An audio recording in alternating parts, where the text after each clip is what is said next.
here. I'm doing this inside also. I couldn't do it from my garage. All right, we are live here with Ducttapetech. Thank you for joining me.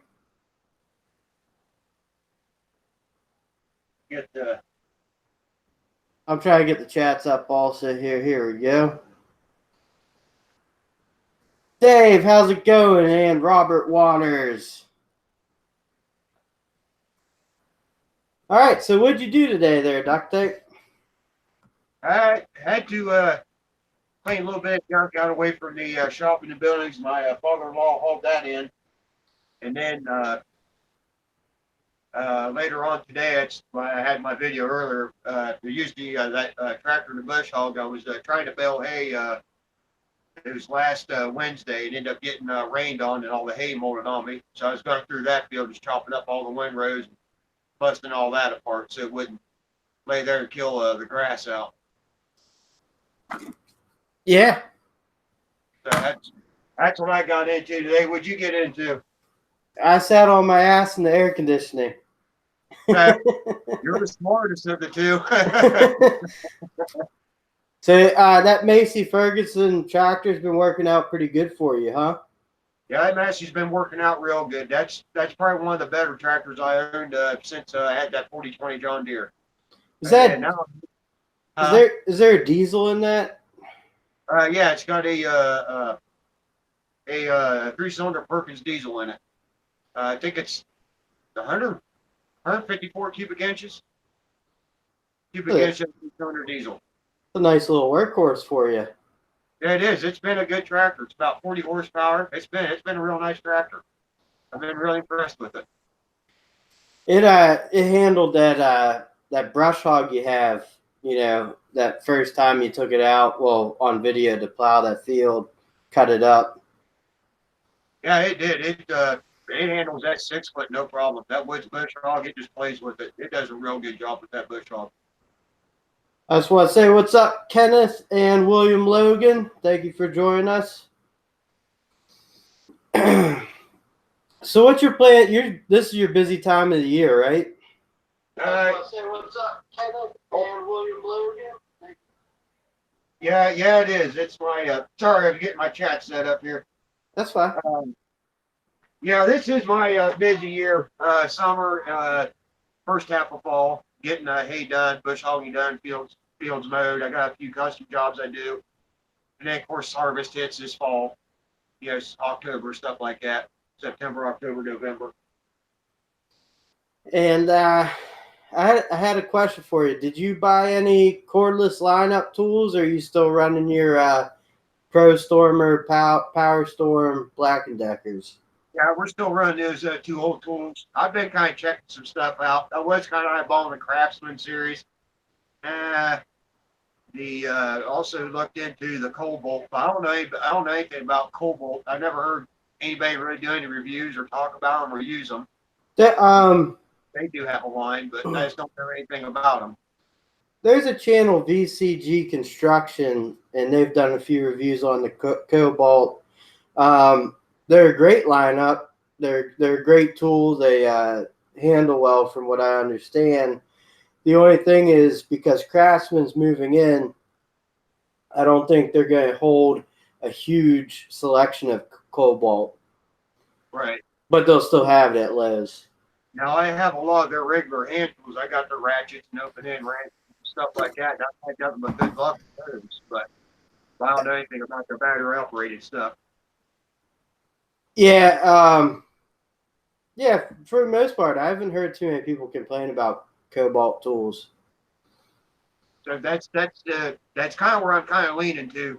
Since I don't see a lot of people have them out there, I figured I'd just be the odd guy out, you know, be the only one that has. And then maybe let somebody know if they're halfway decent or not. But that's the one that's kind of tickling my fancy here lately. If you get them, you're gonna have to do like a test on them. Yeah, we can do that. We'll do a test on them. Oh, we'll see if we can smoke them out. Yeah, just don't smoke them. I just wanted to respond to William Logan. That's good to hear. I think it's hot everywhere. This I is think our hottest weekend we've had yet. this year it has been, yeah. Yeah, this has been about the hottest one we've had so far. I thought it was almost going to rain on Friday, but it held out. I'm surprised. Like I haven't gotten like a little, you know, summer thunderstorm or Yeah, I thought the same thing too. I thought it was really going to downpour on us, but it just blew right over. So we were talking conspiracies last week. What do you think about the Area 51? Do you know about what's going on there? Yeah, I heard about that. That's supposed to be a big joke, but I guess a lot of people's taking that serious.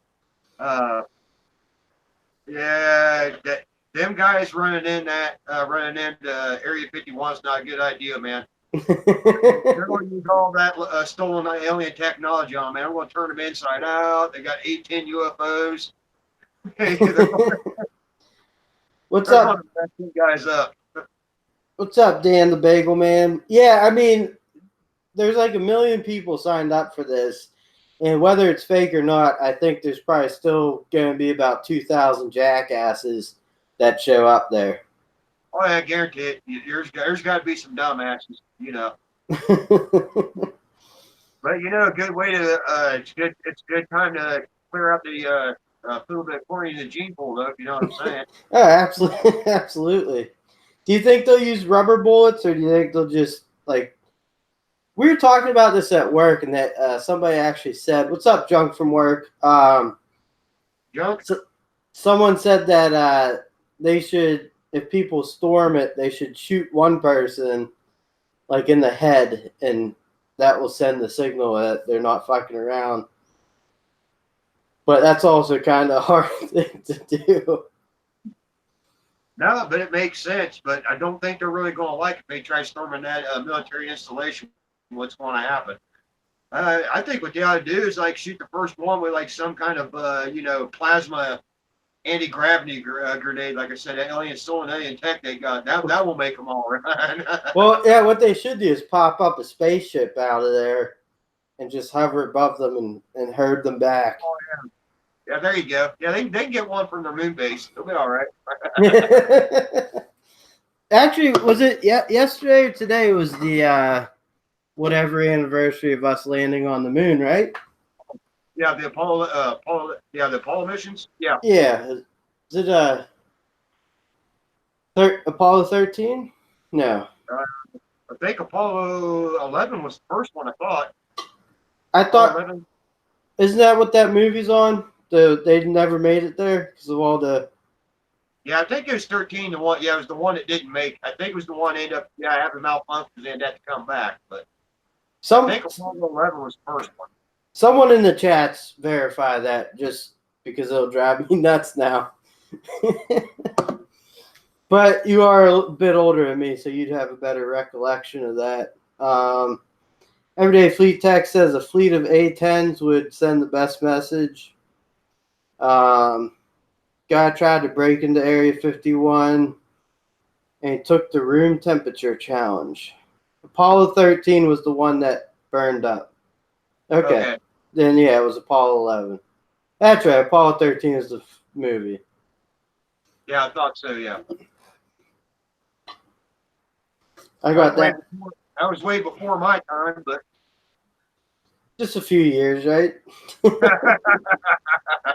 A few years. Quite a few years. Do you have any I know it's hard for you to make videos, but do you have any ideas floating around?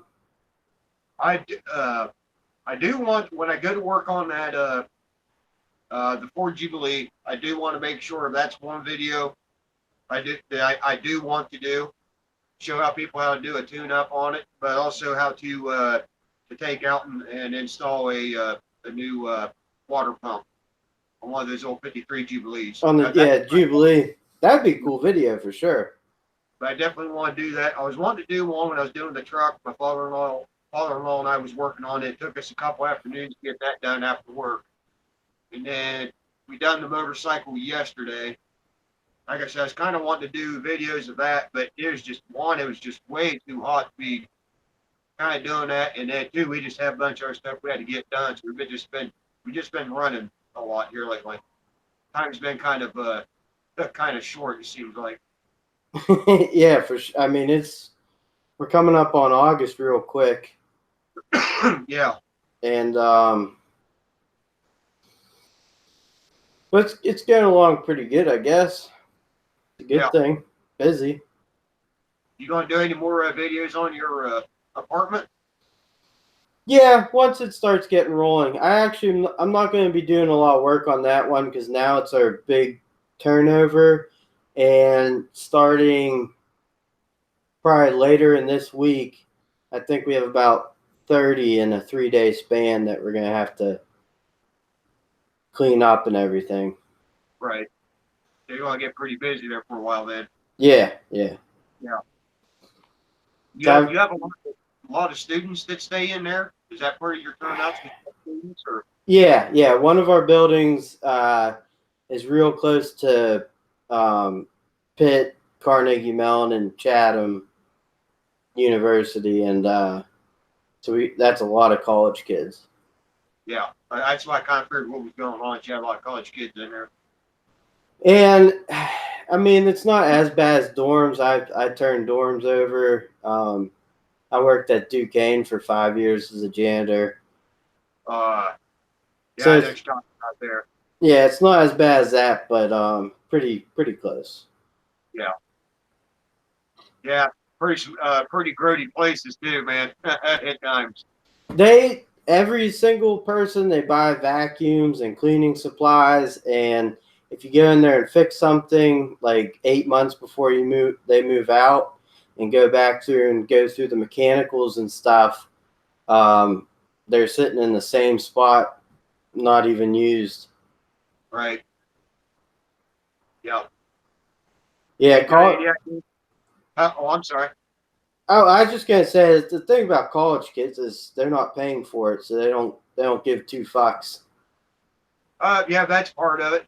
I think that way, if they're not partying, they're studying, and then, like you said, they don't get they don't give two fucks whatsoever. There's a kid that shit inside of an elevator and then smeared it on the walls. Oh yeah, yeah. I've seen him do all kinds of dumb shit. The fuck? That's the thing. I've seen adults do all kinds of dumb shit too, though. That is true. Yeah, that goes every which way. But Yeah, yeah, I don't know what makes a person do that. I have no idea. I think there was just something was just fucked up in the head. Well, apparently they brought this kid in because the parents were so fucking pissed off at the kid, and they actually made the kid clean it up. But they asked why he did it. He didn't know, obviously, but like they're also like, would you do that in your own house? Like, is this an issue or was it like a one-time fun thing? Right. Wow. Now, hold on. Everyday Fleet Tech family gone for the night. Actually, my family's up at my in-laws' camp for the weekend, so I've been by myself. Oh, you're batching it, huh? You got it, man. Oh, well, hell, we all know that, man. We've been out there at your place with the keg. Oh man, if only I had today I didn't do shit, and I kind of planned it that way, but even like my dog's confused of why the kids aren't, killing him. Oh, yeah, I imagine. The dog probably missed the kid. I think he does today. He was prancing around looking for everyone. Yeah. Yeah, dogs ain't dumb, that's for sure. They know something's going on or something different. Yeah, if I were him, though, I'd enjoy it while I can. Yeah, I don't blame you there. So you got any ideas or anything coming up for any of your new videos or down the road or? You know, I was talking to a few people, and they're trying to get me into like editing my videos and stuff. And Right. I started playing around with it a little too much and overthinking things. So I'm just gonna get back to putting out the videos that I have been unedited, and I'll keep practicing with the editing tools. Yeah, And don't get too serious with the editing. I use it a little bit for my videos, for cut in, cut out, or whatever. But yeah, I don't get too crazy with it. yeah, Just enough to make sense. yeah, the only thing I've ever really used is Splice, and like that's so if I'm recording something but have to stop and then like switch the camera or something, and then so Right. basically it's unedited, but you put all together as one video. Right. But anyways, just yeah, not I'm trying not to overthink anything and just keep making the videos I was making. I got some tool tests coming up. I got that the drill for the homeowner's kit, and tomorrow I'll have a special Sunday shout out, something a little different.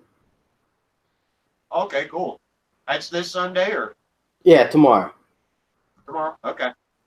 Oh, I'll be watching out for it because I don't think I think it's supposed to be just as hot as it is today. I'm not doing jack shit tomorrow. Actually, I'm doing jack shit and jack right now. we can text all day about what we aren't doing at the moment. Yeah, or what we should have done or we're not going to do. Like my wife left me a little list, and of course I've delayed and I haven't done any of it, and I don't know if I'm going to. Well, you always tell her something come up. Well, I did. I bought a fish tank for the kids, and I bought some fish today. I put them in there, so I'll probably get yelled at for that, but it'll be fun for them. What's up, Jason Reynolds and Zaphael? Canadian Scrappers streaming also. I'm sure.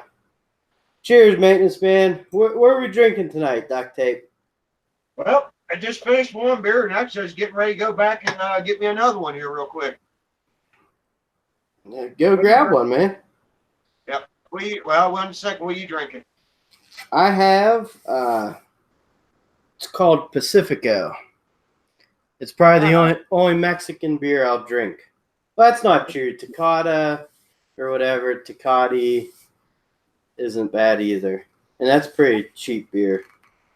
Is Mexican technically import? Unless it's not smuggled. I'll be right back. It's pretty much domestic. So what's going on, boys? What are you drinking there, William Logan? If you're drinking, I'm sure you got something. What's up, George? How's it going, brother? Appreciate you coming in. Illegal alien beers. They should just call it, Mexican beer, and then their slogan should all be, it's practically domestic. Coors Light.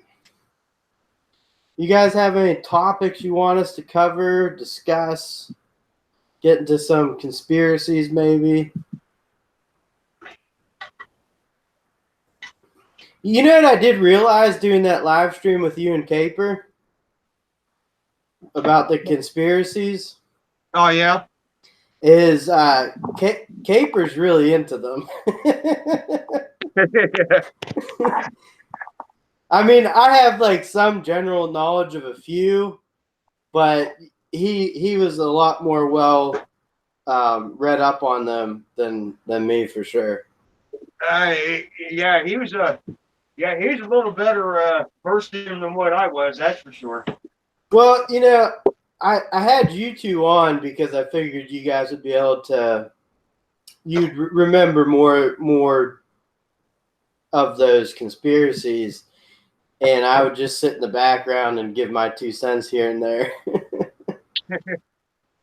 Yeah, the only one too familiar with was the Mandela until he explained it. Then I remember what that one was. I wasn't too familiar with that one, but That it was. is that Mandela thing. I've been thinking about that one for a little bit.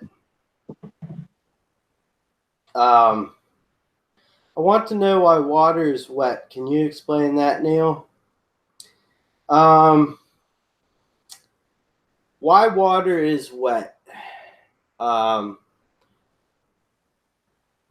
Because it isn't dry. That's going to say because it's a liquid. William Logan, you asked the maintenance man where am I located?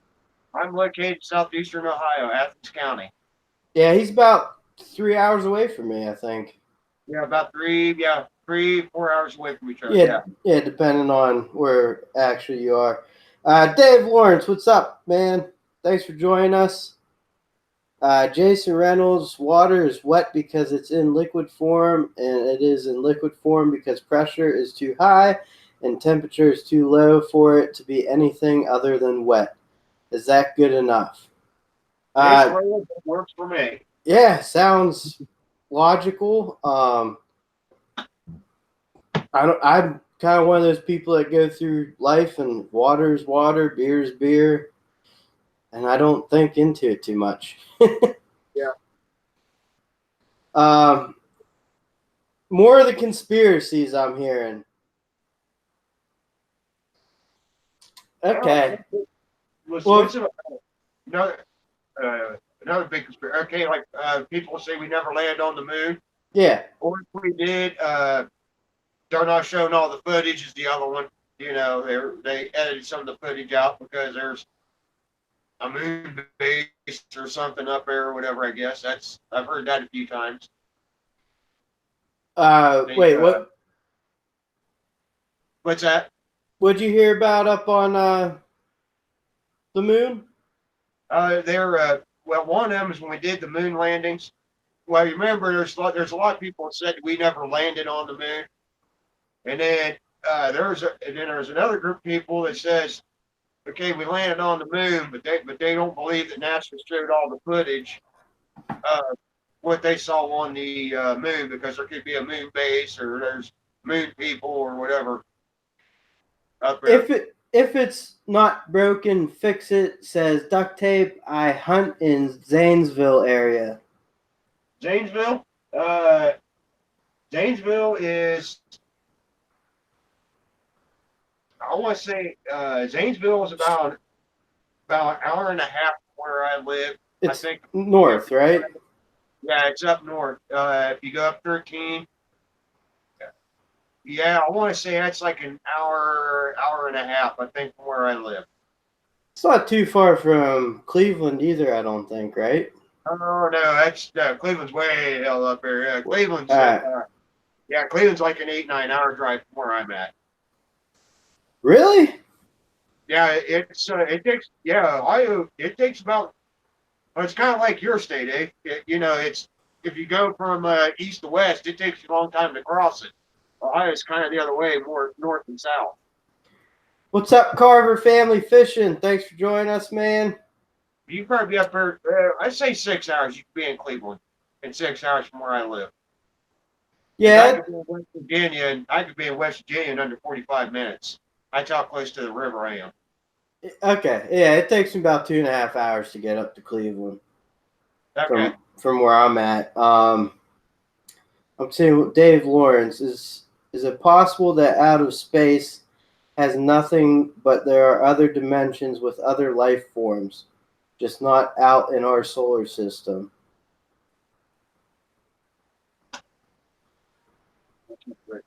Yeah, I mean. Yeah, I mean, if you go with what Hawkins said, he believes in a multiverse. So I guess, of course, he never proved it. Of course, they're still working on Einstein's theories too. But yeah, I guess that if you go with relativity and what Hawkins said before he passed away, yeah, there could be different dimensions with life forms in them. I think a big thing people think too sometimes is like kind of like the Matrix, or like we are just a speck of a whole bigger universe. Yeah.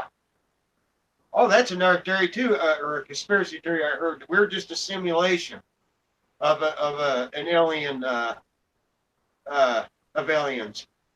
Well, if that's the case, then that's a hell of an accomplishment because I have, life's pretty good Yeah. for the most part. Like it's pretty amazing. Like you think of TVs, how I don't know, 20 years ago, and now they got HD and Blu-ray and 4K, but it's still not seeing how good our eyes see. They can't make a camera that good. No, but it is getting close. Yeah, you're right. And actually, as weird as it sounds, I remember growing up, color TVs were big then, but there were still old black and white TVs running around. I still remember watching older couples had black and white TVs, watching news and stuff on those growing We up. we we had one down the basement that our Atari was hooked up to, but it was weird. It was had the knobs to change the channels. You switch it from like what UHF to VHF, or you could do all that tuning, and then you can either turn on the color or have it black and white. It had that option too. Oh, did it? Oh, that's cool. So it was weird. I'm looking up. Hold on one second. I don't know much about CERN, Dave Lawrence, but I looked it up. Is it the nuclear stuff I was reading there? Yeah, but I don't know. Like I said, I guess you could think about all day of what we are here. Like, I don't know if, this is all a simulation or something, but I'd be all right with that. Yeah, I can't complain. You said something else though. You talking about black and white TV. Talk about the old Atari, man. When's the last time you saw one of those things? Whew. Actually, I just found I had a box of games in the attic. I forgot it was even up there, and had a few Nintendo games and a few Atari games in there, but I just threw them out. Yeah, that's some old tech right there, man. Hell, back in there wasn't cell phones yet or nothing like that, or the PCs or phones we were using. That stuff didn't exist It's just 30 a years ago. joystick and a button. Yep. Yeah, that stuff didn't exist 30 years ago like the stuff we're using now. I, I still remember dialing the old telephone, man, the old rotary telephone. yeah, we had one of those too.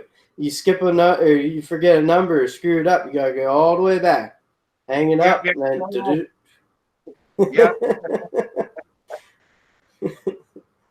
and Yep. then it was kind of funny too because then they made a rotary phone but with buttons there, Yeah. so it looked like a rotary phone. That's how goofy. I mean, people bought it obviously, but Yeah. Yeah, I remember that. Yeah. Yeah, they had the pretty buttons. And of I, course, when the first cordless phones come out was pretty nice, you know? yeah, but like it's still like the distance you could leave from the cradle was probably about the same as what your the phone line was with just Yeah, the. yeah, pretty much, yeah. Yeah. I remember I remember our first answering machine was a cassette, Yep. and my dad got so tired of having to flip it over or whatever, forget to, and then he went get a message, and then finally it went digital eventually. But those were kind of cool when they came out. Yeah. Yeah, the old answering machine. Yeah, just leave a message. Like our answering machine will pick it up. What's up, Budget Tools? Um, Damn, you're old. I think they're talking to you, Neil. yeah, I think so too. damn, damn, we're old. Yeah, I was kind of in like a generation like where we even had a milkman where you leave your bin out on the porch and put your empty bottles in. You get your new ones at like twice a week. Huh. No, we didn't have that out here because we live more in the country. So. Well, you just go out to one of your cows, right, or your neighbor's cow, and just. Well, at the time, we just got from the bulk tank because at the time I had 113 head of dairy cattle. Yeah, we used to milk twice a day. We milk average 60, 65 head a day average. Damn. Farming is a cool way of living, but it's hard work, dedication. It is. I enjoyed dairy farming while I was in it, but I'll never go back. I loved it. I like the other types of farming, but I loved it. I'd still be in it if I could. But now that I'm out, I'll never go back. That's a lot of work, and that's a lot of government bullshit you have to deal with. Yeah, well, yeah, there's a bunch of FDA and all that shit, huh? Yeah, USDA, FDA, dealt with state all the time. And pop bottles. Yeah, used to get the. What's kind of cool is around here. I think. Well, actually, I don't know who I was talking about this with, but the only beer company is Straw Beer. You can still get the refillable bottles. So you I don't know how it works. You do a deposit one time, and then it's like cheaper than.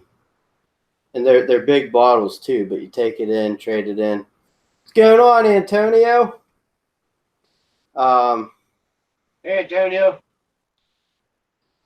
I was gonna ask you. I know you got that surge. Have you been eyeing up maybe another multi-tool type thing?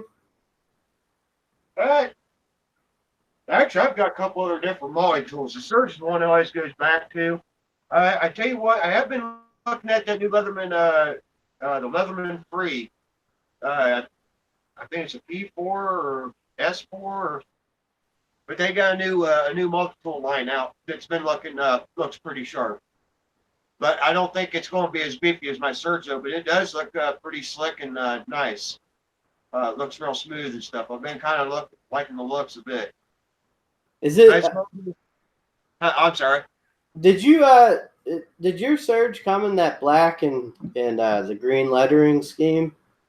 It come black that way. The green scheme I added to it. Nicely done.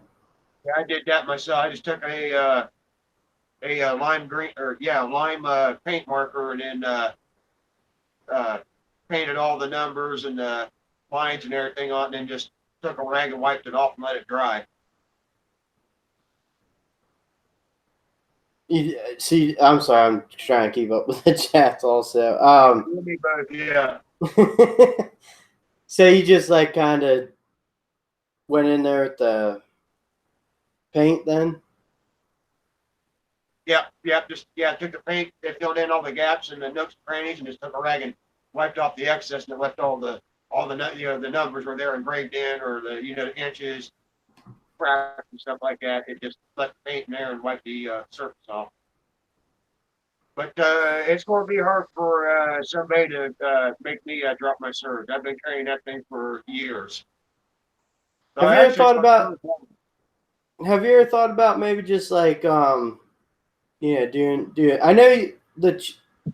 I know you're on the website. What's that one called that you always? Oh, multitool.org. Yeah, multitool.org. Do you post up on there a lot? Yeah, I haven't been as active there as I used to have been. I've been kind of busy, but no, I still get on there. I was on there a couple of days ago posting, and Sparky415 is on there. He's a good guy. Yeah, he's a guy that posts on there. Talk with him some on there. But yeah, I still get on there every now and then. Do post this and that. On you should reach out to some of these manufacturers and see if they'll send you some free shit to test out. They might, but if they saw my stuff on multitool.org or some of my videos, they're probably not gonna let me test shit. I thought that too, but there's companies willing to send you stuff. I mean, they're Right. any publicity is good publicity, right? But yeah, that's going to be hard to beat the Leatherman surge out. Like I said, I've had 3 of them so far. But of course, this is their second version of it. The first one I had was an older version. It didn't have the replaceable wire cutters and the jaws and stuff like that. And I wore that thing out. Actually, I wore the teeth clear out of the pliers on that thing. If that tells you anything. Really? And then the second one I got, and I was being dumb with it. This is probably the reason why nobody. This is one of the reasons why nobody will let me test for tools. I was really being stupid with this tool. I was asking way more for it than Wish had ever done, but I was reaping out like a 200-pound monkey, and ended up snapping the frame in it.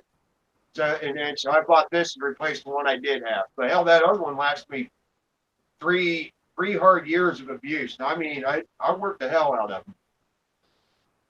I like your videos on them. You definitely do run them hard, and I think that's why you might want to reach out to some companies. Those would be videos of yours that would be cool to check out because for multi-tools, you're probably the most knowledgeable guy I know that I talk to.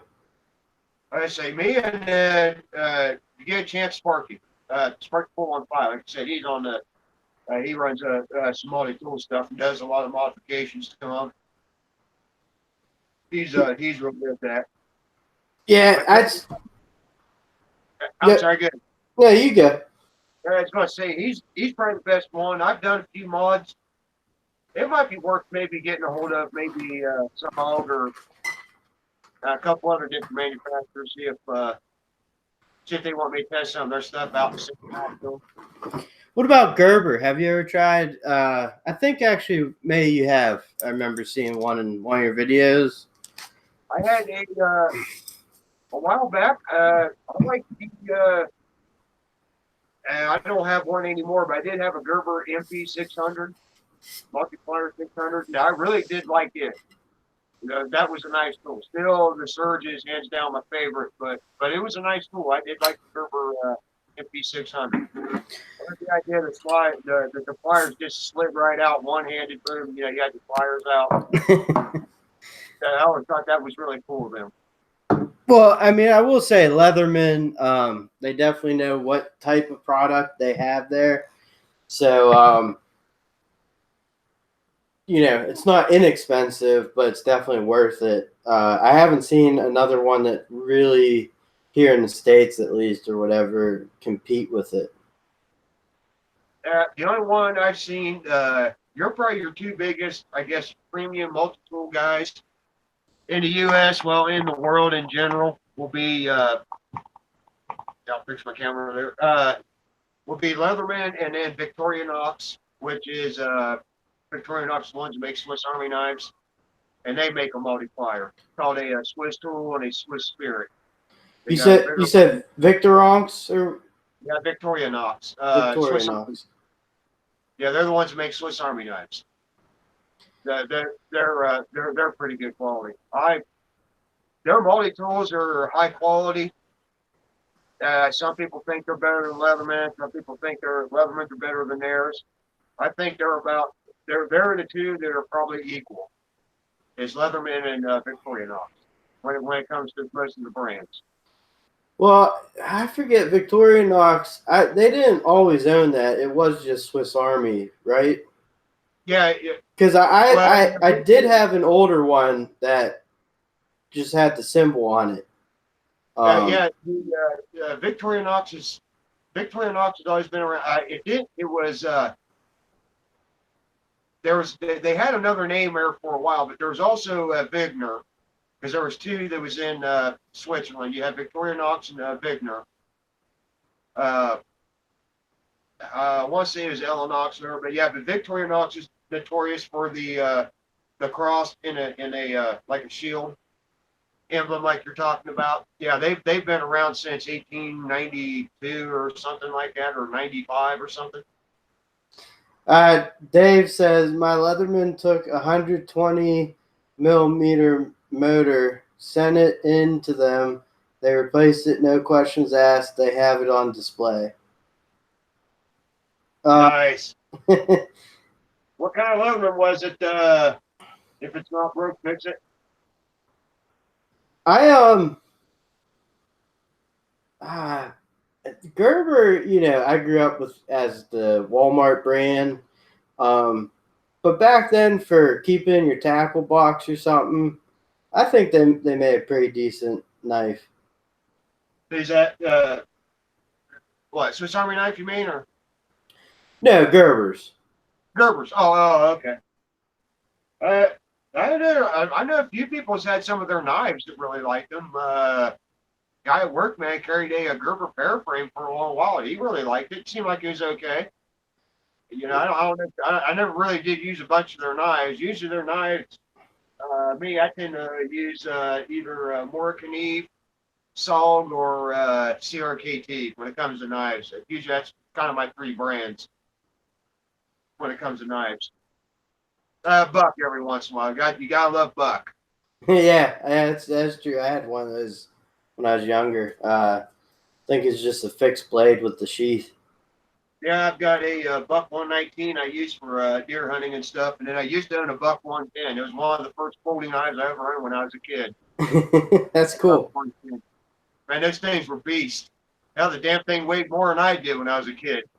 Well, I think some of them, like the one I had, was like both a knife and like if you had to use it to chop down a tree or whatever, it should be able to handle Oh yeah, that. You know, they were oh yeah, hefty. The handles were beefy. yeah. I got Buck 119 over there, man. Yeah, you could gut a deer, chop a tree down, and do anything else you need to do. We're on pencil even. I like things that have multiple. That wrench that you have, the adjustable wrench. That's also a hammer. Oh, the miner's wrench. Yeah, that is a cool tool. Yeah, that is a. They, I guess they're real popular in Canada. Actually, it's where I end up ordering it from. They're actually Canadian, Rascal. It's a miner's wrench, and it's an adjustable wrench, and of course it's got the hammer on. But on the other end, it's got a 7/8, like a boxing wrench on it, and they use that for the drills when they're using it to change the bits on their drills while they're mining. I change the bits. That's awesome. And then, of course, smack shit with the hammer. But how many times have you used the back end of a crescent wrench and use it as a damn hammer? Oh, the pipe wrenches too. Yeah, do it all the damn time. When I saw that, like, man, got to have one. Dude, that wrench has treated me nothing but good. It's every bit Snap-on quality and then some. Yeah, I mean, if you go and watch his video on this, the quality is super impressive. Like it's a no joke tool. Yeah, it's not a gimmick. It's well thought out, well constructed. Yeah. And I know you beat the shit out of your tools. Yeah, and I've seen a lot of copies of it. I've seen a lot of people try to copy it here and there, or make a lesser version of it. If fucking Chinese see a concept and then they just do it for the cheapest they fucking can. Yeah, sometimes it seems like. They don't even test the shit, and then someone gets it and goes to knock something off, and the thing explodes in their face.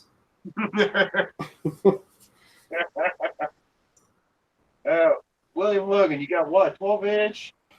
Ontario Knife Company. Okay. An OKC? Nice. Benchmade. Benchmade makes some sweet knives, but wow, are they expensive. They make some nice knives. Benchmade decommissioning firearms. Doesn't support number 2.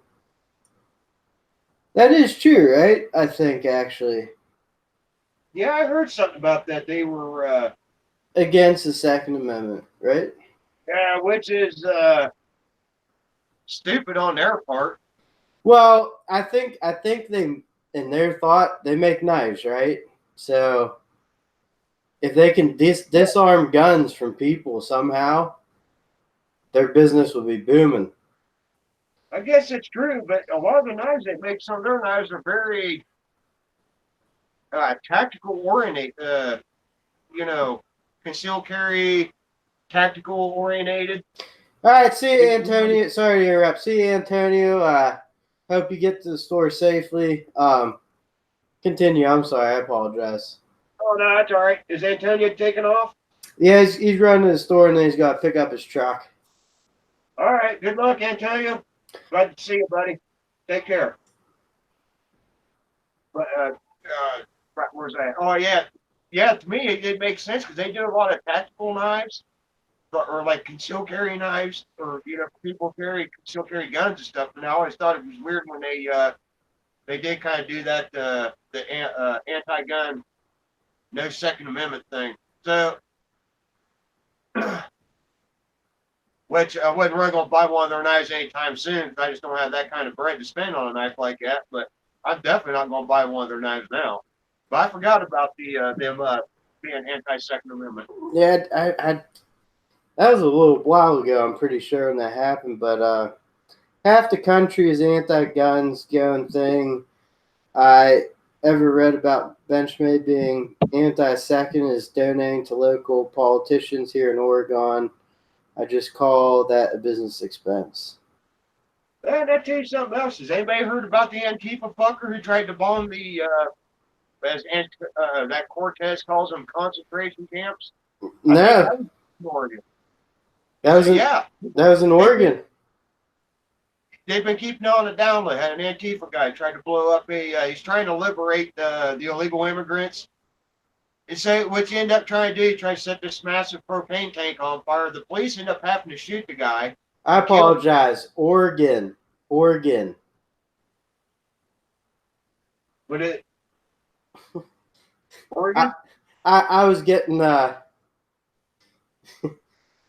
yelled at here by Budget Tools. I'm from Pittsburgh, man. I at least have a I at least have an excuse. Oregon, motherfucker. Budget Tools, wow. He could have just spelled it like Organ, right? Oregon. Oregon. Or is it Orgen? Let's fucking talk about it for another 20 minutes. I guess it's funny how different accents sound across the country, huh? yeah, it's just my accent, you know. Origin. But yeah, they had this Antifa guy. They had to end up shooting him. But I haven't hardly heard anything about that on the news, right? Oh, that ain't good if I can make it to the news. Hell no. But you hear one crazy guy at the gun, if he even seems remotely somewhat right wing, man, not to get into politics, but I mean, it's weird how the news really picks its sides and what they do. Or if they decide to roll that out on the news, the next headline would be like, I don't know, police officer kills someone back in 1989 wrongfully, or they'll pull up any of that stuff. Yep. That anti thing was in Washington State, Tacoma. Okay, gotcha. What's OSO?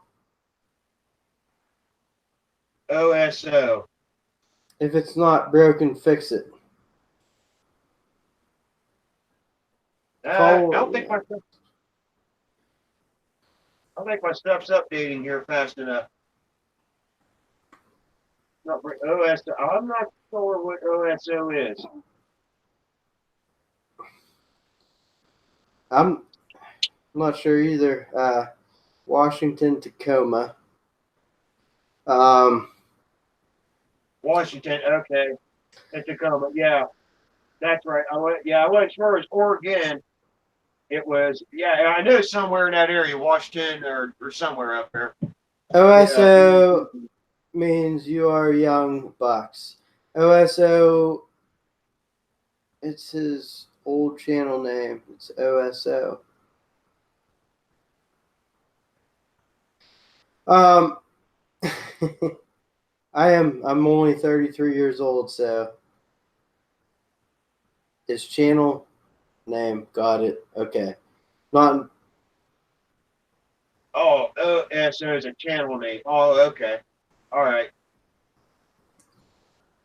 I thought it was like the second time I saw it, so I figured I'd go ask him, but I must have missed the like beer stud is toolbox. Okay. Um Oh yeah, no, wow. Hey, now there's a guy. I think this guy here's like real close to me right here, Noah. yeah, he's down there somewhere. Yeah, I'm under the impression I think I could throw a rock and hit him. I think you could probably just yell out your door right now and he'd probably hop on your live stream. Hey, good possibility. Yeah, I'm uh pretty close. I get the idea. Logan. Yeah, okay, yeah. He's like, dude, he's not. Yeah, I could be in Logan in 30 minutes. there you Under. go. That's close. No, I'm in Athens, Ohio. I don't live in Athens, though. Let me make a point of that. I don't live in Athens, but I'm probably about 10 minutes from Athens. There's not much around there. No, not around here, no. Shit, yeah, you're close over there. Over there, up there, over yonder. So we're talking about conspiracies a little bit. What's something good to dive in here? I'm not too adverse on conspiracies. I know a lot of them, but I don't know tons about them. You know, like I said, we always talked about the moon base, Apollo. Let me see. We touched on the Mandela effect. Oh yeah, did Lee Harvey Oswald actually kill Kennedy? Was he able to pull all those shots off? That's a big conspiracy. Oh, Caper knows who done it. Oh, does he? Who do you think? Speaking of, where is Caper? Oh no, he's on vacation, isn't he? Yeah, he's on vacation, but yeah. So when he was going over this with me, I said, who killed Kennedy? And I go, was it Lee Harvey Oswald? He said, no, it was the driver. And I said, is that what you think? He goes, that's not what I think. That's what I know. So, yeah. The only thing I think out of that whole thing is I don't think Lee Harvey Oswald was the only one. Well, I think there had to be another person or two. Me personally, what I think, and not that it means shit, but I think Oswald might have shot Kennedy wherever he could shoot him, caused a commotion where the driver could turn around and put one permanently in to end it. Yeah, because there was a lot. The amount of shots he took, and with the bolt action rifle at the range he was to do the shots he did, man, that is some insane Navy SEAL type shit, man. You know, and I don't think even, dude, I'm not ragging a Navy SEAL, man. I want to tell you right now, Navy SEALs are badass, but dude, what that guy done, I'm not even sure there's any man on the planet that could have done what he done. That's why I do tend to think there was multiple shooters. Now, I don't know if it's the driver or not, but there's just no way. That's insane. I think it's insane that it midday in the middle of a parade. Yeah. You gotta have some fucking, balls to pull that shit off. Or some damn nuts rolling around in your damn head. You know? Well, I mean, it's a conspiracy because we really kind of don't know, right? Yeah, other than what they tell us. I mean, did some people say that Lee Harvey Oswald had nothing to do with it? He was just a fall guy. I don't know about that, but of course, you know, he conveniently got killed real fast. Yeah. You know, George Bonnie asks, I wonder if you could exchange Husky impacts at Home Depot. I guess we're talking about the air tools. And yeah, I think they are. What's up, Caper? I think Caper could jump on for a few. Caper, what's up, man? But I think you can warranty any Husky at Home Depot. I was going to say, I think so. I don't mess with Home Depot too much. We don't have one down here. We got a Slows. We don't have a Home Depot. Yeah, that seems to be like I have like 4 Home Depots by me, and then there's a Lowe's that isn't too far, but that's just why I don't go there. But when I do remodels, I think just around here. Well, I'm pretty sure the Home Depot that I go to every day is the largest grossing money wise Home Depot in the country, and so basically every home you see get remodeled or apartment, it's all Home Depot fixtures. So when I do one, I wander out to Lowe's or on Amazon just to find a little bit something different. Well, something different. Yeah. Yeah, we got a Lowe's down here. Well, we call them Slows down here, but well, it's just this particular store. They're pretty slow. It seems like. Caper, did you see that video with Caper where his Sawzall burned up on him? Yeah. Was it a good thing he wasn't holding on to that damn thing when that fucker went? It fucking sparks, man. I don't know. It seemed like it hit the hubcap or something. I don't know. I wonder if he hit his own damn cable when he was running it. Well, I will say, looking at the cable, it looked like it sparked and blew itself off, but it also looked like it could have had a little, electrical tape maybe around it too. I think he wanted to kill that. I think so. Caper, how about you hop on here, buddy? I will say, so just to throw this out here, I might even do a review on it, but I needed a backup Sawzall for.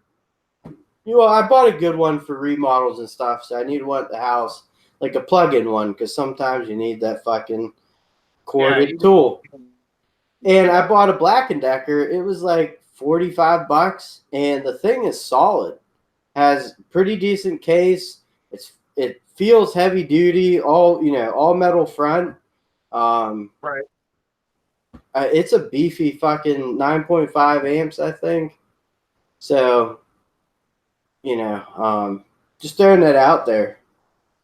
That or even that $30 one, skill one isn't bad either. I tell you, believe it or not, I bought a corded hyper tough. Yeah, I remember that video. Right, and I got them. Well, hell, it was cheap, right? Because a while back, man, last year, my shop got broken into. They ripped a bunch of, I got a bunch of some of my tools stolen and stuff. And I was just kind of getting stuff kind of quickly to replace, the stuff we used to have, just to get us by. But I got to tell you what, I got that hype now. It's corded. It's not cordless yet, but it's corded. But I tell you what, man, I just kind of drive shaft out with that on a guy's vehicle, man. And it fucking sent it hard. It didn't smoke. It didn't give up.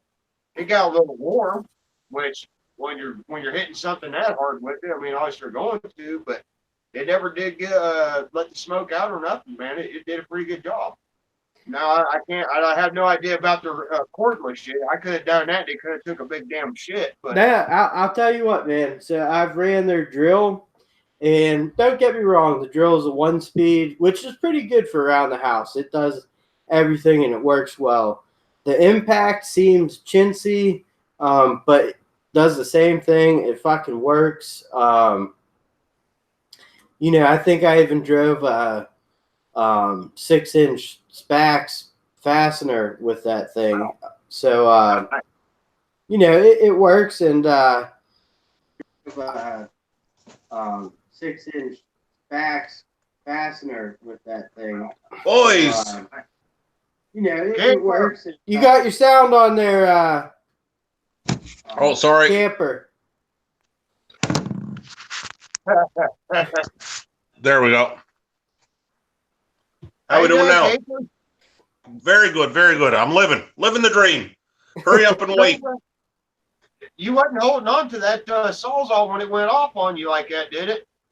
Well, I was sawing on the pipe there, and it was giving me trouble. As you can see, I was clicking on the button there, and it wasn't going. And I pulled on the cable, and as soon as I pulled on the cable, it lit up, and I dropped it and got out from underneath it. And I was quick enough to grab the phone to get a shot of it anyway. So that was that was the first thing that went across my mind. I gotta get the phone.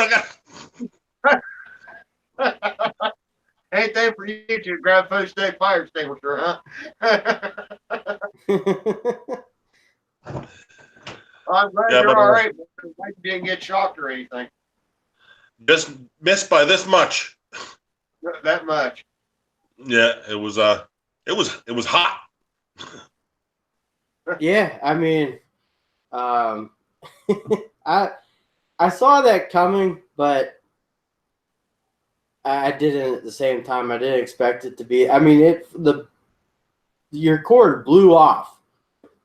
Yeah, it was, and I only caught like a little bit of it because it was going like that for probably a good 15 seconds, which doesn't sound like a long time, but it's a long time for the fuse not to go in the wall. What that was a Mastercraft sawzall, right? It was a Mastercraft. It was about, in all fairness, going on 15 years old. Like I had it through 2 houses, so it's seen its fair share of work. It's seen its fair share. It's definitely time for a new one. Where are you gonna go with? Well, I'm probably gonna go with a Roe because I got Roby batteries. Yeah. Nice. Get the brushless one if you can. That or the anti-vibe, the $80 one. That ain't bad. We don't have much selection up here. Like, we don't have the good, better, best. They just sell us the shit and charge us the most. That's that Trudeau communism up there, right? Yes, it is. Nobody can afford nothing. We gotta get one of those Trudeau,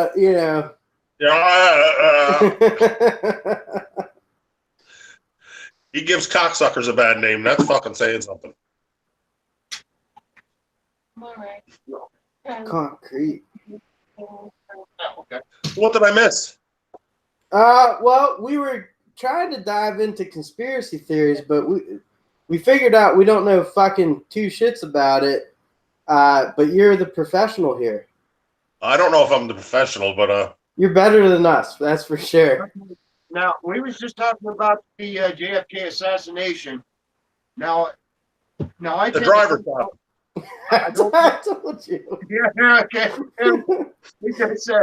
I always said that Lee Harvey Oswald wasn't the only shooter. There had to be a couple other people because there's no way a guy can do that many shots at that range. But he said you thought it was the driver that done it.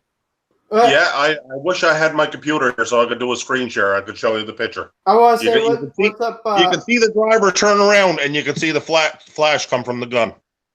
I just want to say what's up to Audubon Dan and MLH Repairs LLC. Thank you for joining us. Appreciate it. Hey, William, hey, if it's not broke, what's if it's not broke's right name? Dave. Dave? Yes, I believe. And Audubon Dan or Autobahn Dan? Yeah, I'm not good with enunciation. Oh, yeah, me neither. I mean, I got yelled at for saying Oregon. That sounds right. Oregon. No, I said it right there. Fucking, West Coasters yelled, but that's all right. Yeah. West Coasters make fun of our East Coast accents, eh? Caper, your last video had the voiceover in the end of it. Yes, I just. Did you pay that guy another $2? No, well, I keep cutting it down a little bit and just using the usable. There's only so many times I can run that gag, right? No, I could listen to it at the end and beginning of every one of yours. I tell you, I love what you was doing there for a while, Caper. When the guy say 4 a.m. Capper, and you was doing things like, "Hey asshole, it's Caper," you beating your head off the wall. I thought you was gonna go with that a little bit more, man. I am gonna do a couple more with that. Yeah, I thought you was gonna roll with that for a while, man. I thought that was just, dude, that was hilarious. I loved that shit, man. It was awesome. Yeah. I was just in a little bit of a funk. I wasn't getting no work done. I got the kids home, summertime. I ain't producing what I want to be producing, and it's just little summertime blues. If you've been like me, super busy, dude. Well, I did a small video earlier today, did a small update. I just hadn't had a chance to do a video. Just so fucking And I never had a chance to watch the update, and I was looking forward to seeing. I will be watching that before I gotta go to bed tonight. No spoilers. No spoilers. Don't spoil it for me. I will say that. No, actually, I've been trying to catch up on some video stages. It's been so damn hot that I've been kind of staying inside this afternoon. Been trying to catch up on videos. There's a couple deals I just caught up on. That I had a chance to see. You know? It's hard to even get the time to watch, like, because this community is after getting fairly big, right? And it's hard to. I've had to start first thing in the morning when I get up and have my coffee. That's when I get my, if I can squeeze a half hour, 45 minutes in, try to get some videos watched then. Mm-hmm. Well, the thing is, there's just so many people making content that I want to watch, and I'm like trying to get through it all, and it's summertime too, man. People are out and about doing their thing. Like all of us, all too busy. It is what it is. So I finally caught. I still got some from Junk from Work. Yeah. I just watched his latest. I think it was his latest one. But there's a couple videos he's put out that I haven't had a chance to see yet. Just had not had the time to watch it. I just got caught up. Your apartment. Your apartment one was one of the ones I watched today. Yeah. I think that should be the last one I did post. Can't remember. I depend on YouTube to send me the notifications, right? Because I ring the bell for everybody that I'm subscribed to, but I'm not getting the notifications. And if you can miss probably 3 or 4 videos if you're just depending on notifications to get your. Sparky's a channel I love to watch. Sparky 415, and I hadn't heard anything from his channel for a while. I go over there, 6 videos. I was behind, but which was great though, because you just turn them on, you watch them, but and you can binge watch. Yeah, exactly. Yeah, same here. When I haven't heard nothing from for a while, I just happened to look, and I missed 4 of his damn videos. Like you said, nice to watch 4 in a row, but it'd been kind of nice to got to watch them when the notification was supposed to go off. Notification don't work for shit. I want to say Noah's got to go. Later, Noah. Thanks for joining us, man. I appreciate it. All right, Noah. We'll see you later. George Bonney, George said he worked on 2 cars a day, but it was hot, and I think it does go down to like the 70s come Monday. It's supposed to be in the 90s again tomorrow, and then it goes down. Yes, it's supposed to. Later, Noah. You have a good one, buddy. Nice seeing Ohio weather in there. No, it is supposed to cool down. Tomorrow night, Monday. It's supposed to cool way down. How hot is it up there, Caper? It's actually, today's the first day it was like really hot. It was like we're wearing jackets all week. I think I was made that video the other day. I'm pretty sure I had a jacket on in it. Okay. Fall jacket. Yeah.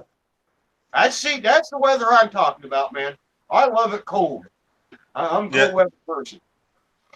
It gets muggy here because there's so much water around us. Right. As luck had it, my wife told me about 2 weeks ago they were going to go up to the in-laws' cabin, and I'm just so busy this time of year, and I was like, I'll go with you guys in the fall because I kind of prefer that anyways.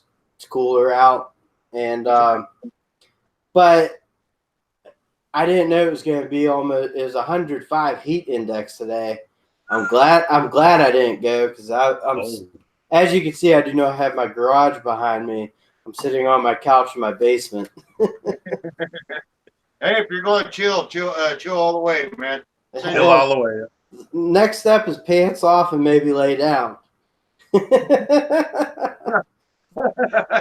It's a safe space there. You can take your pants off. I don't live in Canada, so I don't have to worry about Trudeau coming in and trying to suck my dick.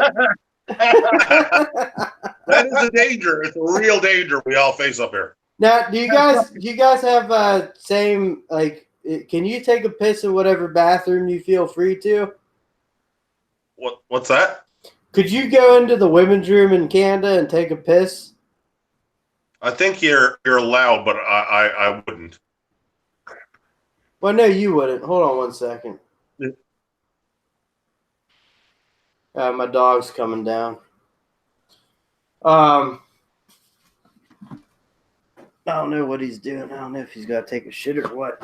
Sorry about that. String Bean, what's up, man? Yeah, that would be weird. William Logan. Sorry, the McDonald family. I'm related to the McDonald family. William. Damn. Are you true? Are you Fidel Castro's illegitimate son or something there, or what? That's Trudeau. Trudeau. I think the bloodline in Canada is pretty shallow. I'm just fucking with you, man. That's all right. All in good fun. I must ask William Logan because he says he has some McDonald relatives that are McDonald's. Now, up in Cape Breton. Do you have an actual McDonald's up there? Yeah, we have two of them. Good for you. Moving on up. Yeah. Well, that's only fair because we got Tim Hortons right here in Athens.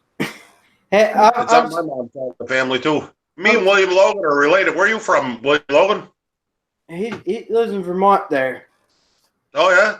I'm not trying to answer for him, but yeah. So ask William Logan what you're gonna ask, Caper. I'm sorry to interrupt. Well, that's all right. Is it the McDonald family that owns the car dealerships that he's related to? Did they have a farm? Old McDonald? Old McDonald had a farm. Old McDonald's. They did have a farm. E-I-E-I-O. And on that farm, they had a Trudeau. E-I-E-I-O. It's Trudeau. With a suck a dick here and a suck a dick Trudeau. Yeah. What'd I say? It is Trudeau. He's a cocksucker, and it's Trudeau. It's Trudeau. I got you. It's true. All right, Tim, I'm going to grab a beer real quick. I'll be right back. Have one for me. Well, do, brother. No booze tonight. No booze tonight.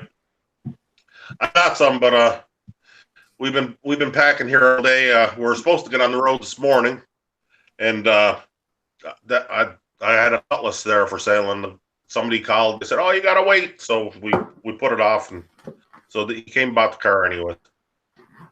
Well, only dicked me around $100. That ain't too bad, right? No. A little more money in your Profit pocket for the vacation trip there. Yep. Yes, we'll blow that somewhere. We'll leave it in the land of the free. $600 Canadian is about $250 US. Well, yeah, I was gonna say our neighbors to the south take more with them than what they leave here. So I appreciate you coming in and doing that. But we're taxed so high, it all equals out. So. Well, I shipped something up to junk from work. I did the same thing when I ship something to you, and he's paying good money, another fee. Yeah, UPS charged me $35 or $36. Fuck. So I'll try the postal service. Oh, postal service rocks. They don't charge you 10 cents. All right, I'll just do that then. I'm not complaining, but Well, I wish someone would have fucking told me. I would have, yeah, that's all right. I give that UPS guy a hard time. I was gonna put it on YouTube, but I didn't want to make him feel bad. Oh man, don't worry. Junk already. Every time I send him something, he tells me what bill he pays, and I feel like a fucking shitbag. Oh, you shouldn't. No good deed goes unpunished. So, I got a good topic. I gotta take a leak, and then I'll be back, and we'll roll with that if it's a good topic, actually. Sounds All good. right, keep your pants on until then. Don't forget to shake the drop. Any more than 3 times, you're pulling yourself. Anything more 3 times, you're playing with it. Yeah. All right, Gabe, so how you been getting along, man? Haven't seen you in a while. Oh, it's been a couple of weeks since we've been on together. No, I'm not getting shit done, but the summer's going pretty quick. That's the truth, isn't it? Yeah. So, I got rid of that rusty Malibu that was in my yard here that I've been looking at for the last 3 weeks. So that had to go today, or I got rid of it yesterday. It went in 3 pieces. What you did, just junk it out, get rid of it? Yeah, I took a bunch of parts off it, and what was any good, I took off it, and the rest went. Well, actually, a buddy of mine, he wanted a bunch of stuff off it, so he paid $50 to have what was towed, was left towed away. Oh, okay. I couldn't believe it. Now, you've been doing any more drag racing or watching any more drag races, or is your season starting to close up there now, or what's the deal there? Well, my brother-in-law is racing. He just missed out on a Wally yesterday. Did he? Okay. Yeah, he came runner-up. So I didn't get up to that. I wouldn't have drug my car up there anyways. But Right. I'm hoping to get some racing in after we get back from vacation. The first opportunity to get over to the track, I want to see what the old girl's going to run. All right, you gonna get some footage of that, or try to record some of it? Yeah, I'm gonna try. I got a little GoPro I got off of eBay for $40 or something like that. I'm gonna get some. I'm gonna try to get the wife to get some footage from the outside and see what I can make of it. So see if I can make some chicken soup out of chicken shit. But Are you gonna try to get some in-cab footage when you're going down the street? Yeah, I'm gonna try to get some in cab. I'm gonna try to get some. I really enjoy editing that kind of stuff together. That's if I'm not like you guys do this stuff, so you know how hard it is to kind of produce the content, right? So anything that I don't actually have to produce, if you're just recording like racing and you cut all that stuff together, I enjoy that. Right. Yeah, I do. Well, yeah, Neil and I talked about doing. Neil's figuring out the editing yet. I do some editing in my videos, but I don't get too crazy with it. As you can tell when you see my videos. But I do cut out where I'm changing camera angles, the right politics, stuff like that. Still got your pants on, Neil? I do actually, and I went to go take a piss down here, and my dog's in that bathroom in front of the toilet on the towel. And I figured out what that big boom was. It's fucking thundering here like a. Oh, that's good. There's just a big lightning strike. So he's shaking in there like a baby. Yeah, I'm kind of surprised we didn't have a pop-up thunderstorm down here, eh? That's what I was thinking today all day, and now it finally. I mean, it was so humid and so hot. Hopefully it rains a little bit too. Yeah, it'll change the weather up. Well, we need rain here like we need a hole in the head. We've got so much damn rain here. I still got parts in my field, man. Actually, I damn near hung my tractor up the other day on side of a damn hill where it's been so damn wet, about sunken in mud, almost up to the axle. I mean, thank God the thing had a diff lock on it. That Massey Ferguson. Oh yeah. Jaron Wilson said, "John Deere hat. I wonder when that hat will break." I'm actually a hipster. I don't have a John Deere. I like the hats. Yeah, now you say now I used to have a John Deere. I don't have any more. If you notice, I do have some John Deere stuff here. But however, before I had that Massey Ferguson, that Ford Jubilee, I used to have a 4020 John Deere 100 horse when I used to farm big time. Because one of the tractors I used to have was a 4020. That's a beast. 100 horse sounds like a tractor. That's another good. It weighed. Let's see. Actually, I had the tractor and baler weighed. I used to have a 1,500-pound round baler, but the tractor weighed just a little over 6 tons. Whoa! Oh shit! Yeah, it was 100 horse. But yeah, it was a big tractor. Big had a 362 cubic inch engine in it, whatever. Yeah, it used to be a big tractor. Ducttapetech. Yeah. I just had a vision for you. When one of your tractor's engines might go, maybe if you have an extra tractor laying around, I want to see you take like like what you have in your Ford, a diesel. Yeah. Hook it up to the tractor to power the tractor, and do it just with a Leatherman. Tear it all apart and fix it with the Leatherman? Nah, just install it with the Leatherman. You don't gotta tear out. Tear out as much as you can, but I mean that would be epic. Okay, I have a lot of great things. I use my Leatherman for a lot of like quick fixes, or it says you have to walk back to the garage to grab just a pair of pliers. But that's a tall order to rebuild an engine with a Leatherman. But I'll give it a damn go though. I'll tell you what, the Leatherman and the Black & Decker Firestorm. Okay. I'm sure that thing has lug nut busting power, right? I've had that drill for a long while. Of course, it's got the old NiCad batteries, but I tell you what, the only thing with that, that thing's been nothing but loyal to me. But right now, I can't get any battery on it to last more than 15 minutes, man. Dude, now I know you, and I know you rode that fucker hard. Yeah, I rode that. Yeah, I rode that thing pretty hard. But it's finally where the battery, and then to find a battery for it's nigh impossible. And if you do find a battery, for fuck's sakes, man, you can buy a whole new drill, 2 20-volt lithium batteries and a charger for it. Yeah.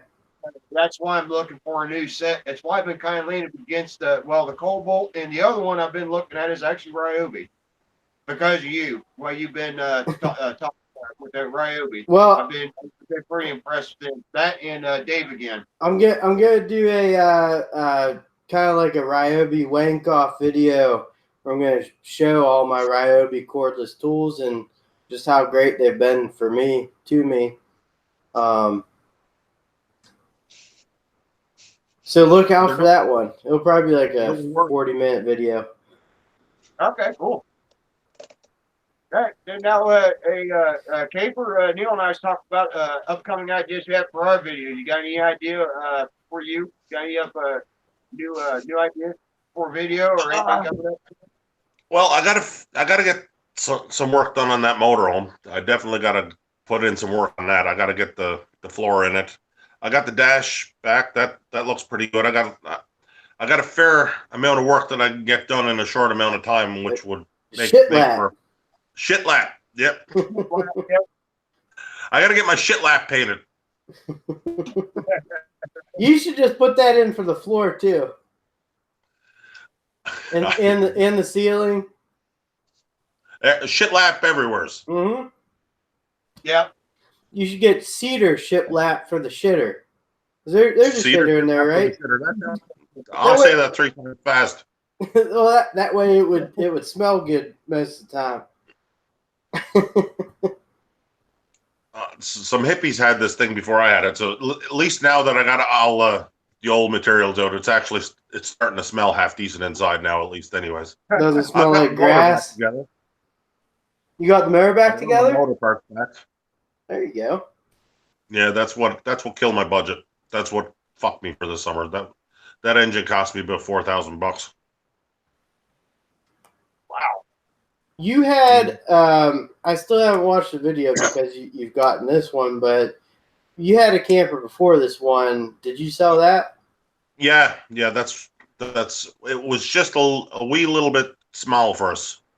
So we wanted something just a little bit bigger, so that's why we ended up with this one here. And you showed your wife the pictures of this one, and she said, "Yeah, go buy it. That looks awesome."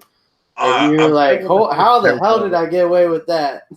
Yeah, she still that video that you did or that I did. It brings up such bad memories for her. She was so fucking pissed off at me. She won't watch it. Well, to be fair, my wife has not seen. She doesn't know anything about my channel. Yeah. Like I've told her, she never watched it though.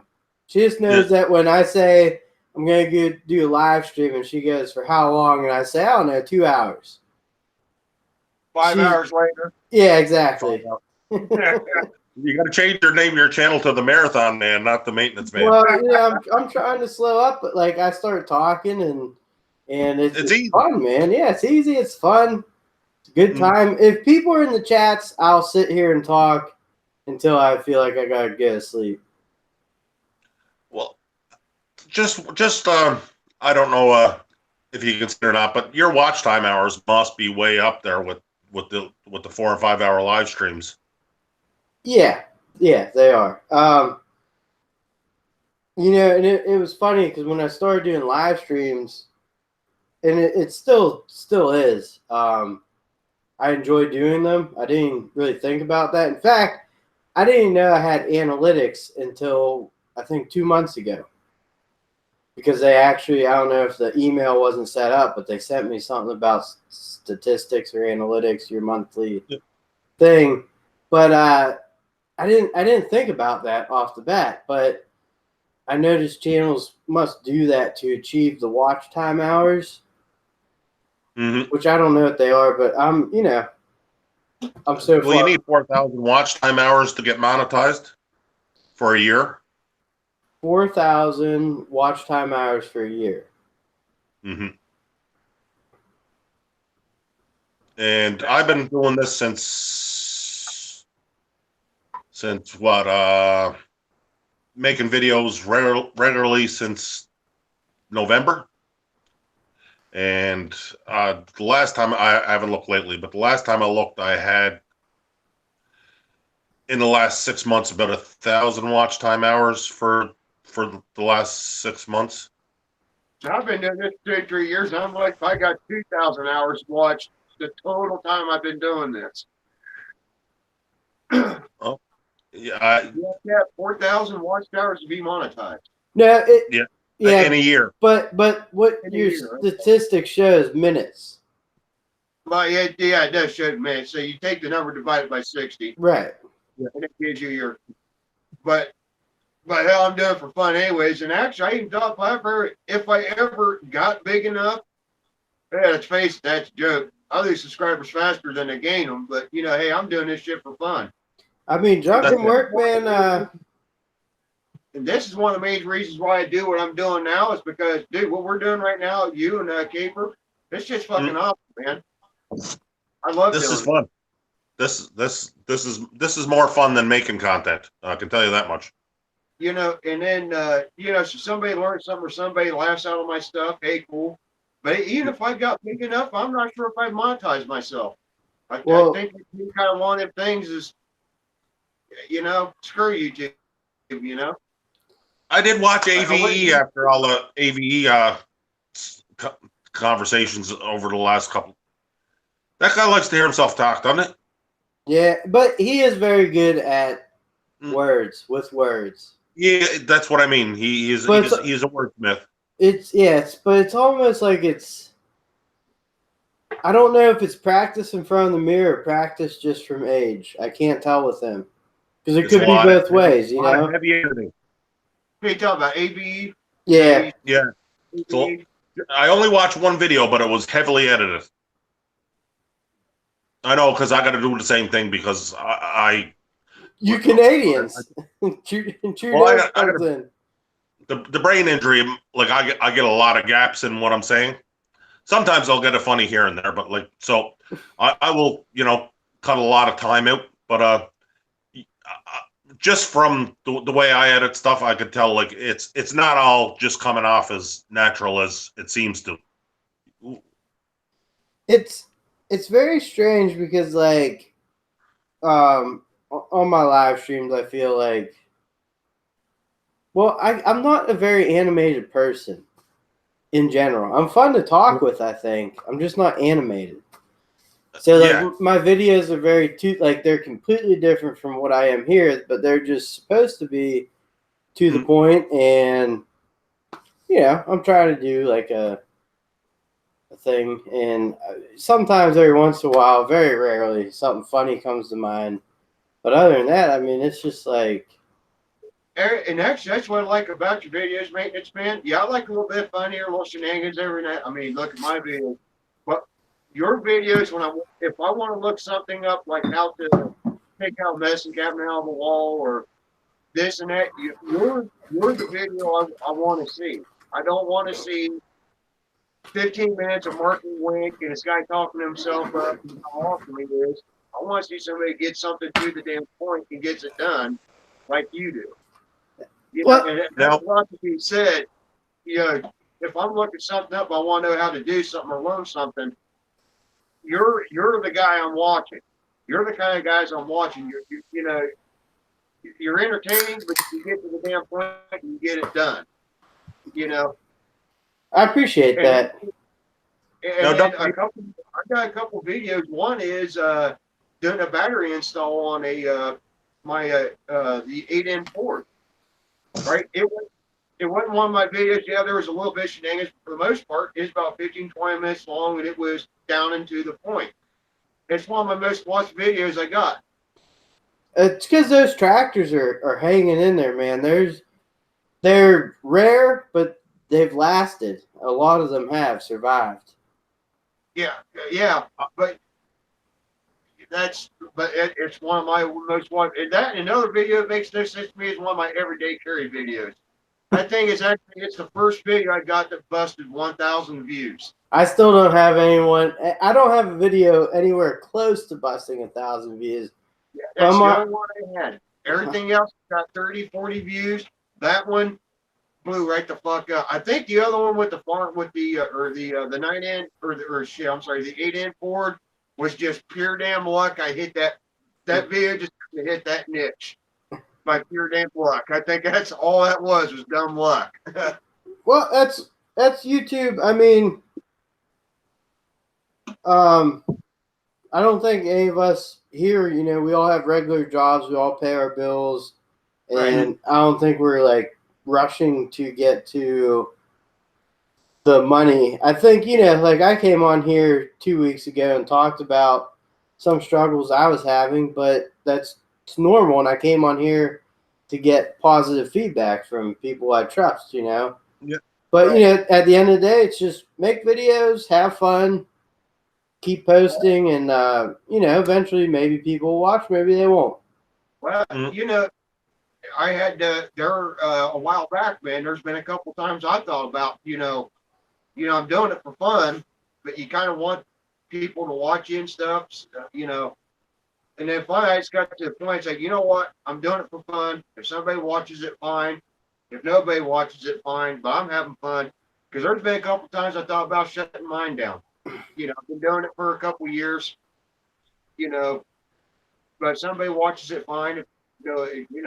I'm just having fun, and a lot of it I've been really enjoying here lately. It's like is what you and Caper and I are doing now. It's interacting and having a hell of a lot of damn fun, drinking a few beers, man. This is a blast. A few, like a case. Well, I haven't got to a case yet, but I'm about 4 in. Give me a minute, it'll be 5. that live stream caper that I pulled you into on I think it was a couple last Sunday or something. Saturday evening, I think. Yeah, I was like a half a case in before I even started that, and then family reunion we started at like 2. And Wow. I did that live stream, and like I drank a whole nother case of beer.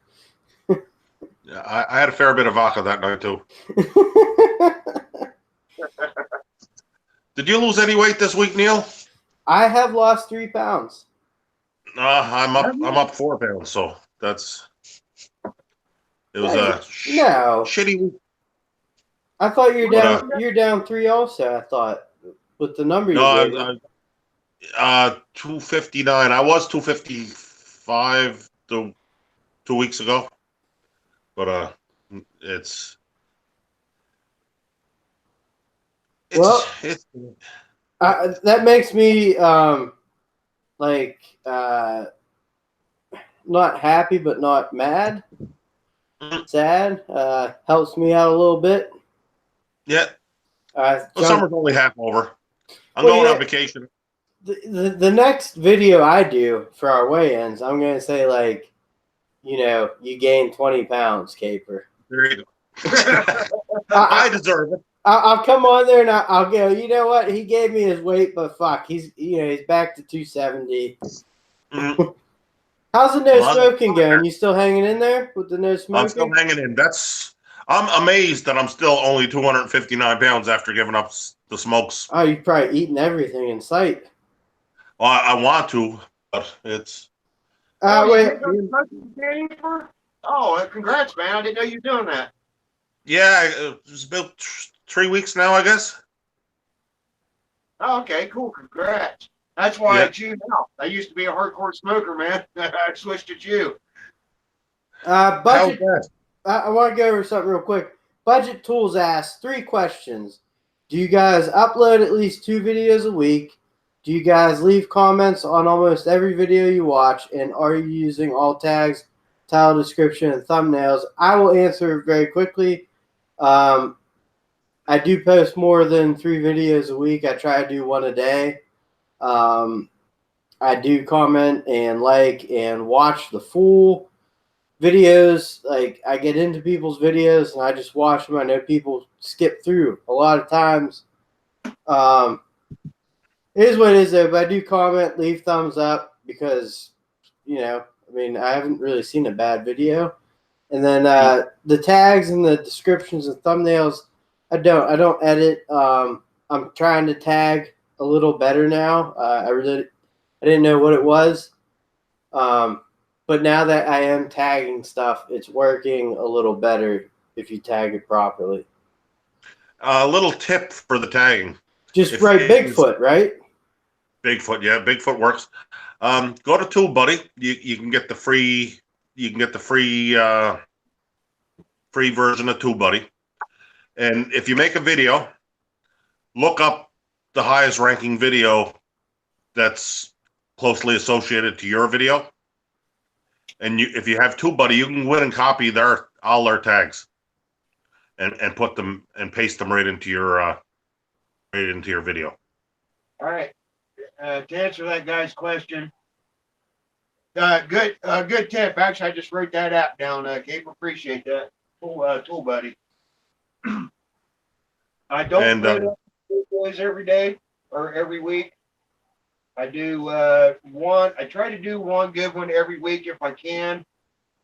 But let's face it, sometimes I go 2 or 3 weeks. I do go through every video. I watch them. I give thumbs up. I always give a comment. And the tag thing, I use it. And I didn't use TubeBuddy. Like I said, thanks again, Kate, appreciate that. But I do throw my tag description in there.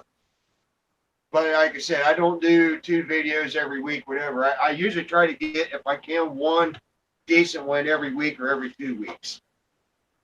I was doing about 1 10-minute video every week, and that's been cut down to probably 2 or 3 minutes over the last probably 2 or 3 weeks because I was really just I had nothing to shoot, and thank God you sent up them tools because it gave me something to fucking do. So Gabriel, actually, you know, I'm thinking about you doing this, and I know that you put a lot of thought into all of this. I think your wheelhouse should be like 6 to 8 minutes, not so short. Yeah, that's where I try. I don't want to be over 10, and so between 6 and 10, I think is a good length video because you're gonna get 3 minutes of watch time anyway. So Well, Yeah, it seems like anything. Yeah, I've kind of some I kind of noticed anything that's above 10 minutes, unless like you're really stupid, hilarious or something. But it seems like anything above 10 minutes, man, well, it's like people just lose their attention span. But I think another part of that is too, though. It's not so much as people his attention span is like we was talking earlier. We can't keep up the videos we're trying to watch now. You Yeah. know, and I think that's what a lot of people do. They're just kind of skipping, get to the next video. I don't think people have enough time. yeah, and Or like attention span. like the people in our community, like we all do a good job of trying to watch each other's videos, and like I see people doing the right things where they thank new viewers for coming to their channel, and I really I'm no fucking good at that. I can't do that. I try to have a little bit of a funny or a light cold open so that something to catch your attention, hopefully keep you around for a couple of minutes. Caper probably gets like a new, like some new subscriber that comments on a video, and Caper probably his first reaction is probably, "Who the fuck's this guy?"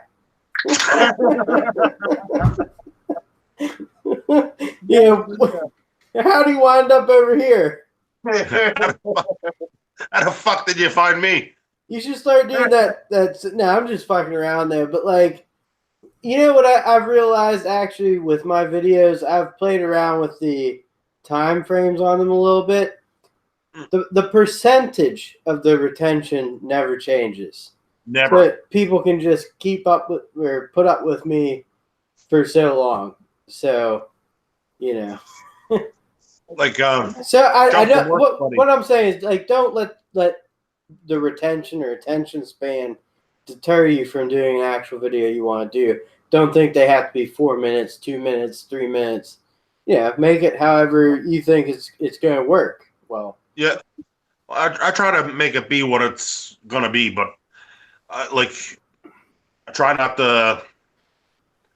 You try to stuff a video, and like you can't force people to watch it. If you're trying too hard, it's just got to be what it's going to be. Yeah, like I said, in certain videos, I think are just going to nail a certain audience. Like I said, that one I did with the 8N Ford, the 8N Ford. That thing's got 800 some odd views, but I think the people who are watching that are actually watching that because they have an 8N Ford and they're trying to do what they need to do.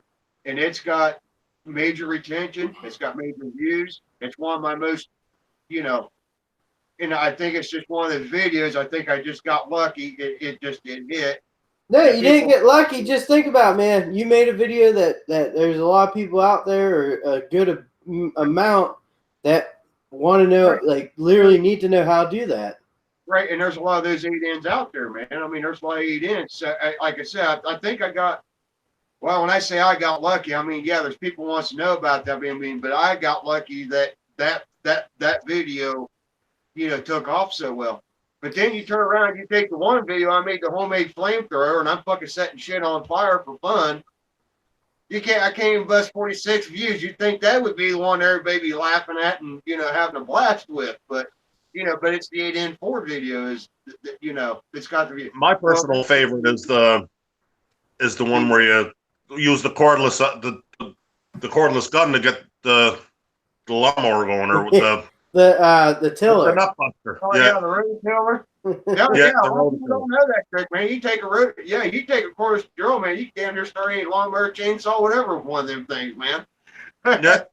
Hey, Budget Tool said, I'll be honest, I started making YouTube videos to make money. You know, obviously that's a thought in my head, but I joined the game. I think February is when I started posting videos, and I know that there's rules or parameters to even get monetized, and that's a long ways away. So I guess I'm just not worried about right now. Obviously, trying to make the best content I can and all that, because you're not going to get there without that. But the money part right now, it's not there right now, so it'll just be a bonus maybe one day, or maybe it won't. Maybe I'll get stuck at like 2 subs, or Some of the school of thought for making videos, like although I could clean up this shithole that I'm working in to look a little more professional, is looking a little bigger than you are, right? You know, the t-shirt's supposed to make you look professional, and the fucking all the rest of the bullshit. But if Budget Tools wanted to hop on this live stream, I'd be willing to talk with you, or definitely bring you on here and talk with you on some other platform, because he says he's semi-retired YouTuber, and it's cool getting. you're talking about your better performing videos. You should. I don't have any good. The only ones I have are the live streams. That's the only thing that does anything fucking good at all.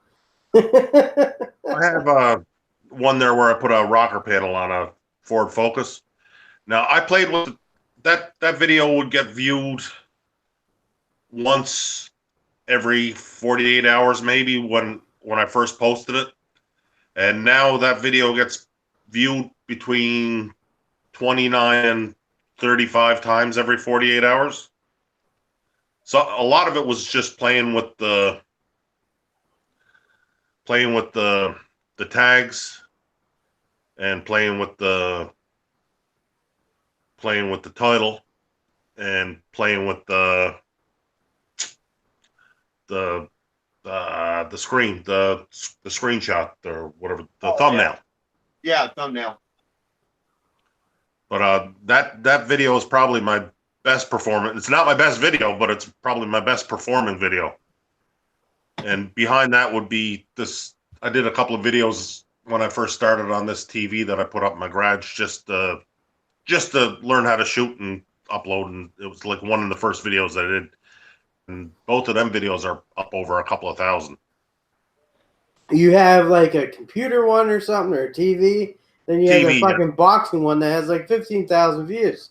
Yeah, that boxing one, I don't take any credit for that, because that was, Yeah, but it's like fucking crack up there. Like, hey, you posted that, and I was really confused by it, And yeah. I thought you were trying to be funny, and then I click on the video. It's fucking boxing. I remember you telling me about it. He's real big up there. Yeah, you're at. He's big in these parts. It was, they're Cape Bretoners are everywhere, so they're all. A lot of people watch that video. I gotta go drain my 12-year-old vagina real quick. I'll let you guys talk. Your innie turned into an Audi.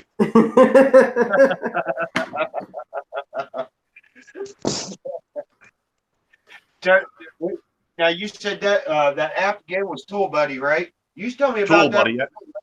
Okay, I'm going to. I got that wrote down on a piece of paper here. So you go in and sign up for it. It's free. Okay. And once you get signed up into it, you can go into YouTube, and you have to sign up for it. Sign into it in YouTube, and then you can go to watch other people's videos that are like your videos.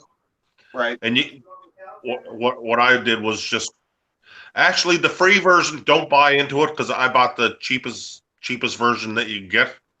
The free version works actually better for tags. Okay, does it? All right. Because you can go in and just copy somebody's tags that has a strong performing video, right? Okay. And if you buy the $10 version, or the one that costs you $10 for the year, it puts the tags where you can select them, but you got to go through the work of selecting them one at a time. Okay. And somebody that knows what they're doing, I'd just soon go and copy all their tags. Then than trying to start picking out tags. Okay, cool. Yeah, because like a lot of times, well, like not this latest one I just done. It was kind of more of an update, which is usually something I don't do, but I haven't done a video for a couple, 2, 3 weeks. I've been wanting to do a couple and just hadn't had a chance. But the video I had before that was the replacing the bottom rad hose on that Ford Power Stroke. I got the 6 liter. Yeah, I seen that video. So like when I was doing the tags, I had things like tools, 6 liter Power Stroke, F250. I try to think farm mechanics, ag mechanics, because I'm more of I don't so much do automotive.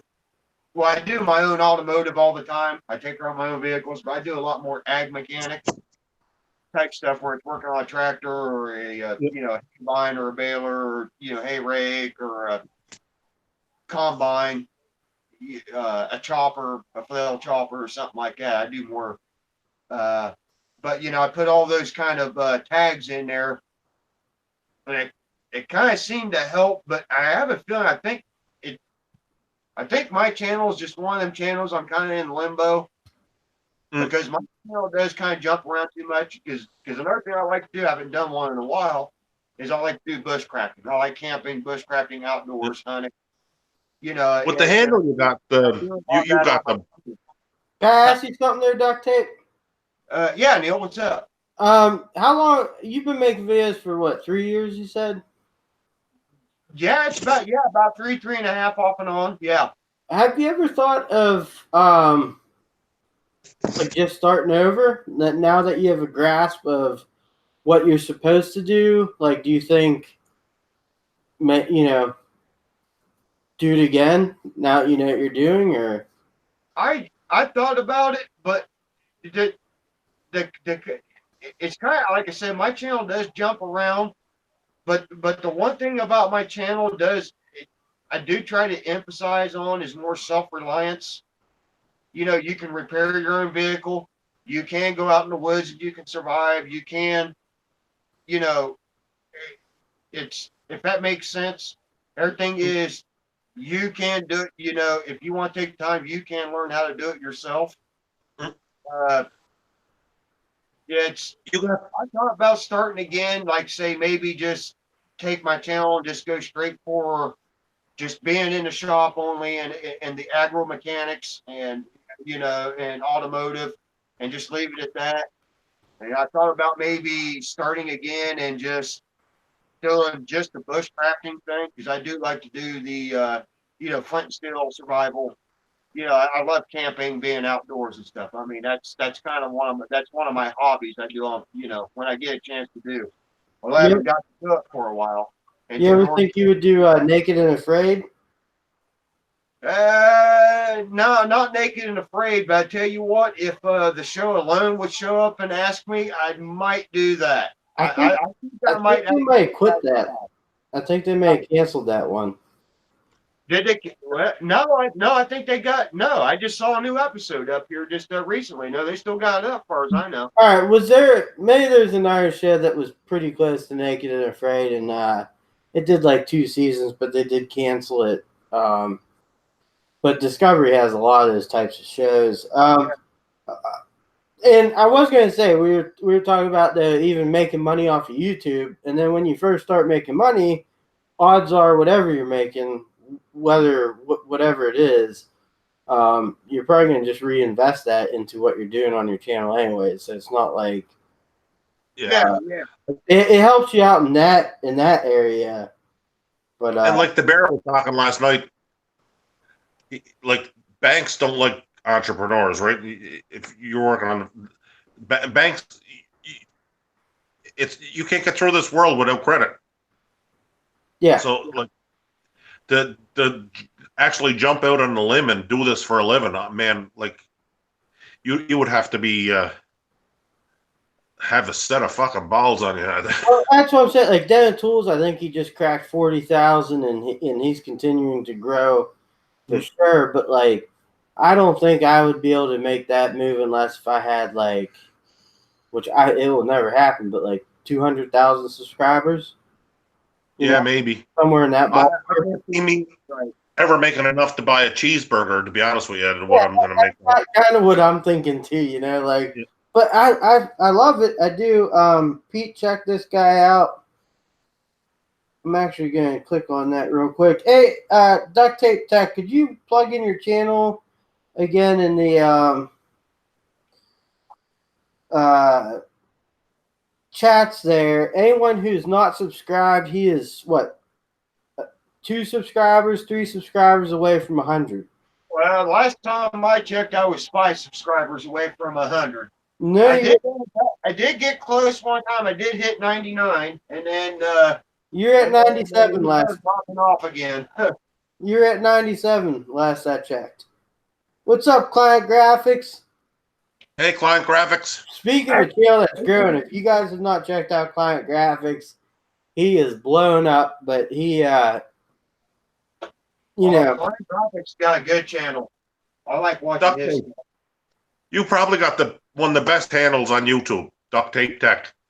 Have you ever thought of doing a red-green sort of a skit or a little? That's funny you mentioned that, Caper. I had a couple people actually tell me when they watch some of my stuff, they said it puts in mind of red green. And let me tell you, red green is my hero. Yeah. That dude, that guy is awesome. I even got the Possum. I got a book somewhere. It's the Possum Lodge handbook. Yeah, he's from. Well, he's actually from Nova Scotia. He started on a little show that was fairly local called Smith and Smith. Yeah, you was telling me about that. last live stream. Yeah, the last time you tell me about that. Yeah, I thought that was very cool. When I first heard your name, that's kind of because it gives you that impression. So there's a built-in audience there for that. If you could find a good shtick that you could, You know what Jaron Wilson said? I'm afraid and I ain't even naked yet. What's funny is, you always feel so much more comfortable with even just a layer of fabric on yourself, right? Thanks, Kenneth. Or if you are, I don't know, say the scariest place on earth, as opposed to being alone, even if you had like a fucking 3-month-old baby, you'd feel fine, pretty much, right? Mm-hmm. You'd feel a lot better. And it's just weird to take away that little bit of something and gain that much fear. Oh yeah, take away a millimeter of clothing off of you, and all of a sudden, yeah. But let's face it, man, clothing, protects you from the sun, keeps bugs off of you, keeps ticks off of you. Yeah, you strip away that shirt, man. It's Even at night when it's not like super hot out or something, a blanket over you feels better than none, right? You feel vulnerable. Yeah. Right. So being alone's scary. Huh? Being alone is scary. Yeah, well, that's what I'm. Well, right now, I kind of hate being in the house by myself. But horror movies. Do you guys watch horror movies, or do you want to get into some that kind of talk? Okay, zombie movies. Love zombie movies, man. Romero was the man when it comes to zombie movies. He's the one that created the zombie the way it is today. Love Romero movies. Good night, Robert Waters. Thanks for hanging out with us, brother. I appreciate it. Robert, you have a good night. Later, William. Cousin William. Appreciate you watching us. All right. Well, let me ask you this. To get away from zombies and stuff, have you guys ever had like maybe a strange occurrence that happened that you guys are like, what was that? Wouldn't call it a UFO, but I seen a shooting star that was going up instead of down. What looked like a shooting star that was going in the wrong direction. It was escaping velocity. It wasn't going down. That was a little weird. And yeah, I mean, what about you, Duct Tape? Have you ever had any like paranormal or I can't really. No, just yeah. Sometimes looking in the night sky when I've been camping, or just be outside when it's dark, and you see what you think is a shooting star. Maybe it seems a little smidge off or something, but I not even in the see you, William Logan. a ghost or a UFO, or I can't. You know what I mean? I can't say I've ever seen anything that really freaked me out. So you've never like not even seen anything, but like like all right. For instance, my house right now that I bought, I bought it 10 years ago. And when we first bought, my wife and I were renting a house, and after I'd get off work, like I'd work here till like 2 in the morning, and I never had like a bad feeling in this house. Like everything's pretty wide open. None of it seems scary. Everything seems. I've been in some houses though, like my parents' old house, where you never felt alone. You just never had that alone feeling. Now, to talk about that, where I worked at the university, there for a while, I worked up on the ridges, the old insane asylum. Yeah. Okay, and then you hear a lot of people, they talk about all these different feelings, this and that. And I think what happens is a lot of people, they kind of work themselves up because they're walking into a insane asylum. So they already get that in their mind, like it's already going to be creepy. And so when they walk in there, they automatically feel all this, weird shit going on or whatever. And I worked in that place for a couple of years. And, I never got into that, right? I show up, everything's cool. The old architecture is cool as hell, right? It's old Victorian era architecture. It's just beautiful, right? And then I worked in there for a couple of years, and this is when I was working as a custodian, / maintenance, building maintenance, and worked in there for years, man. But I did have one time, man. I walked into this room, and it just bugged the fuck out of me. I can't explain it, but it just, as soon as I walked in the room, man, it just, I don't know. It bothered me. Once I got out of the room and shut the door, I was fine. But there's something about that one room, man. I don't know why, but in old insane asylum, like everybody else, they could start getting freaked out even before they get up there because they're, you see all the horror movies, with insane asylums and get all freaked out. But I had one room that it did kind of bother me. I got in there, I got what I need to get done, and I got the hell out one time. Yeah, I mean, I'll just say this: like, I've never physically seen anything. It was same here. I didn't see nothing, but it's just something about it, man. I wanted to fuck out of there. It just right. It did. I don't know why. There's things you don't fuck around with, like a Ouija board, for example. You don't fuck around with a Ouija board. I have once. Okay, there's 3 things I always said a man never fucks with. A man never fucks with a power takeoff shaft, a pissed off grizzly bear, and a limp dick. There are 3 things that you don't fuck with. But that room, I don't know, man. That did bother me. Now, what about the Ouija board, Neil? I never messed with the Ouija board.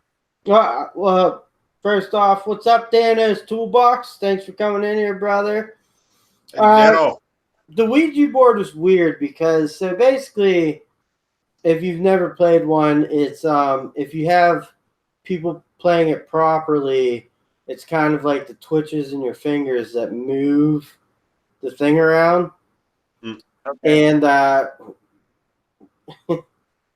only thing I can say is when I played it with 2 of my friends that, we did it properly, like you can tell when someone's fucking pulling on something, right?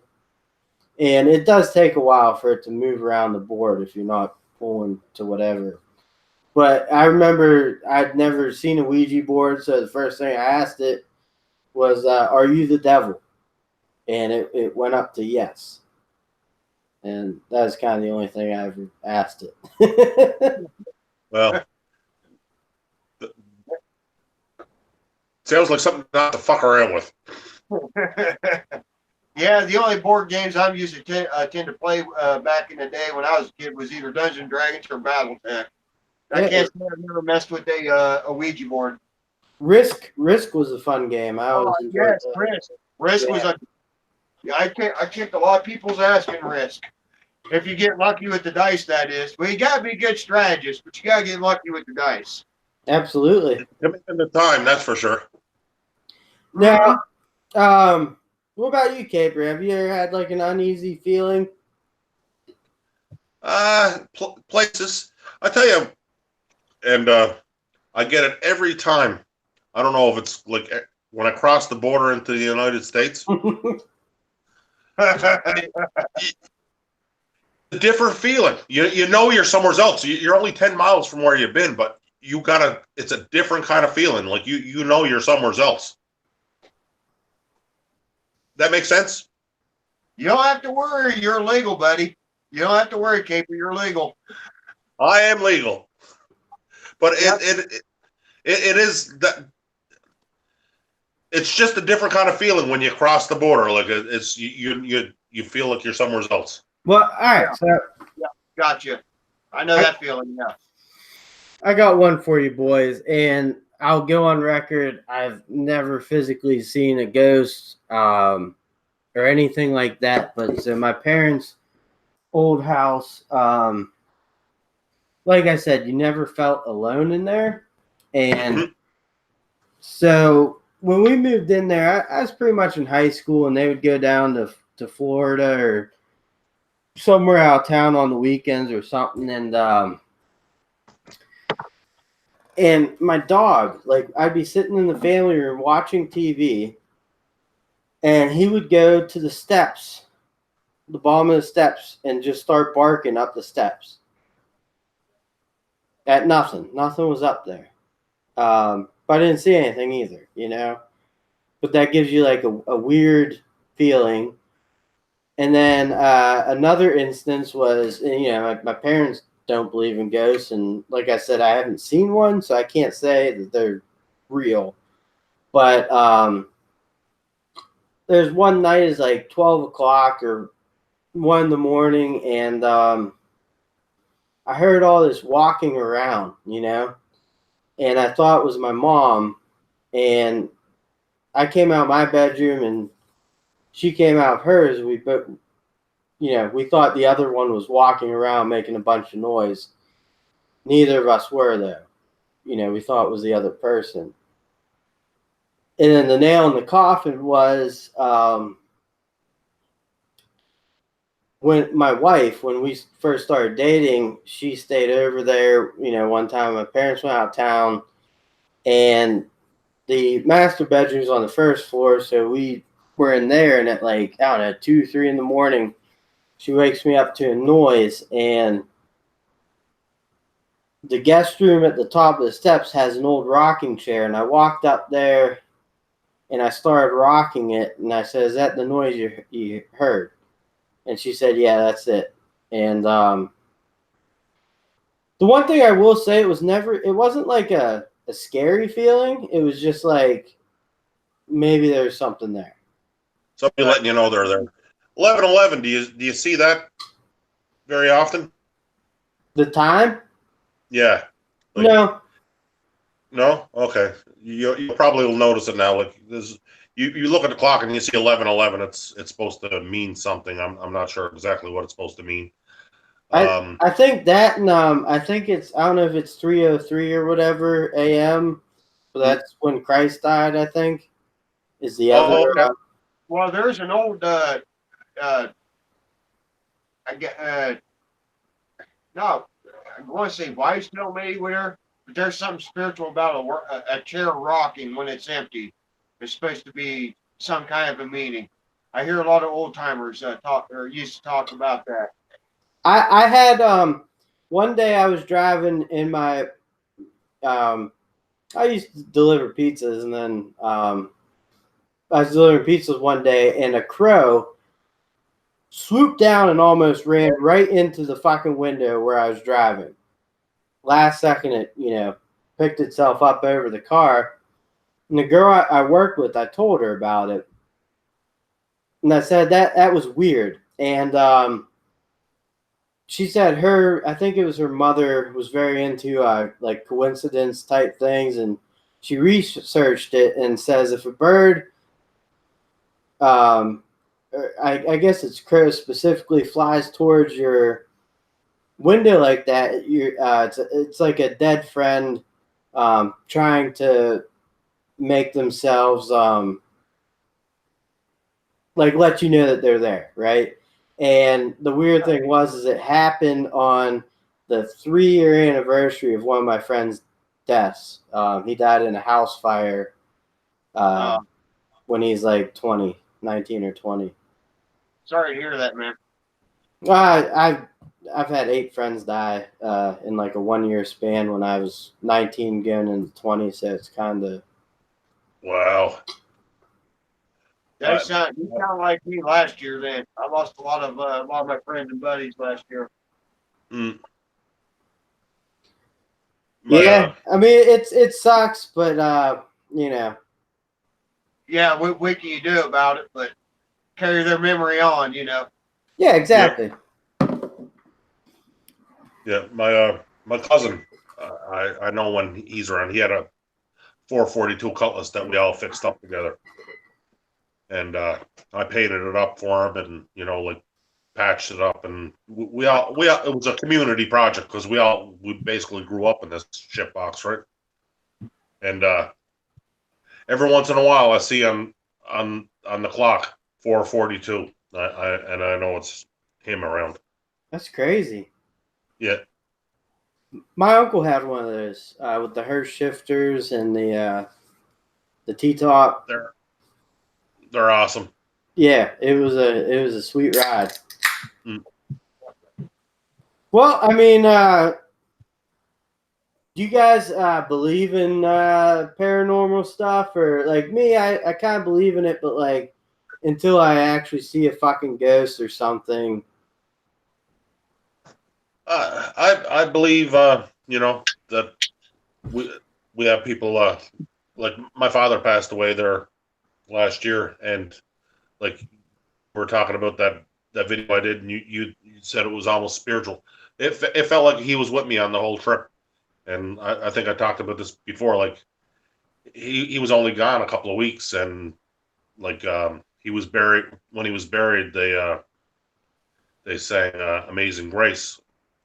And my first night when I stopped, I get at the motorhome, and somebody, like this hotel I'm staying at is in the middle of buttfuck nowhere. There's nobody around, right? And somebody's acapella "Amazing Grace." That didn't happen by coincidence.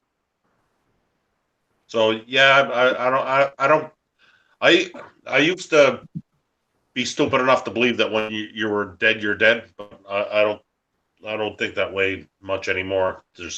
I see too much stuff that the ones that we love are still around.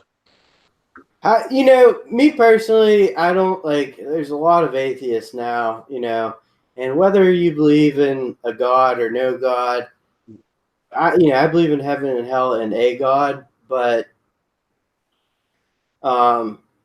just being a good person. And I think if you just have the belief that there is something else there, whether it is or not, why not just live that way? Believe it. If it happens, it happens. If it doesn't, you won't know. I mean, you have people that are are angry and lost their faith, and like I can understand that. But then you have your atheists that think they're smarter than everybody else in the room, and they want to tell you how dumb you are. Well, really, whether I believe or not doesn't really matter. It only matters to me. If I'm wrong, what does it matter? Exactly. Right, So like, think of it as an insurance. If you was right, hey, cool. If you was wrong, what's the damn difference? But if you was right, hey, man, you're ahead of the game, But you do have them atheists that just want to tear you down and make you feel stupid for. I know the people you're talking about. Yeah, the one guy who thinks they're smarter than fucking Albert Einstein and fucking self. I know who you're talking about. Yeah. They may try to make themselves feel smarter by cutting you down. I know the type. I deal with them all the time. Yeah. So where's the proof? Well, there's no proof. There's no proof, and you can't prove the unprovable. Yeah, you can't prove a God exists. You can't disprove he doesn't exist. You can't do it. Well, why not just believe that it might be there and just be the best person you can be? If you got to talk to someone every once in a while, just say God. It doesn't have to be a specific God. Yeah. I'll get back to the one conspiracy theory with the Area 51. X-Files, right? I believe. Yeah. There you go. Yeah, I believe. Yeah. I believe. That's it. There you go. Yeah, that's all you need. But I mean, teach their own. I can't. I mean, to be honest with you, I'm Roman Catholic. That religion may not be here in 100 years. That's how bad it's getting. I'm raised Roman Catholic. I ain't got much good to say about our Pope. He's No, But I believe in God. I don't know if religions are that's where I'm at. So like religions are like a structure.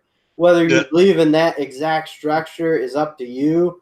But maybe you believe in something after that, and I tend to. That's where I am. Yes. Yeah, you gotta believe in the. I get the particular word.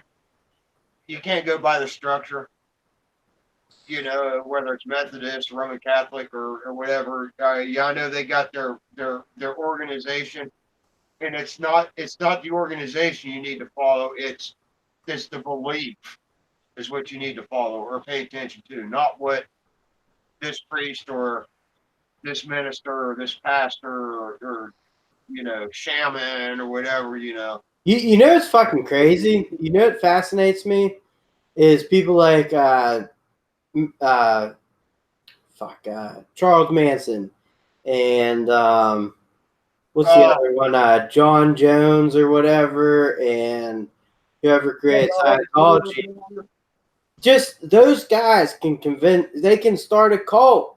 That blows my mind that people fucking listened to them and said, "Yeah, that all makes sense." Yep. That's crazy. I gotta ask you, what do you think about the making the murderer thing? Oh, about that guy. I think that's in Ohio, right? Wisconsin, isn't it? Yeah, maybe. I haven't seen the second season. I watched the first one. Yeah, I haven't seen the second one. I don't know. From what I'm reading in the papers, Caper, they still don't have a leg to stand on. They're going to be in jail.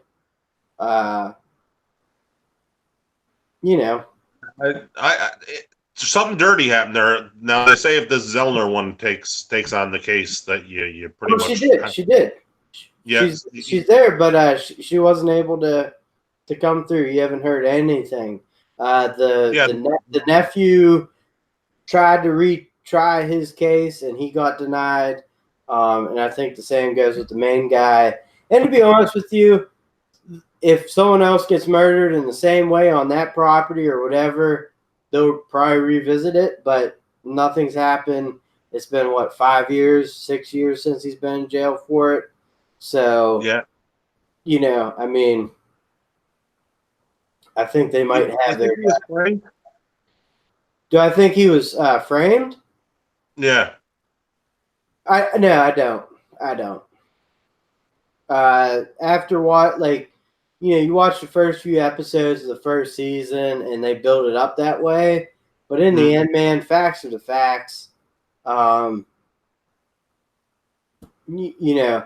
Could have been another family member, maybe. I don't know. But it was definitely someone from that family, I think. Well, what do you think? Well, it sure saved Matt Matakawa, however you pronounce it, a lot of money when he got found guilty because they were all that money that they were supposed to pay out for the previous one. Well, I agree with that, but I mean, Cui bono? Who benefits? who benefits Who benefits? from what?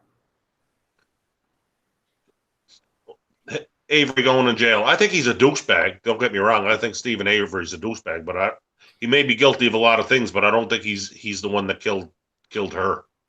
I don't think he killed Halbeck.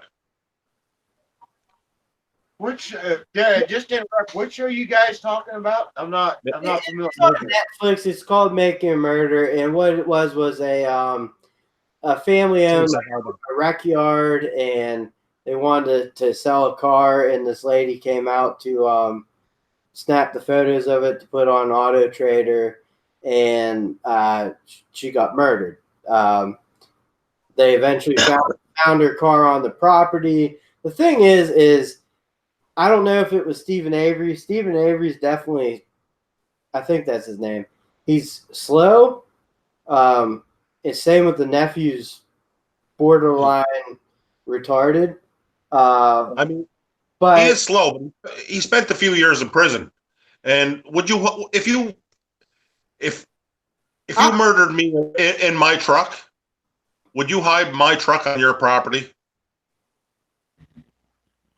I mean, if I'm Avery, I might, or the nephew, or it was definitely one of them, one of the family members. Avery might have been framed by them, but I can't tell. You think it was the police there, right? I think the police had something to do with it. Yeah. Yeah, I mean here's the thing though, they made a very compelling argument with that, and that trial went pretty quick. And I'm pretty sure they held that out not in that county, right? Am I correct about that? I don't think they were able to get it stayed to another county. No. Okay. I'd have to go back and watch it again, but there's enough there to say who benefits from this, and some of it's fishy. Now, it's not my hill to live and die on, but some of it's pretty fishy. But all right, so there was another murder that took place on there that put him on their radar originally, and I think he definitely did that one. So even if he didn't commit the second one, he got off with the first one, so it kind of worked itself out there.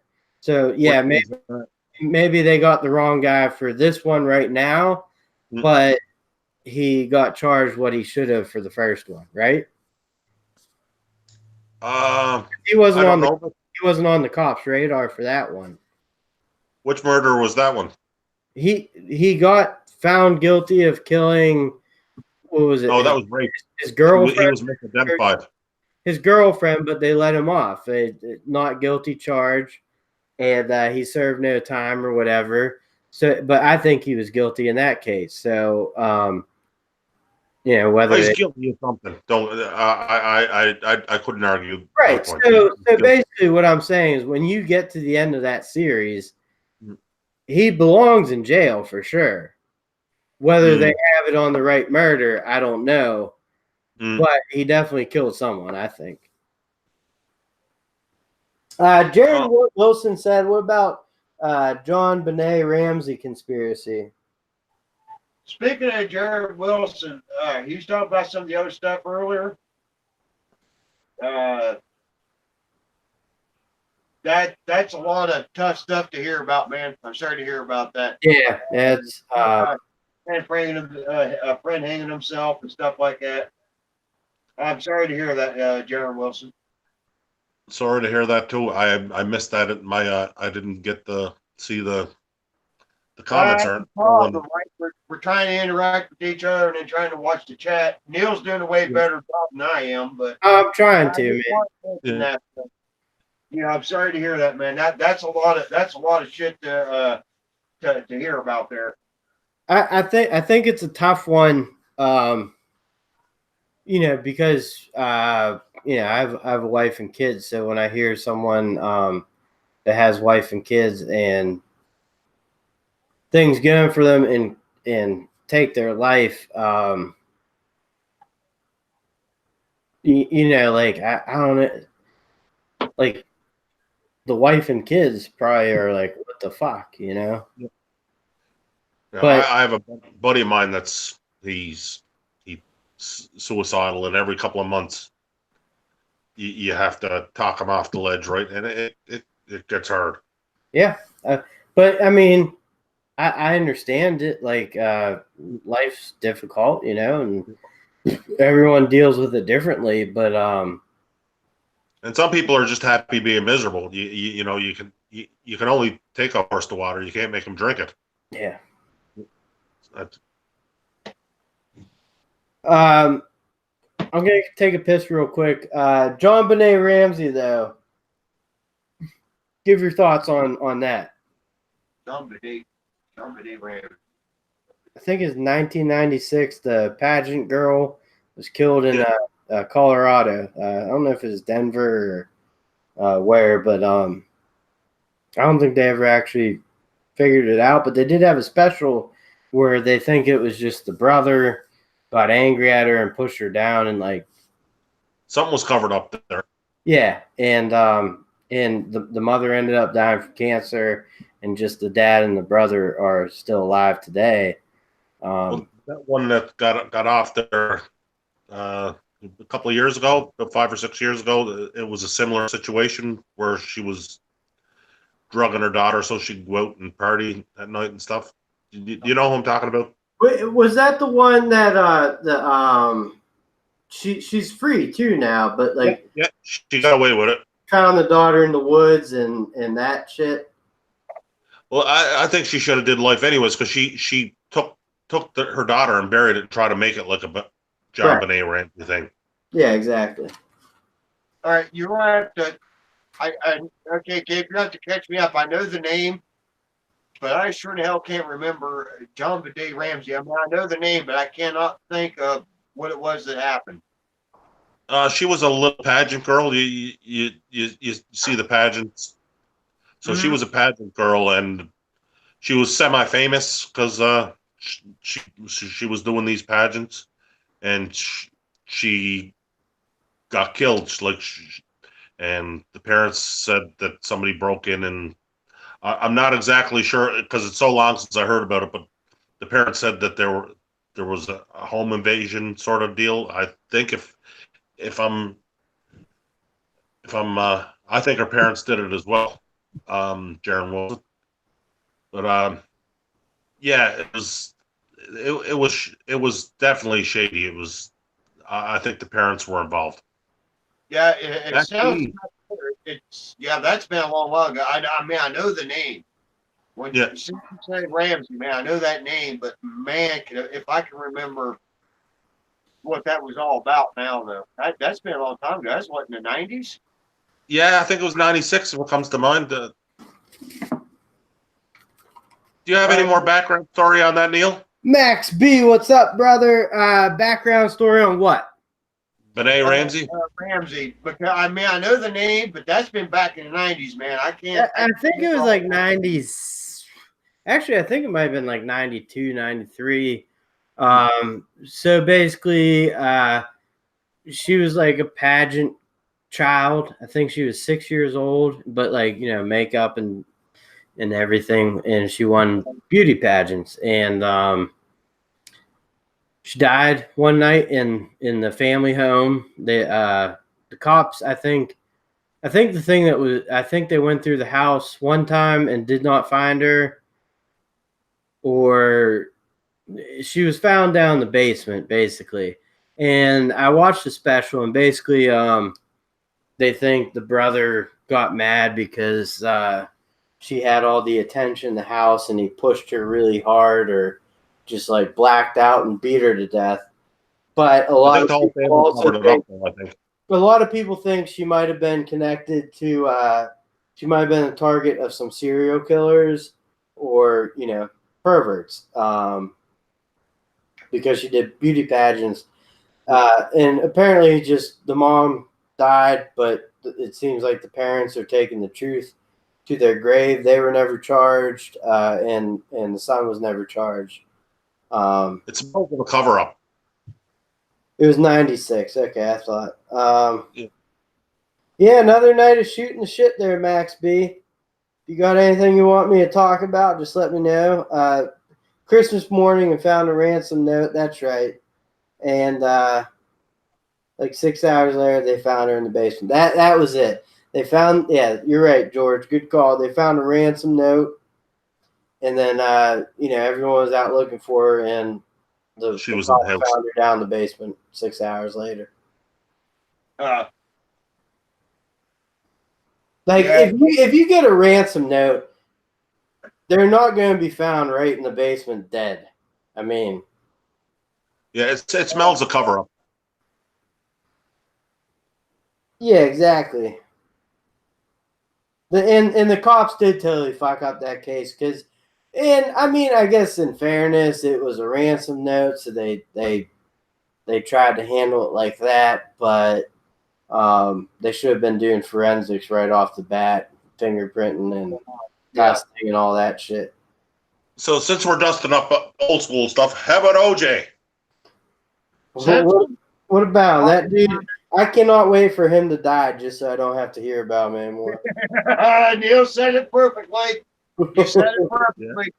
The day I actually, you know what? The day he dies, I'll go out, pick up a 12-pack of some good beer, and I'll make myself a steak dinner, and I'll smile. Dude, I will actually grab a gallon of OJ and actually fucking tug. Well, I'd stick some vodka in it, but I will actually drink a gallon of fucking OJ. I'll have some screwdrivers. That fucker. Good night, Kenneth. Thanks for joining us, man. I appreciate it as always. Really appreciate the support. Kenneth, good night, buddy.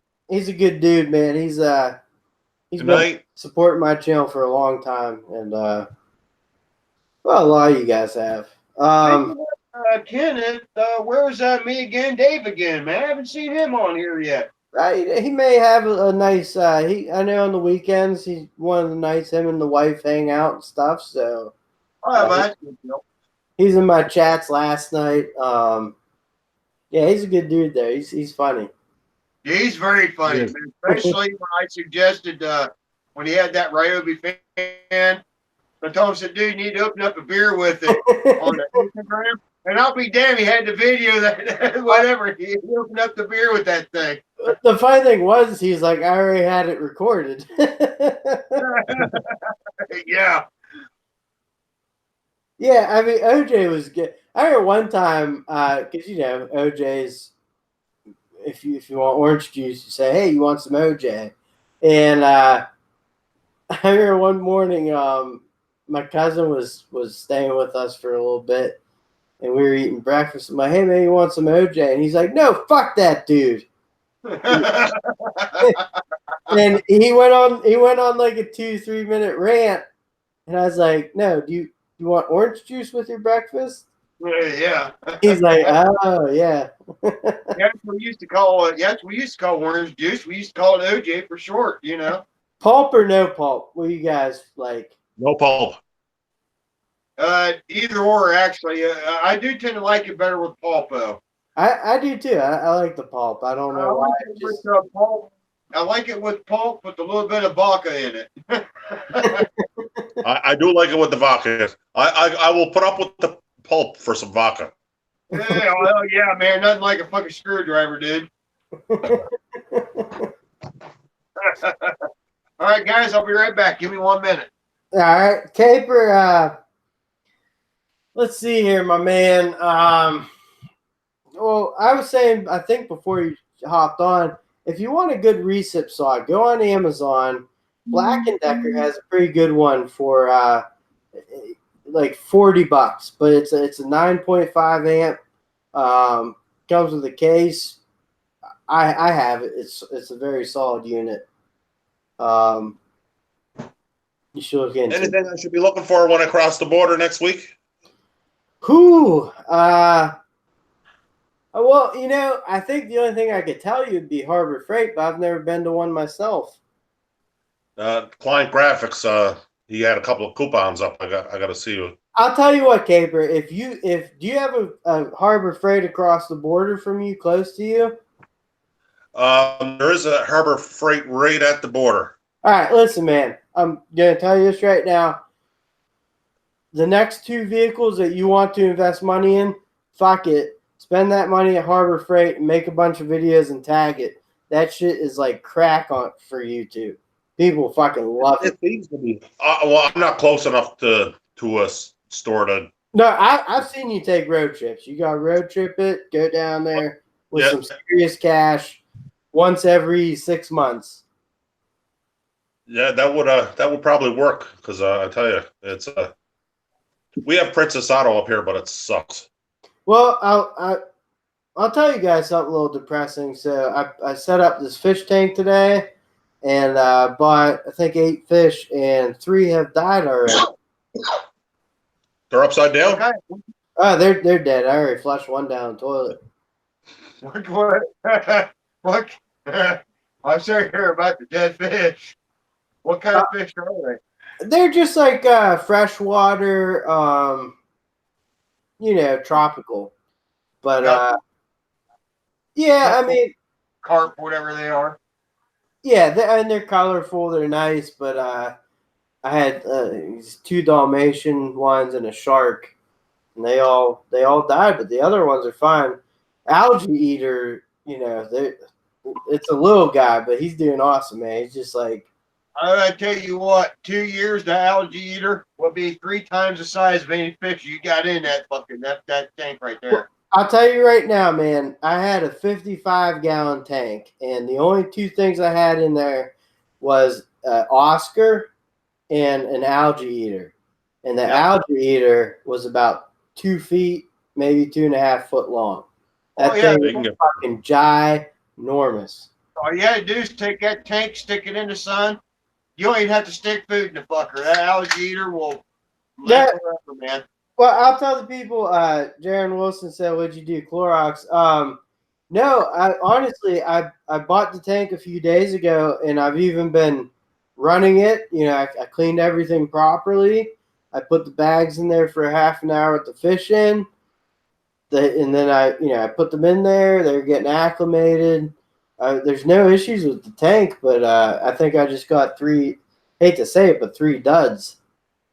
Yeah, sometimes you do. Because you want to let the tank run for a day or two, get the chlorine out of it. Right? Yeah. Or I even put that water treatment shit in there. Yeah, the STAR, whatever it is. Yeah. Yeah. I got to tell you, man, I got a fish tank out there up front. You just, for some reason, man, you'll buy 5 or 6 fish, and a couple of them will die. The other ones will make it. Just, it's weird as hell. Yeah. Did you use tap water, Neil? I do, yeah. Yeah. But like I said, I let it run with that treatment in it, and that treatment's supposed to make the tap water fine for the fish. Yeah, it takes chlorine out. Yeah, let's set a day, let it run. Yeah, it's fine. It's going to take all the chlorine out of it and everything. But like I said, I've had fish before. I've never, they do die. They just, it is what it is. I guess they're kind of the. It happens. But you know what? It's like when I was dairy farming, man, I'd buy 10, 15 head of cattle, and, 12 would make it. And for some reason, 3 of them would just die on you, I don't know if it was the stress, if it was different, but, you just lose 1 or 2 of them.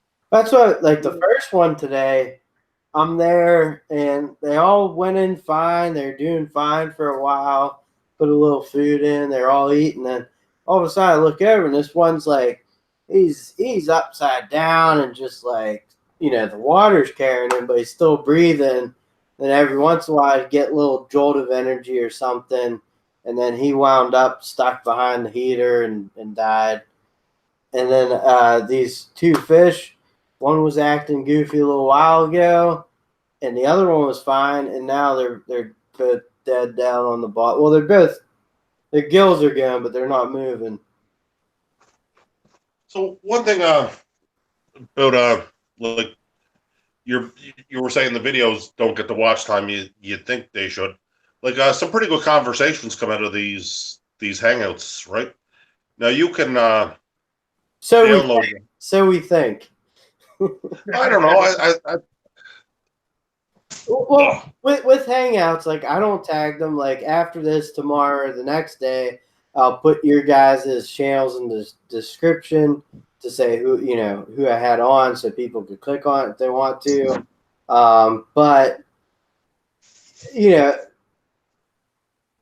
to me, and I appreciate it, but people come and watch and they enjoy it. I hope that's why they come back. But we must be doing something right with them. Yeah, we're not making content. We're just shooting the shit. That's the yes. But well, a lot of podcasts do that, and you'll see other channels that do podcasts along with making content. The video, and that's where I was trying to get to, and like I've actually had it now where people are saying like I listen to your live streams at work. I just put it on and let it play. Yep. That's pretty cool. That's what I do here, especially when I'm working in the garage. I can put on live streams and just let it rip, tater chip. But even like for the people that want to watch that highlight, you can go in and download that whole podcast and put the best 5 minutes of it, the greatest hits of whatever. So you're saying I should edit it and pull out some of the good content and then make another video with it. It's a lot of pressure. Oh, okay, gotcha. That's a good idea. Well, if you're gonna, good guys, you're gonna take all the good content out of this live stream, this thing wouldn't be no longer than 3 minutes, man. I know. But if you get 100,000 views at 3 minutes, that'd be all right. But it'd be a hell of an amazing 3 minutes, though. It would just be like slow motion. Trudeau. Trudeau. Cocksucker. I can't hear his name and not say cocksucker with it. I think just from you doing that little skit, I gained like 4 subscribers, like 5 subscribers from that. I had some guy comment, I subscribed because of the Trudeau talk. Okay, I gotta tell you, Caper, if you asked me like 4 years ago who your prime minister was in Canada, I couldn't tell you. Should have been Rob Ford. Yeah, I couldn't have told you. It should have been Rob Ford. Rob Ford, he was fucking awesome, I tell you. He was. Okay, but my joke is again, but like your prime minister before, I couldn't tell you whoever. No more the prime minister of fucking England until the last good prime minister they had was Margaret Thatcher was the last I heard, right? And Jesus Christ, that's been years ago. I didn't know who your prime minister was until fucking Justin Trudeau got in there. Now I'm telling you what, dude, I'm sorry, but what a link, man. Well, I'll tell you right now about Rob Ford. What I love about him, he was honest. They fucking caught him doing fucking crack in bank with chicks, and he goes, "Yeah, I'm here." I made him. Well, he made a mistake, but he definitely wanted to be there. But like that was like he was like if Chris Farley would have been a fucking mayor. Oh, he had so many good lines. I wish I could remember them right at the moment because he would literally, anybody that walked up to him and approached him and talked to him, he would have business cards on him all the time with his personal cell phone number, and he'd hand people, anybody. Could have been anybody. He said, "Give me a call if you ever need anything." And who was that? Who was this again? Rob Ford. Oh, okay. The prime minister before? No, he was the mayor of Toronto. Yeah. Oh, the mayor of Toronto. Oh, that's what it was. Yeah, I do remember hearing about him. Yeah. And he was such a nice guy that he had to resign, but they still made a position for him. He worked with the NHL, but the NHL made a position for him, basically. Right. But yeah, but at least the guy was on straight up. Yeah, you know. Yeah, like Clinton comes out. I did not have sexual. Rob Ford came out and said I smoked crack and fucked hookers. Yeah. Yeah. Yeah, that's the thing. But I didn't fuck her because it was fucking gross. That's what I loved about Bill Clinton, man. That was one president I got sick and tired of a president half-assing around. I smoked weed, but I didn't inhale. Or I had a sexual affair, but I didn't stick it in her. Like, dude, quit half-assing around. You know, you did it. Quit lying. Yeah. No, the cigar fucked her. Fucking fess up, you know. Not only that, listen to this shit. This is women fucking wanted to vote Hillary Clinton. When that happened, Hillary Clinton came out and said, Monica Lewinsky, you're a fucking slut trash bag, you fucking whore, for sucking my husband's cock. You know, that's a woman's rights act. To this day, she still says shit. So fuck her. You know what? Actually, Hillary Clinton, I don't get into politics too much, or I try not to. She's a cunt. My videos, she is a fucking cunt. I'm going to tell you right now, Hillary Clinton and everybody involved with Benghazi needs to be in jail right now. She needs to be in jail. Our American troops die in that place. Didn't give them any help. Those motherfuckers need to be in prison. I don't get too political. I try not to. But that right there, they need to be serving a prison sentence right now. And that's not a conspiracy theory. It's just a fucking conspiracy. Them fuckers need to go to jail. They straight up left our guys to die. And they let them die in there. And they called for help. And Obama and Hillary Clinton called all that shit. They knew what was going on, and they fucking let that shit happen. And that, I'm surprised they let them make that movie, to be honest with you. They did make a movie out of it. Yeah, I'm surprised they let them make it and have it be that accurate. Yeah, and that movie, and when I watched that movie, it was a good movie. It still pissed me off. Pissed me off more. Right, but, yeah, when you watch it does piss you off more about that fucking situation. Right, it was a good movie. It was shitty. It was common sense would have saved those people. I'm surprised they let them make it. I'm really. It's because truth rarely gets portrayed in Hollywood. But yeah, but I got to tell you that right there. Like I said, I don't try to get political on my videos or on the live streams, whatever. But that right there, there's people need to be serving a fucking prison sentence for that right there. My father was a 20-year military veteran. My brother was in the military. Sadly, I couldn't serve, but you know what? Fuck that. People need to be serving in a fucking prison system for that. They need to go to jail. Hillary for prison. I think. How long till Heartless Fairy comes in and starts telling you to stop being so political? Here a second when I grabbed your beer. Yeah. She's all right. I'm going to tell you guys to say hi, actually. She's awesome, man. The helicopter will be coming in to take care of us in a minute. Just say Alex Jones, and they'll come and get you. Yeah. No, Heartless Fairy is my personal medic. She used to be a nurse full time, but now when I yell medic, she knows come to running. He's already done hurt myself bad. Actually, medic. Yep, that's exactly what I say, medic, and she comes, fixes me up, where it's putting stitches in my finger or in a hand or something. Does that work with a beer too?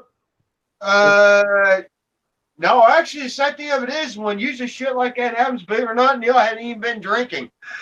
Yeah, but I'm saying, like, if you wanted a beer, would you be like, medic, and she comes out and you're like, can you grab me a PBR? No, she's gonna run out because unfortunately she's actually pretty sick now. But every once in a while, when she was doing pretty good there, every once in a while she'd run a beer out or a cold drink out there to me, whatever. But actually, she used to running a lot of the farm equipment. And that 4020 I was telling you about, the one that weighed over 6 tons, she Yeah. used to drive and bale hay with that thing. That's With fucking awesome. with the 1,500-pound round baler. And she was in nursing school when she used to do that. Shit. That'd make her a keeper. Yeah. My wife is a keeper. Mm. She's definitely a keeper. Her parents, totally awesome. Her father, or my father-in-law, awesome dude, man. Awesome guy. I know my wife. I wouldn't find anybody else to put up with me more than 20 minutes at a time. So Yeah. I got to keep her myself. Hey, Caper, you've been on here for more than 20 minutes. I mean, we're kind of close to being wife material here.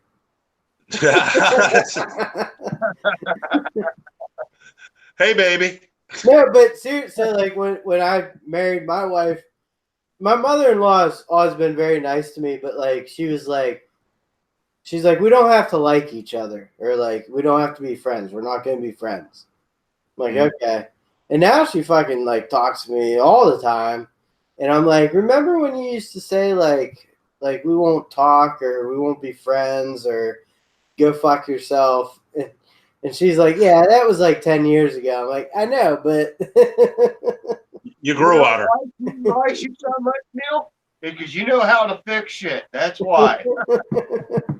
Yeah, that's probably it. That and the do a good job, kind of a good job to take care of the kids and stuff. But no, it's good you're getting along with your monster-in-law, I should say. Because you always get along with the guy, right? Well, even her dad liked me right off the bat. Yeah, you see, that's what I'm saying, man. Right? You know, of course, I'm a little biased, but my father-in-law, man, dude, he's just as awesome as my dad. That's how I feel, and it's funny too because like he always asked me to call him by his first name, but like still for the first 4 years I call him Mr. And because that's just how I was taught. And I told him, I was like, listen, I'm going to try and do it, but it's going to be a hard habit to break. So that's just how I was raised, Exactly. I tell you, my father-in-law, I would play poker with him because I've been with my wife now about 20 years. We're married. We're not married 20 years, but we've been together for 20 years. I can't get a read on him, man. I would play poker with him. Yeah, I mean, I don't know if he loves me or he hates me or what, but yeah. If you don't hear hate shit, then I think you're doing all right. Well, if you're doing, I know the type there, bud. If he doesn't say he's going to kill you or tell you to wear your underwear backwards or anything like that, dude, you're in. Yeah. You're in like me.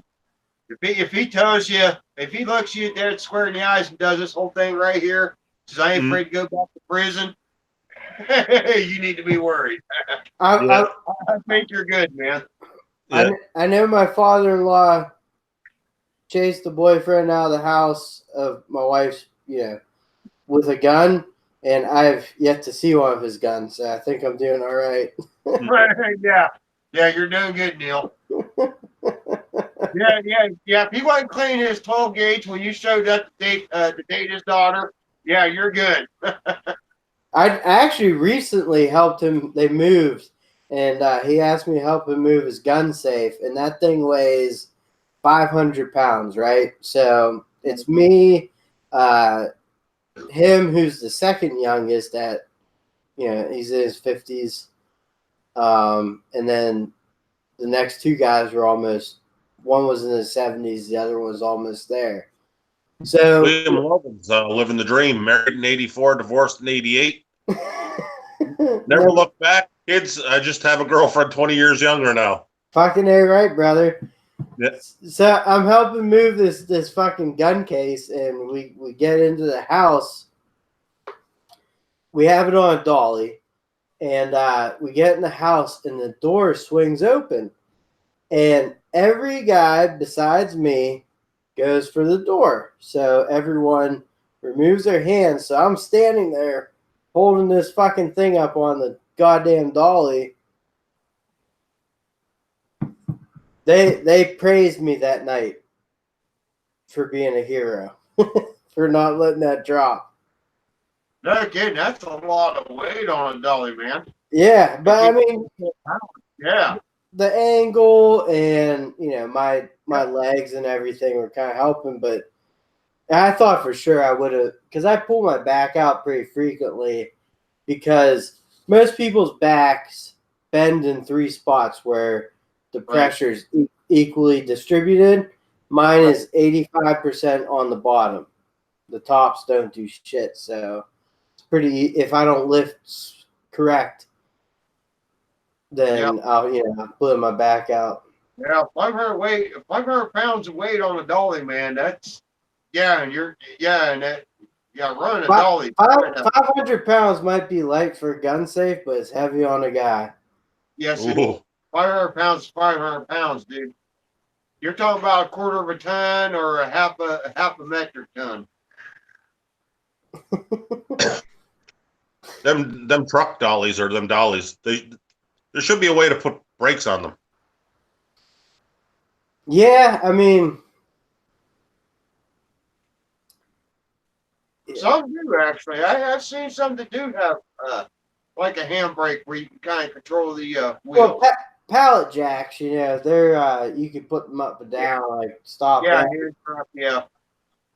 that was my first job. I worked at a warehouse when I was 13. Did it in the summers of high school, and load trucks up and stuff with a pallet jack and the forklift. We had a little Nissan. That was pretty fun to cruise around, and you could burn the tread off the tires. That's how peppy it was on the start.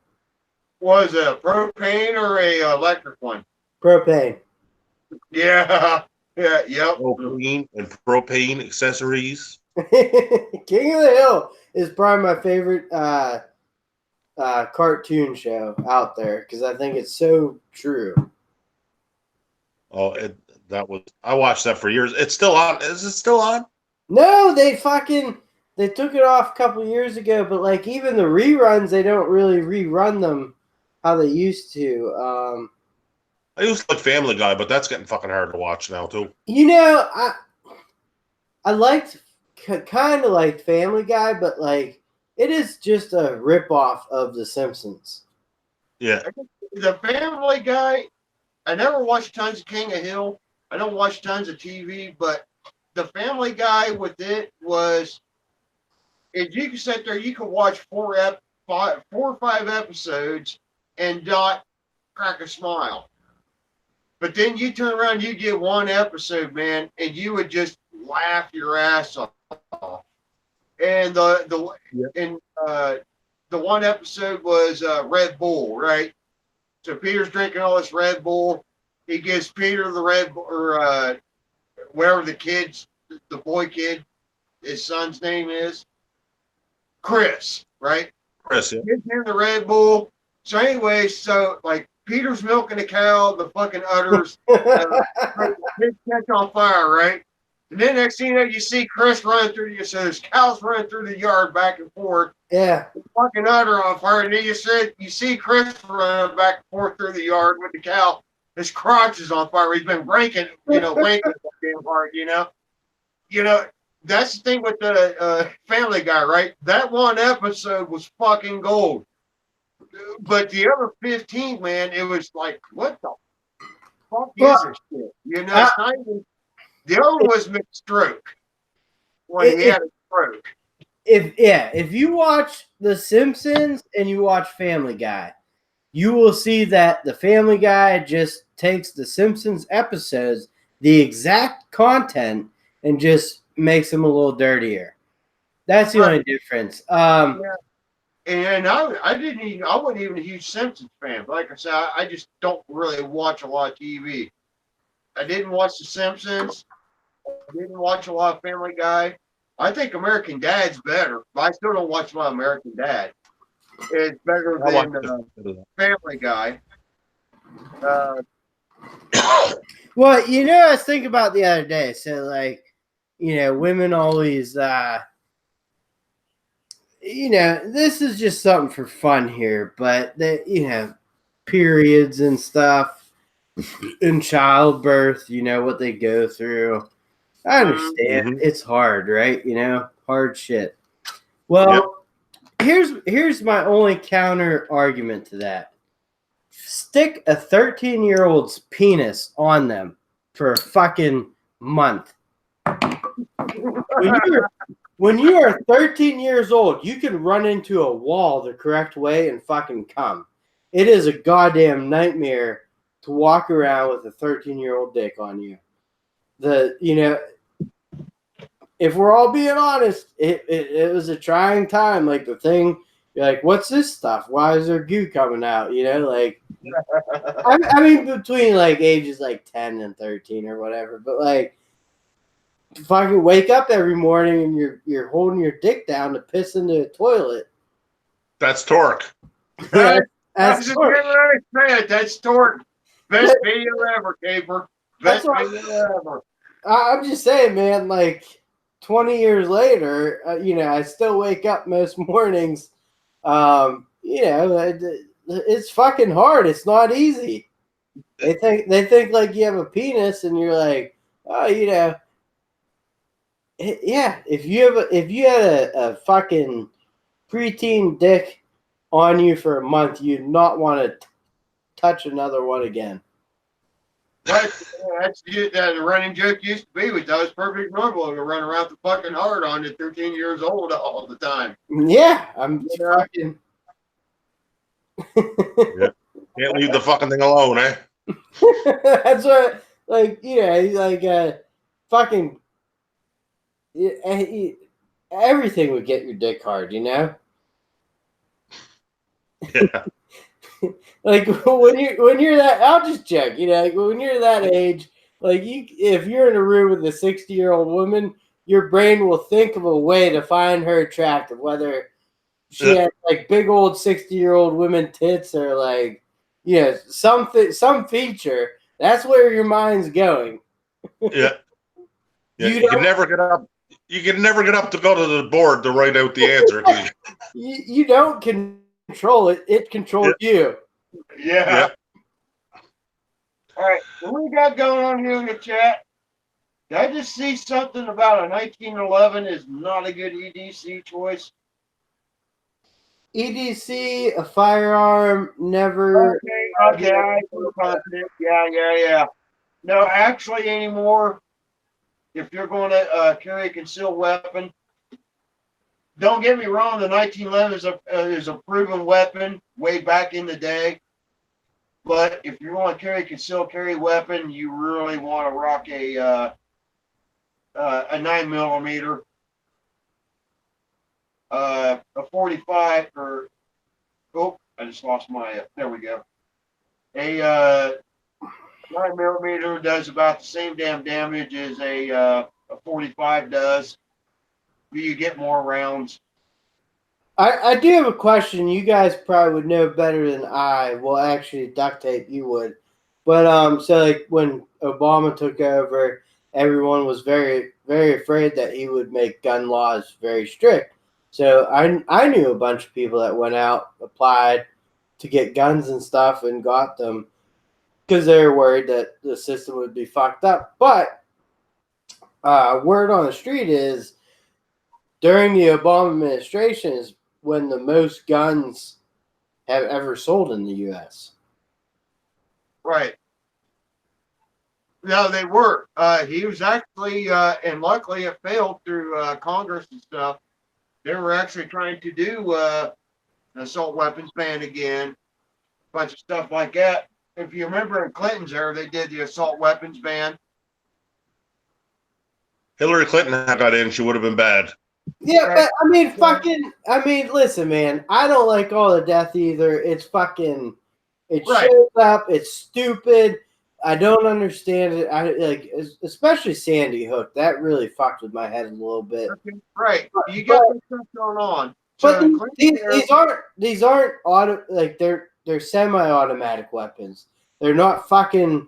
They're firing fast, but they're not firing like. And they see a gun that looks like that. They're ban it. It's like, no, you still got to pull the fucking trigger for every shot. Here's the thing. Right now, they're attacking assault weapons, and they're calling them assault weapons. the thing of it is, Americans are not allowed to own an assault weapon. An assault weapon is an M16 or an M4. Unless you have a federal firearms license and you got to go through all this hoopla. And guess what? Those people are not the ones going and committing these fucking crimes. And most of the weapons, what, you know, God, dude, yeah, I could go on this for fucking hours. But anyway. I'll just say right now, like teachers, apparently they're letting them have guns. I think that's fucking great. If they do it properly. You know, Canada has one of the strictest gun laws. Part of it's messed up is if we got to the point we have to arm a teacher, but at the same time, you need to arm the teachers because here's the thing. You can make all the laws in the world and people like me are going to abide them, right? Whatever the laws are, I'm like, all right, I'm not allowed to own this gun no more. I'm going to turn it in. But people like me who are law-abiding citizens and go through the rules to own this firearm, and let's face it, I got the firearm just to shoot it at a target because it's fucking fun. I have no intention fucking I will over a government or whatever. I got an M1 Grand because it's a World War II relic. My great uncle fought in World War II. It was one of the guns he used. It's a fucking icon, right? Yeah, I mean, that's why I own it. But when they did the federal, yeah, to get back, okay, I digress. Get back to where you're at, you originally. Right. So we're talking about the AR-15s or the assault rifles that are called assault rifles, which are not, because an AR-15 is not even 25% as good as an M16, right? But anyways, we're talking about this assault rifle. They can shoot semi-automatic, but the guy who's doing it is a shitbag anyways. He obtained the gun illegally, right? But you know what? They're making a big deal out of that. But you know what? They're not paying attention to my Mini 14 that shoots just as fast, just as accurate. Nobody cares about it. I'll come back. It's not black. It's not assault. And everybody thinks AR stands for assault rifle. It doesn't. It stands for Armalite rifle. I'm gonna make 2 quick points real quick. One thing is the bump stock. I know people argue against it. I think just ban it and make people happy. I don't think a lot of people actually use them, right? Okay, the bump stock is a bullshit thing. Is a knee-jerk reaction. They banned it. Okay, fine, they did. I understand, but like. You know, right. Again, but here's the thing of it is, you got a semi-automatic rifle. If you hold it right, I can do it with my Mini 14. If you hold it right, you hold the trigger right, dude, you can bump stock anything without a bump stock. Here's and this is another thing I love. The term right now, he went fully semi-automatic. No. What the fuck is that? You got to pull the trigger every damn time. You went fully semi-automatic? What the fuck is that? Well, I'm just going to respond. Max B, I think like the bump stocks, I don't know how much people use them, but I think that was a compromise that both sides maybe came on. Yeah, it was a knee-jerk reaction. Both sides feel good about it. And that's what it was. But, you know, I mean, whatever. But getting back to a teacher having a gun, right? So obviously in a lot of these school shootings, there is one teacher that fucking goes full out, goes ninja on them and stops it. Yeah, or doesn't stop them but tried to. And so like basically what I'm saying is you pretty much know as a school who your gun guy would be, right? Right. The other thing you'd have to take into account, though, is you can't be a police and you can't basically the hard truth is that gun doesn't pop out until fucking first shots are heard. Right. People will die, but it will limit the amount. People will complain about that, but that's the honest to God truth. If you did put guns in school. I think that's a good thing for teachers to may have that option, but that doesn't mean that you're going to completely eliminate anything. Definitely a few kids will be like, well, you know, I don't know who has the gun or whatever, but like, well, no, you never stop all deaths, but you know what? 2 or 3 dead versus 15 dead. But yeah, you know what? If you ever notice all the shootings that are going on in America and in Europe, and here's the thing they're not showing you in the news, is all the fucking mass shootings going on in Europe, especially France. No, right? they're not showing shit. Even They're not here in showing Canada. shit. well, And here's the thing. really, There was more people killed in mass shootings in Europe. Or no. There is as many, okay, let me get that right. Sorry. There are as many people killed in mass shootings in Europe as there are the U.S.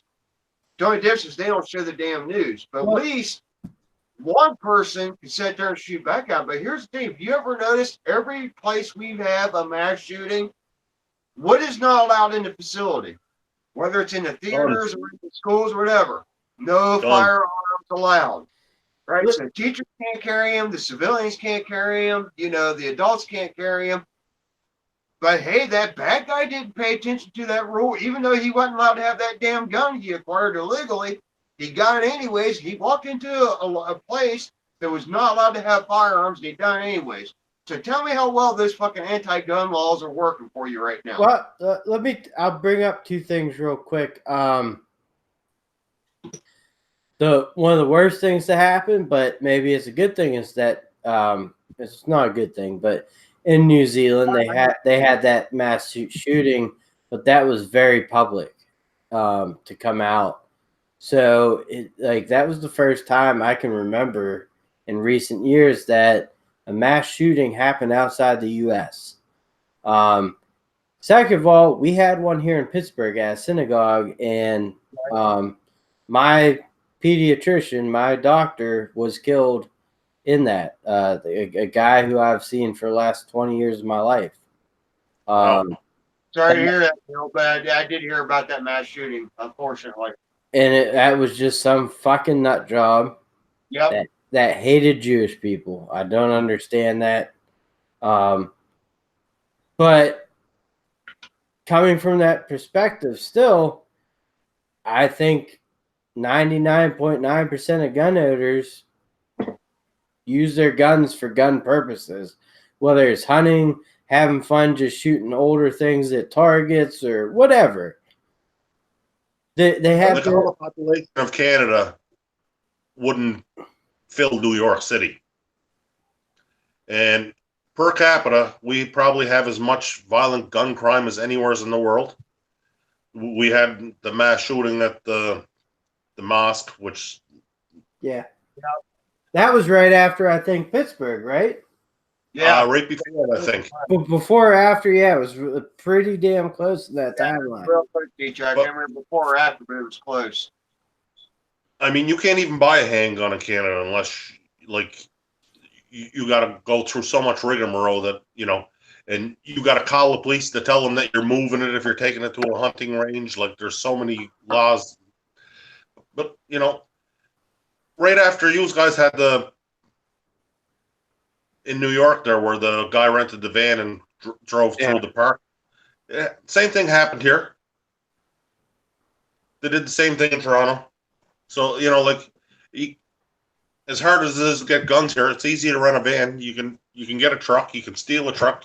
If you got your mindset on doing destruction. Yeah. Well, and I'm gonna tell you what. We had it's been a little over a year ago, man. We had a terrorist hit Ohio, OSU in Columbus, Ohio. And thank God, it just at the time we had there happened to be a campus officer. Yeah. You know, there's a terrorist. I think you know what I'm talking about, right? Yeah. Right. Well, and actually, I'm going to tell you what the sad thing of it was. They was getting ready to persecute this cop. Is what pissed me off. They was getting ready to send this guy to fucking jail, everything else. But anyways, we had this terrorist showed up at OSU, He runs a bunch of people over with the car, gets out and starts knifing people, right? This cop shows up. He gets out of the car. He double taps the motherfucker right in the head twice. Boom, boom. Killed the fucker straight out. And there for a while, these fucking leftist motherfucker made him the bad guy. Even though he saved lives. Well, that's their fucking agenda. Now, however, the guy still has his job. As far as I know, you know, he did the right thing because that's what I'd want, right? That could have been my kid up there, getting stabbed to death or ran over by this, you know, this fucking piece of terrorist. You know, the guy did right. But you know, at the same time, what if those people were allowed to carry their firearms? How could that have been stopped if they could have shot them? Thanks, Dave. You're welcome, if one of them guys could have pulled a gun out right then and there and shot that fucker the moment he got out of the car, you know? Would Neil leave us there real quick? I think he went for a piss. Oh, he went for a piss? All right, I digress. What do you think, Caper? I'm sorry, I got a little on a tangent there. I get. Oh, I agree 200%. Like we had a similar situation where there was a terrorist. He attacked the cop up here, and you know, like stabbed him and run him over with his own police car. But you know, now you're a racist if you say that. You know that you. Yes, you said it right there. You're a racist. Yeah, you can't even talk about it. It's only been 18 years since, you know, what happened in New York, and you can't even say it because you know you're a racist. Or my favorite is the reason why I don't deal with Gillette no more because I'm toxic masculine. Oh yeah. Right? Yeah. You know what? Gillette don't get to save this chrome dome anymore. It's fucking dollar store shave club now, man. You know, fuck them ass. Fuck Gillette. Yeah, exactly. I stopped shaving over it. Boys. Of course, you got a nice beard right there, man. I got this little white goatee going on here, but you know, you got a nice beard going on there, man. I had a goatee for years. I'm full beard since the whole Gillette thing. Yep. I don't blame you. And I mean that in a non-homosexual way. I'm not trying to be transgender or, you know, whatever with you. I mean that in an honest. No worries. Yeah. You back, Neil? Nope. I think he's. Let's see what's going on in the chats here. Max B, I don't watch TV anymore. I haven't watched for 6 years. That's William Logan. Teacup at the maintenance man. You guys talking and listen. I'm listening. The topic sounds serious. Laugh out loud. Logan, that would be awesome. Oh, now I'm being homophobic, Max B. That's awesome, dude. Honestly, I don't care about the whole whatever gender thing. Although there's parts of it with the social justice warriors, I am getting a little tired of that shit. They're serial. I'm tired of being serially offended. Sorry, boys. I had to clear out some dead fish. I can't find the other one. Is that called for dropping a deuce? No. I legit was. I didn't want to have to pull them out in the morning because you know the other fish are new too. So like they've seen 3 deaths so far. That's not a good percentage. Yeah, Max B, that's funny. I'm kind of joking around a little bit, but no, you aren't. you know, talking about cisgender, all that. What I get tired is the social warrior justice shit. Well, and if you don't agree with it, if you don't 100% agree with everything, you're a fucking white male, toxic masculine, fucking racist, whatever.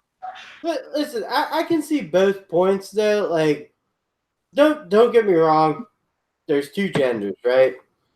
I don't know. That's offensive. That's offendable, but But what I'll say is this: is if I don't believe it's offensive. I agree with you, but that's what I'm saying is, if you're a guy that feels like a girl and you change to a girl, I'll be all right with that.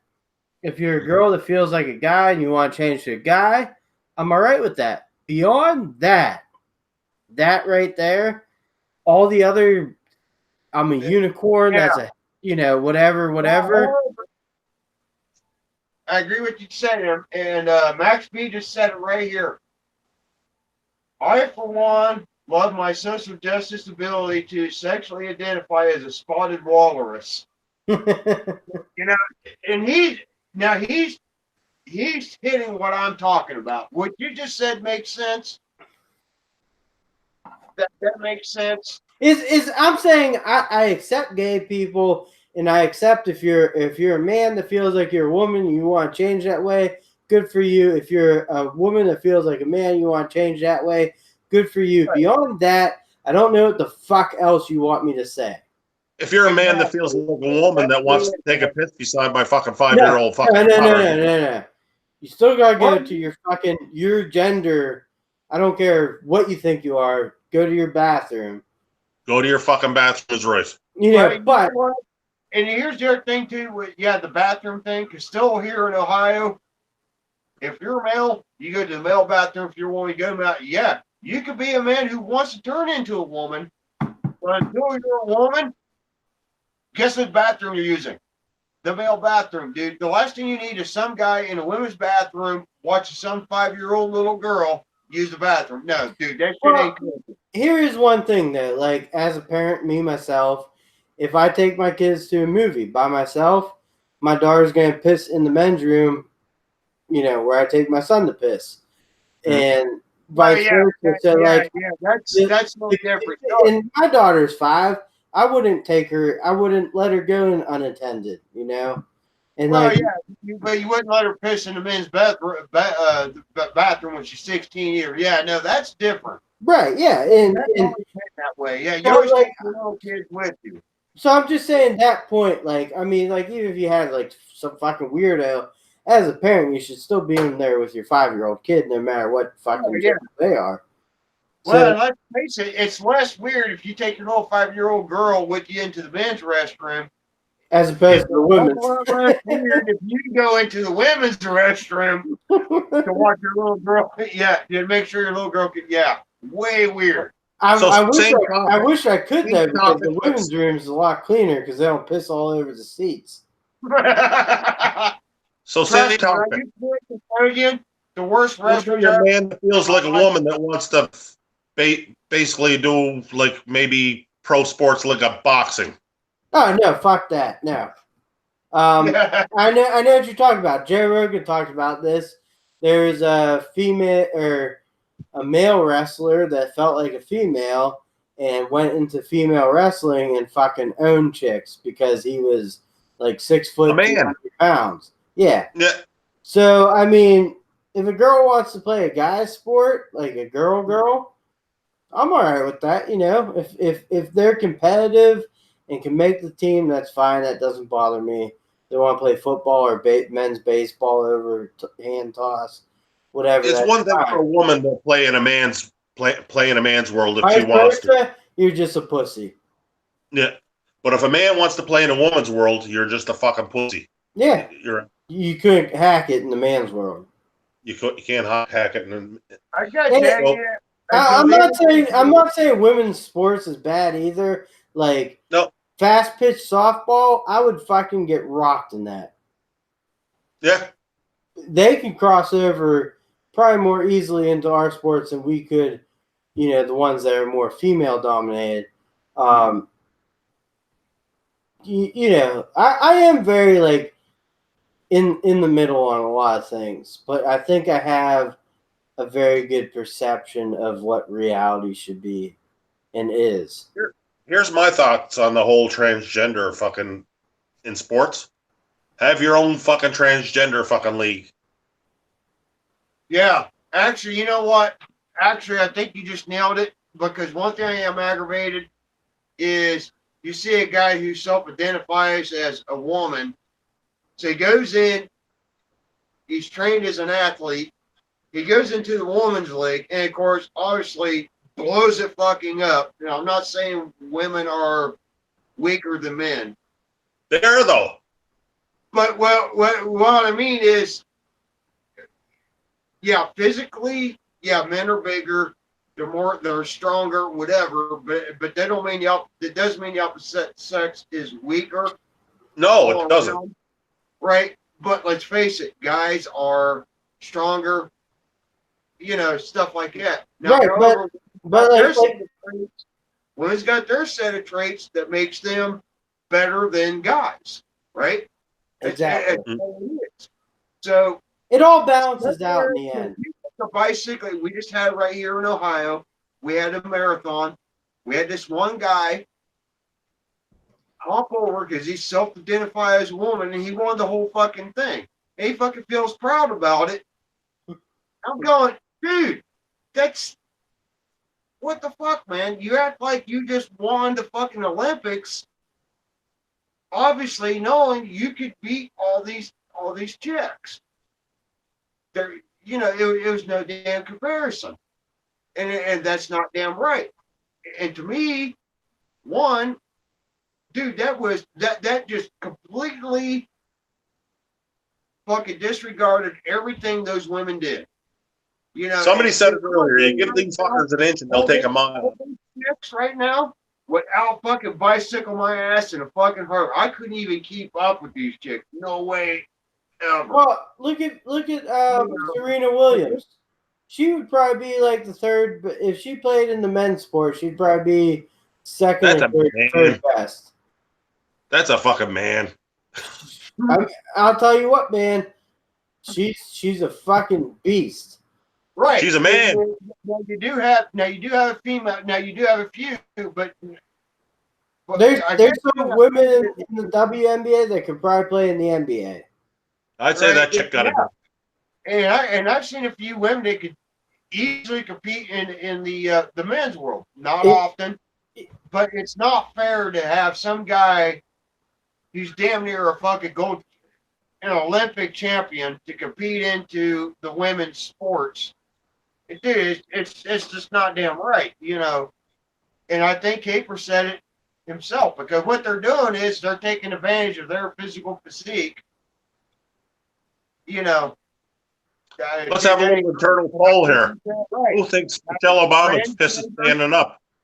And have a transgender fucking class. Women are women, men are men. Have a transgender class and let them all fight on their own. Antonia Claudia Michael says problems with women getting raped. We don't need transgenders to do it as well. I mean, the thing with the transgenders, like I said, I'm all for it, but that's a tough group to join because of the hate. They don't really have a place. I have no ill will towards them. I don't either. They don't do what you want to do. Yeah, exactly. Do what you want to do. Love who you want to love. Gays, but you know. You can't compete in a professional sport against somebody that's not your gender. Here's the one thing I will say is Caitlyn Jenner, fucking Bruce Jenner, Olympic fucking, winner there. He did it for the money. Right. He lost that relationship with the Kardashians, and he had to find a way. And he's like, fuck, how old is he? 67? And he decides to turn into a guy or a woman. He's trying to turn into a woman yet. Well, you know what I mean? Like, he said it was easier to come out as a woman or out as a transsexual than it was to come out as a Trump supporter. Yeah. Isn't that crazy? And the thing so I'll get on Trump here for a minute. I think most people don't like him, but he doesn't bullshit you. He's a fucking New Yorker, and he just likes to piss people off. And he's doing that. He's pissing people off on the far right and the far left, semi-right, semi-left. You know, he's basically doing what he said he would do.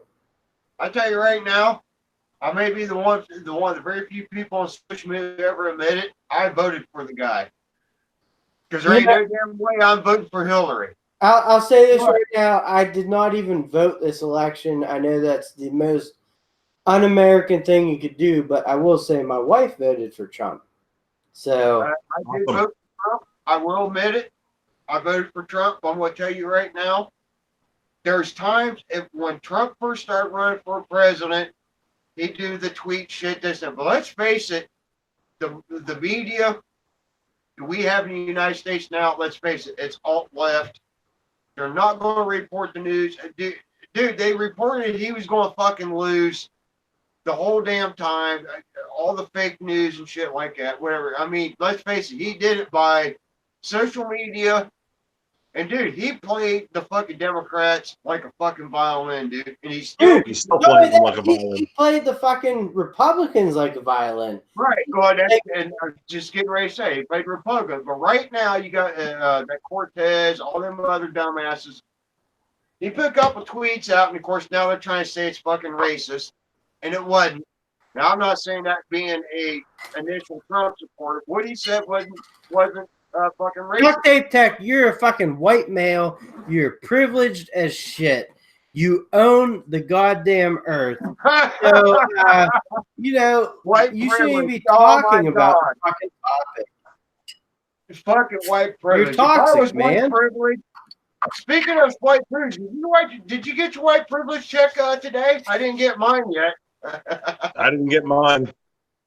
I didn't get my white privilege check.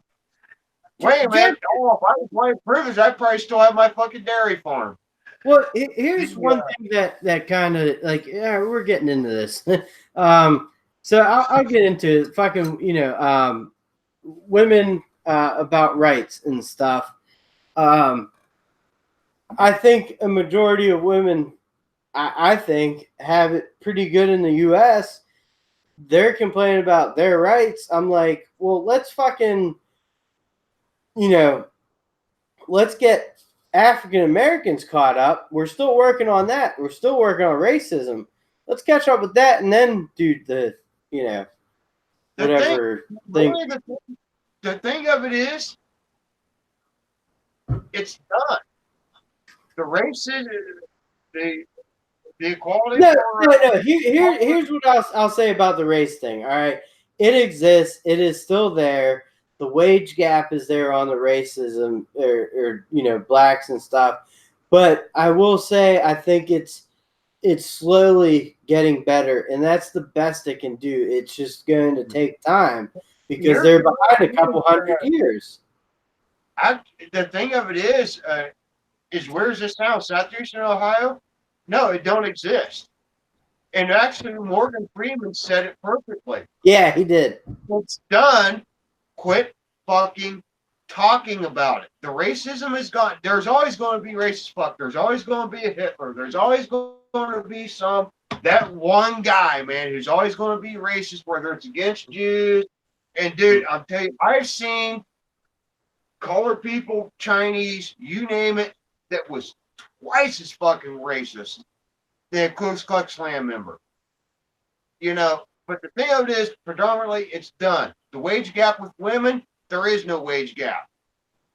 If you want to make the same money as a guy, work as much as the guy does. The reason why women don't is they want to stay home with their kids, and there's nothing wrong with that. Well, I applaud them for it.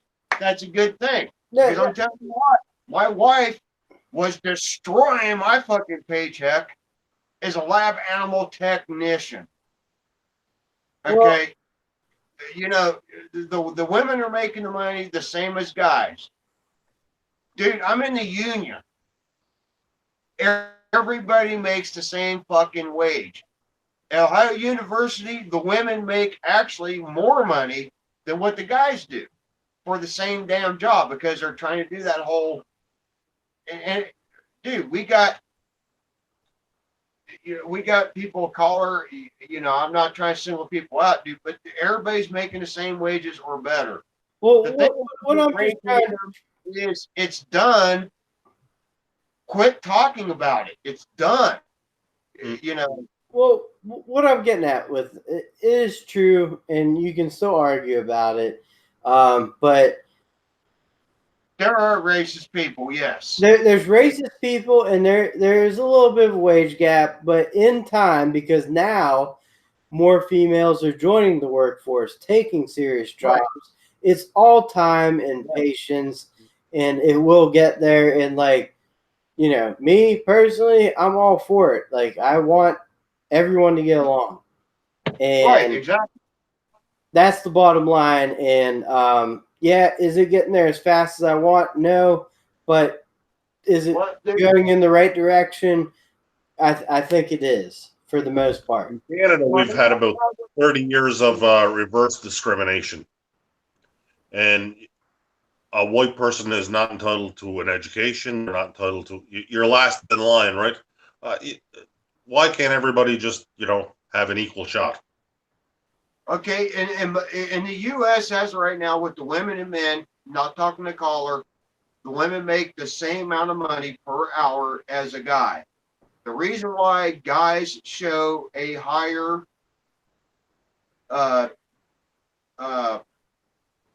salary or per year, right? What is most women take care of the kids, so they're not actually in their career. They're not completely invested in their career, so they throw those wages in with the women that are the full-time career people.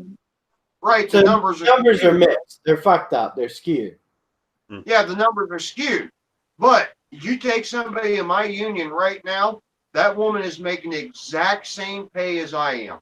Right, yeah, because it's a union job. And actually, I got 3 women in my union right now who's making $2 more an hour than I am. Because of the pay scales. She's making the exact same money I am. But like I said, those numbers are skewed. Most women want to stay home with their family, with their kids. They don't want to put the amount of hours in as a guy will, because a guy is more willing to, I will sacrifice time so my wife and my family, right? And that's not to be derogatory against a woman whatsoever. Because let's face it, a woman's way better raising kids than a man is. Well, right? I'll be 100% honest. If my wife would have said, "Hey, I'll do the work if you stay home with the kids," I would have been like, "Okay." Well, right. On that route. That's go both ways, but they're trying to put the feminist shit, and let's face it, it's what it is. Feminists are trying to say there's a huge wage gap between women and men. No, there's not. You're stealing the fucking numbers. It's bullshit. You go to any damn job that pays $18 an hour, it says a tradesman as a electrician for OSU, you're both going to be making the same damn money. Now, she may make less money because she may not work the overtime like you do. Guys are more apt to work the overtime and everything is not to get extra money to help support their family. A woman tends to support it in a different way, and there's nothing wrong with that. I don't mean that any whatsoever as a derogatory, nothing against women. But let's face it, women raise children way better than we do. They get a cut. They actually stick some Neosporin on it, this and that, and put a Band-Aid on it. We're first apt to go, spit on it and walk it off, boy. I do Neosporin. That's what I'm saying there. Like, it's slowly changing, and I see that, and I think in time, because women right now are getting into workforces, being active, it will roll over, but it takes patience and time to see the results that they want to see. I see a conspiracy theory in this whole the women. Of course you I don't have a problem with women working, but here's what happened. Women went to work, it doubled the workforce. Did it double the household income? No, it cut it in half. Because of taxes. Well, because of the taxes, supply and demand. Well, when right now, if when you have a lot of people, like right now, like Trump's got the economy rocking, right? Wages are going up because they want to hire people. But if you have more labor than you, like in Canada right now, because Trudeau's got our economy so fucking down deep in the toilet that there's more people looking for work than there is work looking for people. So wages are low. It was a supply and demand thing, right? The women went when we had I got you. Yeah. what when we had I'm gonna get in the chat real quick. I'm sorry. Antonio said my wife works her ass off at her job and gets treated like crap. That does still happen. yeah. It sucks. It sucks that that happens. It should not.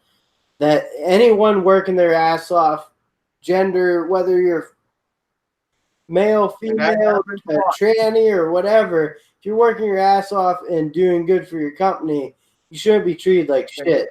That's the bottom line. But also, you're talking about what were you just talking about? I'm sorry, Camper. I had a I'm like I don't know. Did your mom work? Like, oh yeah. So that's what I was gonna say. So like right now, where I am financially, if my wife picked up a job, that would probably cover daycare for my kids for the year. Good daycare, quality. Yeah, so, that's your catch too, right? Right. So would I rather have my wife home taking care of the kids, or me? You know, if she want to go, you know, she has her nursing degree. But I mean, you know, she wanted to stay home with the kids. That's fine. And I kind of like that because you know, it's not strangers growing up your kids, but right. It's all whatever anyone's situation is, you know. But right now, my wife's salary would cover daycare, so it'd be like, why are you even going to work? Other than you want to look like you have a job, or you know what I mean. My personal thought is the feminist movement was more of a war against the family, right? Yeah. Yeah. It was women, because most of those women, well, not most of them, but some of them, they get a job that's like, you know, like I said, just enough to cover some costs. They're not actually like going into a career. They're not most of them. I'm just saying some of them do it to avoid the child raising. Now, like if my wife got a job making more money than me, I stay at home with the kids and raise them. You know, like I have no problem with that. I'd be fine. I got injured, so I had a brain injury, so I was pensioned off about 10 years ago. So I had the opportunity, unique for most men, is I was the one home raising the kids. You know what I mean? Like I'm the one that's rearing the kids, so I know how hard it is to be at home all day with the kids. Yes, that's a job too. It is. Yeah, like every day when I come home from work, I feel like it's my obligation. Not my obligation, but yeah, I want to fucking spend time with them, even though I'm tired. But like my wife's been with them all day, so like I try and distract them for 3 hours till bedtime. Right. Yeah. That's if the woman stays home, or the guy stays home, dude, take care of kids is a full-time job, man. I mean, that's. But the other thing of it is too, though, is the part of that wage gap. They keep bringing it up, and there is no wage gap. The numbers are skewed. I will say this: it does piss me off that people say kids is not a full-time job, because it fucking is. I think I'm getting ready to lose you guys. I got you. You're there. Okay, I think my phone's getting ready to die. 1 second. Let me get my charger on this bitch. All right, get your charger on, fucker. Yeah, but I mean, it's just crazy that you know, people's outlooks now are like raising children isn't hard. Oh, it's the hardest thing I've ever done. Yeah, You know, I'll be honest. I would choose work over raising, being at home all day with the kids, not because I don't, want to be there. Like I'm fully involved in my kid's life, but like that would be a hard job because like at work, you know where you can, um, work hard, maybe take a break here and there. Mm. When you have kids, there's no breaks. You don't have an option with anything. You're No. stuck. You're there. Yeah. You gotta deal with it. No, that's the truth. Jaron Wilson says the government should have to pay my $1,200 Snap-on bill. I will say, like, so I've been thinking about this recently too. Me personally, I know it's not a popular opinion, but healthcare that's affordable to everyone, I think is a big thing, and I'd rather pay into a system like that as opposed to Section 8 housing or something like that. Like we have socialized medicine up here, and it's fucking bad. Like my dad was dying in the hospital, and he was fucking basically dying in outpatients. And that's not just my story. That I could talk. They choose for you. Yeah, I could talk to 10 people this week, and you're not getting help. You're just getting. They're not even making you comfortable, and that's that it's. Now, do on my end of the scale? If I get sick, am I going to lose my house? No. So but the right thing is between what we have and what you have. Yeah, look, well, like I think us as a country could make a I think having a free market to choose your own healthcare and pay the premium price, go for it. I think there should also be some sort of I'd rather pay tax into some system for affordable as opposed to housing for yeah. Antonio, send me your email, or actually here, I'll go into Instagram real quick. I'm gonna let Antonio hop on with us here. Sure thing.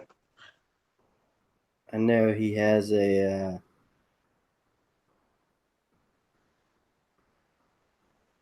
let me see here real quick. All right, I got it here. Because he's been chatting in here also, and I think he'll bring some good perspective on what we got going on here. I think Ducttapetech, his battery died in his phone, I think. Oh shit. I'll message him also and see if I can't bring him back on. He should be able to come right back in, I think, as soon as he gets his phone back up.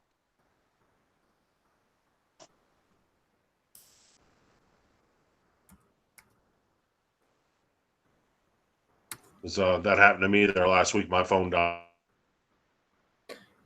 All right, Antonio, I just sent you the invite. There you go, brother. Ducttapetech, if you are listening, apparently once you get your thing done,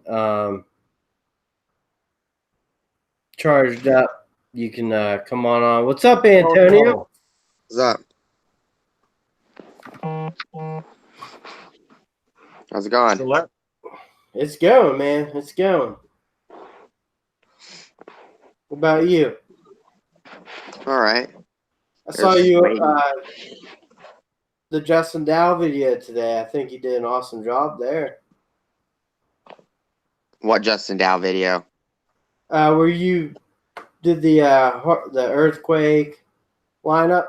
Oh, he released that video. I didn't even know that.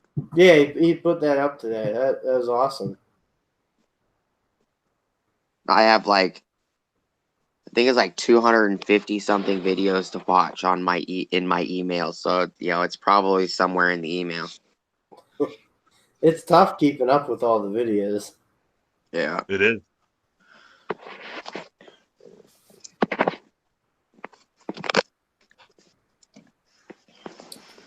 So what's going on in your neck of the woods, Antonio? There's duct tape. There's duct tape. All right, Duct am I tape. back? You're You're back. All right, sorry about that, guys. My phone completely died. I didn't have it on the charger on. Sorry about that. It happened to me. Antonio, nice meeting you, man, in person. Awesome. What's up, Duct Tape? Hey, great videos and stuff on his Instagram, man. Been watching you a while. Good stuff. Thanks.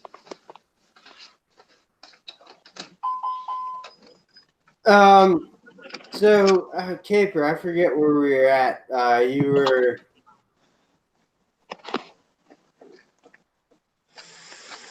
We were talking about You were talking about healthcare. Healthcare. Our healthcare compared to your healthcare. What do you think, Antonio? About healthcare?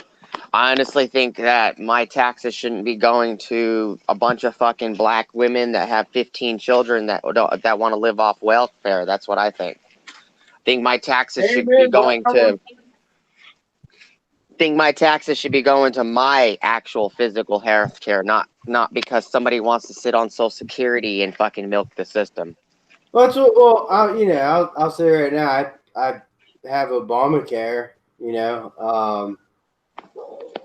but it has nothing to do with you though. You work, you have a job. no, You just I have understand that. that. I'm saying like I would work, I'd be willing to pay into that system as opposed to fucking housing or the fucking do taxes pay for Planned Parenthood or those? Yes, taxes pay for Planned Parenthood. They pay for Social Security system. They pay for Medicare. They pay for the Welfare Act. So basically, when you and your wife at the end of the year do your taxes, and they take $20,000 worth of taxes from you in that year, they split that up through all of those different things. So basically, you're paying for that black woman at the end of your block that's got 7 kids, that doesn't have a job, and her husband barely can work. You're paying for them to have food. Well, Or in my particular case, the white welfare trash at the end of the fucking street. well, Yeah, there's all kinds of I welfare. was gonna say the white people own the welfare. Huh? White people are the worst offenders of welfare. Oh yeah, but the problem with the white side is the white side's a little different. The black side, and the reason I brought up the black people was because they're the ones that keep having kids. They'll go from 4 kids to freaking 15 kids, and they never get off welfare. Where the white people are forced to get off welfare at one point in time because some of them are physically found that they're cheating the welfare system, and then those are the ones that actually are forced to find a job because they're cut off of the welfare system. For whatever reason, when it comes to welfare system, the welfare government system does not actually go investigate the black families. They only investigate the white families. Yeah, that's by design. It's reverse racism. Right. By design. They're doing it on purpose. But you're now on another thing you're bringing up. This is what I run across, right? I can't believe I'm getting this political tonight. Right. I can. We got welfare fuckers down the road, right? They're getting fucking welfare. I'm fucking paying for it. And every time I drive to my job, they fucking drink their beer, wave at me every time I'm going to work, right? And then while I'm at work, the motherfuckers sit there and steal all the batteries on. Yeah, steal off you. half the fucking tools out of my damn shop. Yeah. Right? Yeah, what the fuck, man? And I'm paying these people to do it. Yep. Yeah, because most of the people that are on welfare, all they do is sit there and they use that money to buy beer and shit. They don't use it for their kids that they supposedly are using to get the welfare. You know what made it worse was giving them a fucking credit card where it doesn't even look like they're on welfare, because I've seen them go to Giant Eagle and buy fucking meat I can't afford for my family. Yeah, I agree. Exactly. I agree with the fucking credit card thing, because the problem I have with the credit card thing is that the reason they gave them the credit cards was because people got caught trading the paper. Right. Yeah. Here's one thing I will bring up. All right. So, like, you guys were bringing up race. To me, you know, even the whites that might get discriminated on welfare are still on fucking welfare. So, like, they're not, for whatever reason, they're not doing their part. So, like, they're still. Well, see, the thing is with welfare is if you get somebody who's like he lost his job and he needs a hand, I don't care if you're black, white, tan, whatever, as long as you're a legal American. Yeah. But, you know, right, like if you lost your job, you need a little bit of assistance to get your next job, to help your family. You paid into the system. That's what it's for, right? Yeah. Yeah, when your taxes are taken from you, you pay into the system. So technically, that's exactly what it's for. If you lost your job, you use what you gave to Social Security to help you survive until you get another job. But the thing of it is, to your point, Antonio, like the reason why they don't. Wait. Ducktapetech, go ahead. Then Caper. Mm-hmm. Oh, I'm sorry, Caper. I didn't mean to interrupt you, Caper. I'm damn sorry. I'm sorry, Caper. My point was, no, if you paid into the system and you lost your job, you know, and you need a little bit of help because you want to support your family and you get your next job, that's what welfare is for. These motherfuckers have never contributed whatsoever their entire life. Right. And they live off of it. Okay, go ahead, Caper. I'm sorry. I did not mean to interrupt you, brother. No, I didn't mean to interrupt you either. But it's basically a class. You know, they want us talking about race. That's why they bring it up all the time. That's why they talk about race every day in the news.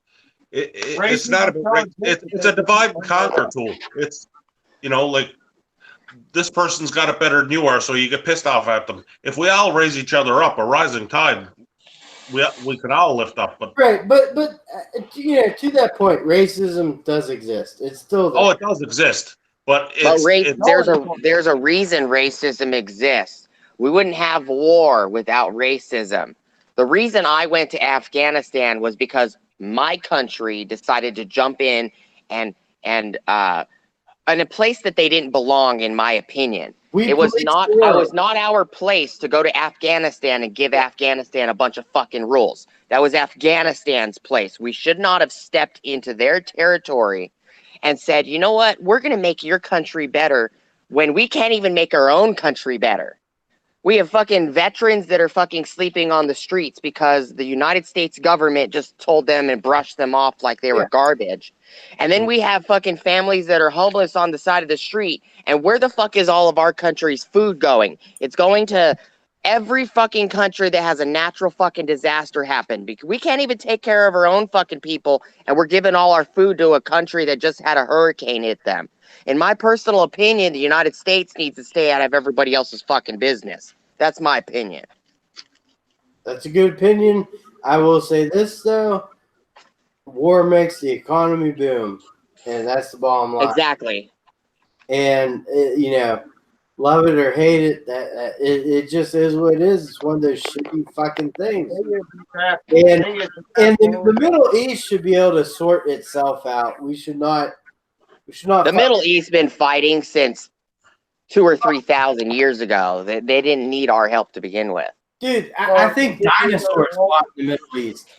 That's how They didn't fucking long deserve they it. fight. You know, if you serve, thank God. I appreciate the fact you served the country. My father Yes, was thank you. a military veteran. But I'm going to tell you right now, the way we should have dealt with Afghanistan and Iraq and this and that, we're trying to track those terrorists down. No, none of this pussyfooting around. We should have glassed those two fucking countries and turned that fucking sand into a sheet of fucking glass and saved American troops. My whole problem with the situation and the whole problem with the healthcare system and all that crap is the fact that I have 12 bullets in my body. I'm technically not supposed to be working anymore. And I technically am still functioning the way that I can still work, where Social Security refuses to give me Social Security. I'm a disabled veteran, technically, and I can't get Social Security because I can still walk. Unlike the other fucking people that, their child was born with, disabilities and they can't walk and they can't talk. I'm not severely disabled enough to have Social Security, which is a bunch of bullshit because technically I have 2 bullets that are less than 2 centimeters from my spine. And my doctor told me at the vet office that if I work anymore and those bullets move, I will die. And I still work because I have no choice. You're already dealing with the same situation with my wife, who is viciously raped. Yeah.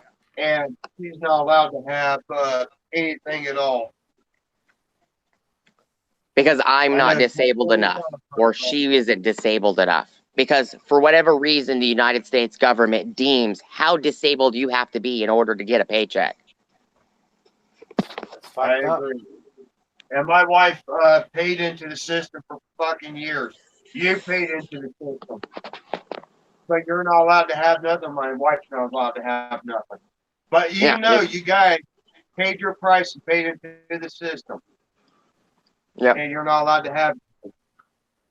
Well, not allowed to utilize it because they're being stingy about it. I'll let you, also. They'll give a welfare fucker to it, though. I pay into Social Security. I'm pretty sure it's not going to be there when I'm there, when I get there. Oh, when you turn 70 or 80, you believe it's going to be gone? Oh, it'll be fucking gone. Actually, I don't. I haven't paid into the Social Security system at all because I don't. Because I know it won't pay into it. I pay through my state retirement, and I've got an extra retirement. Okay, boys. My wife's sending me some nasty text messages that I was only supposed to be out here for an hour. So I love you, Caper. Thank you for joining. Later, Caper. All right, Caper. We'll catch you later, buddy. I'll probably be incommunicado for about 2 weeks. All right, that's fine. I'll be texting you kissy faces. Yeah, there you go. All right, boys. All right, Caper. We'll catch you later, buddy. Have a good one. Have a good one.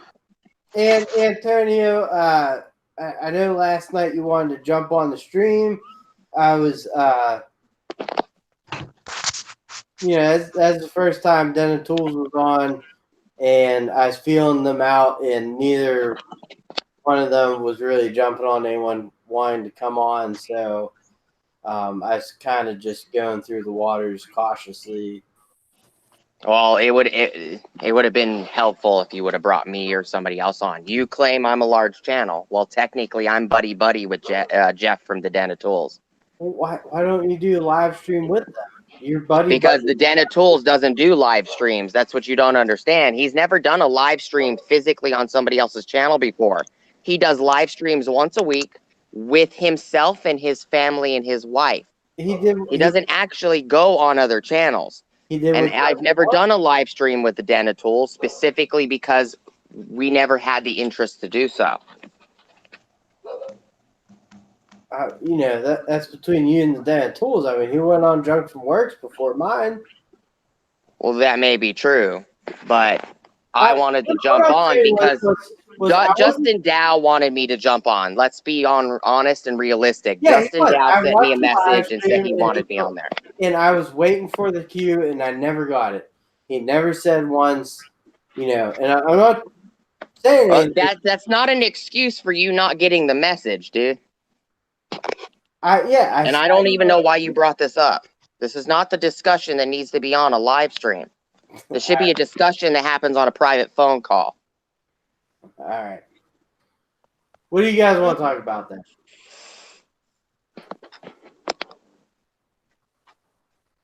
I don't know. Well, we were just talking about welfare. I didn't come on here to talk about what happened yesterday. That was yesterday. I came on here to talk about whatever you guys have been talking about in the conversation. Oh, we've talked a little bit about everything. Conspiracy theories. For fun. Well, Antonio, what about cordless tools?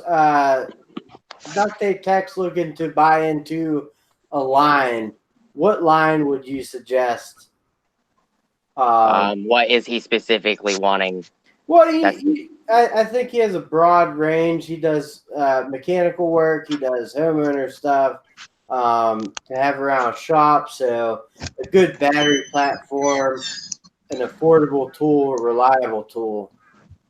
Okay, well, duct tape, what is specifically you want the tools for? Ag mechanics is what I want it for. You want mechanics tools, something similar to not mechanics, ag mechanics. Okay. So I'm working on balers, 6-point tractors. Okay. Homeowner, a lot of it is ag mechanics. Working on balers, choppers, flail mowers, combines, hay rakes, stuff like that. Okay, so you need something that's capable of taking off large bolts. Yeah. Stuff like that. It really depends. And a lot of times you have to use heat to take the bolts off. Wait, can you repeat that?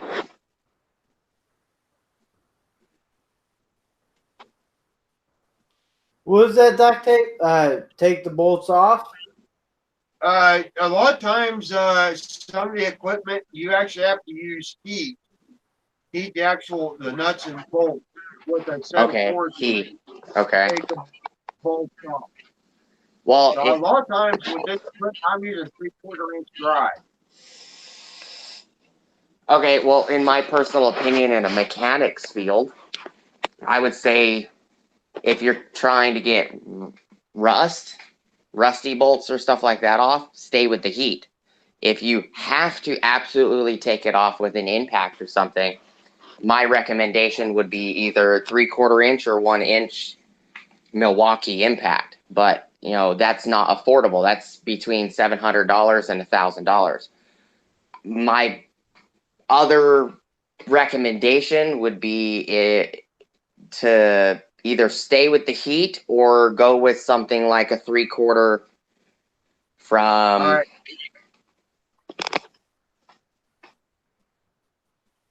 Go with a 3/4 from either, you know,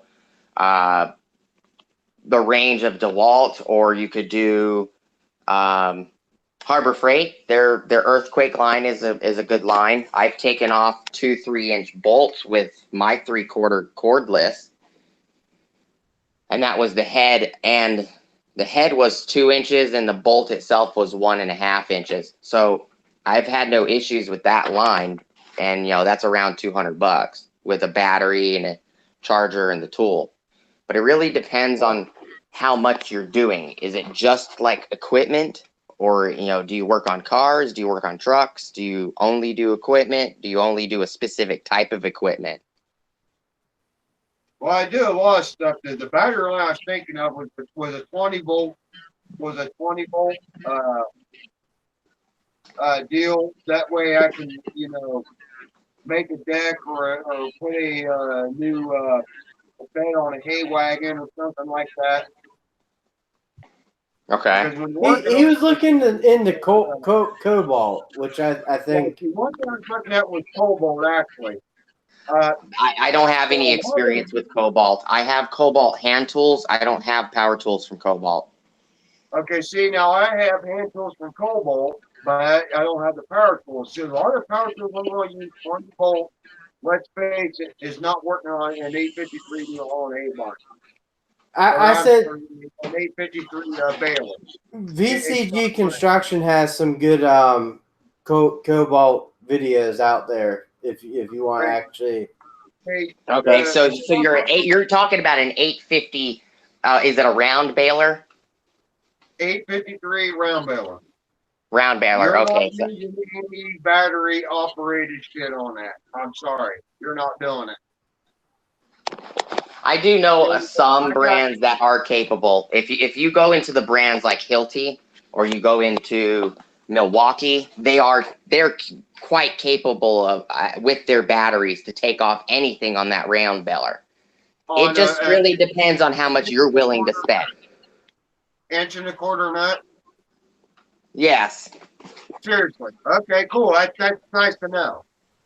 If you're willing to spend $1,000 on a Milwaukee 1-inch battery operated impact, yeah, it can take off 2, 3, 4-inch bolts. I've seen it done. I have friends that have them that they just came out. But if you're on a budget, you're not going to spend $1,000 on just the tool. Well, no, because I'm only fixing my baler. I'm not fixing everybody else's baler. I'm just fixing mine. If you're looking for something to take off bolts that size, I would stick with something either 1/2-inch or 3/4 of Milwaukee, in my personal opinion. And that their 1/2-inch or 3/4-inch battery tools can take the bolts off that, unless they're so rusted that the only way to get them off is heat. That in that case, I would just say get an acetylene system and just take them off with heat. I will say, I am looking for a new battery system. Dude, I'm still running NiCad fucking Craftsman, NiCad Craftsman, whatever old tools. Dude, these tools are fucking old. They're still sending it. But the in all problem is, honesty, I would give Earthquake from Harbor Freight a chance. That's what I would do. They're 20-volt tools. That's what I was trying to get at is a lot of people have said the Earthquake shit's amazing. The Earthquake line at Harbor Freight is actually a mechanic line. That's why it stands out from the rest of the Harbor Freight tools. It's because it's only meant for mechanics. All right, you said Earthquake? Yeah, Earthquake XT. Most of the Earthquake XT is brushless. Okay, I'm writing that down right now so I can look that up. You can get them extended anvils. You can get them short anvils, 1/2-inch, 3/8. You can get them in 1/4-inch, 3/4-inch. They have grinders. They have buffers and sanders and other things. They have hand ratchets, battery ratchets. They have all kinds of stuff. Okay. They even have right-angled, really thin profiled impactors, that look kind of like a hand ratchet, but they're right-angled and they're impactors. So if you need to get in a really tight space, you could. That would be my suggestion. It's affordable. Each one comes with a kit, so you get a box, the tool, a battery, and a charger. And the batteries by themselves are only like $40-50. So if you wanted to pick up extra batteries, it's not going to break your wallet to do so. That would be my suggestion. I've used my 3/4 on an F350, and I've never had any issues getting any of the bolts off, and a lot of them are rusted. Antonio, that excursion you have, is that the same as like a F350 or? My excursion is technically an F350 frame, with an excursion body. Okay, all right, yeah. I figured the frame would be the same. It's exact same as an F350 or 450. The axles underneath my Excursion is no different than a 350 because I have 1-ton axles under my truck. All they did is made the frame the same, and then they just made a different body and stuck it on the exact same frame. That's a beast way to go with an SUV, to be honest. Those things are tanks. So if you needed the other benefit to the Excursions and the F350 pickups is everything's interchangeable. The headlights are the same. The only thing that isn't the same is the tail lights. The tail lights on the Excursions actually match the 250 and 350 Econoline vans. But the dashboards are the same, the steering wheels are the same, the gas and brake pedals the same, the seats are the same, and everything else. So basically, what you're saying is, even though Excursions weren't around very long, there's still a lot of parts because they're interchangeable with the F350. Yeah, if you have a 2005 Excursion, you can put in 1992 to 2007 Ford F350 Super Duty pickup parts. Shit, that's awesome. And that's one reason why Excursions, people are actually upgrading them to the newer Ford Super Duties. If you ever come across somebody driving down your road at any given time and they have an Excursion with what looks like a 2017 front end, it's because they did a front end conversion on it. Okay. And you can actually do on my 2005 Excursion, you can do the conversion where the interior looks like a 2017 or 19 or whatever year you want, and you can do the front end clip the exact same way. So if you wanted your Excursion to look like a 2019, you could do the front end, all the door panels, the dash, and everything else. It just costs a lot of money to do it. Because you're looking at, in order to do one of those conversions, you're looking at about $70,000-$80,000. So you might as well just buy it. You might as well buy a brand new 350 Super Duty. Because you actually have to change on some parts of the front clip, you actually have to change some of the actual mounting points in order for the newer headlights to fit. Because you actually have to modify the frame and actually make the frame quite a bit wider to actually take that front end. So it's quite a bit of work, quite a bit of welding, and quite a bit of money that has to go into it. So it's not realistic unless you are not willing to buy a new truck and you like your truck. That's the only reason you'll see an Excursion with a 2019 package, is what I would call it, is because they spent the $80,000 on a truck they love, not a truck that's modern with a modern engine. I got you. Yeah, I mean, it'd be pretty tough, I think, to put 80 grand into a 14-year-old vehicle. I've already done so, but I have a lot of money going into it. All right, gentlemen. I ain't saying it, so I'm going to have to call quick, gentlemen. I'm done. Are you leaving, Ducktapetech? It's nice talking to you, Daniel. Shit. Sorry, I had to Antonio. Nice talking to you. Mace man, Neil, I'll catch you later. My laptop off here, guys. All right, Duct Tape. Duct Tape. Take it easy, man. I think I'm going to hang in there for a couple more minutes. Neil, I'll catch you later. I'll talk to you later, bud. All right. I appreciate you coming on, brother. All right, I'll shoot you a message later, and I'll talk to you tomorrow or whatever here, bud. All right, sounds good. Stay cool. Later, All Duct right, Tape. you too. You stay cool there, man. Same with you, Antonio. You stay cool down there, man. I'll try. All right, later, gentlemen. Later.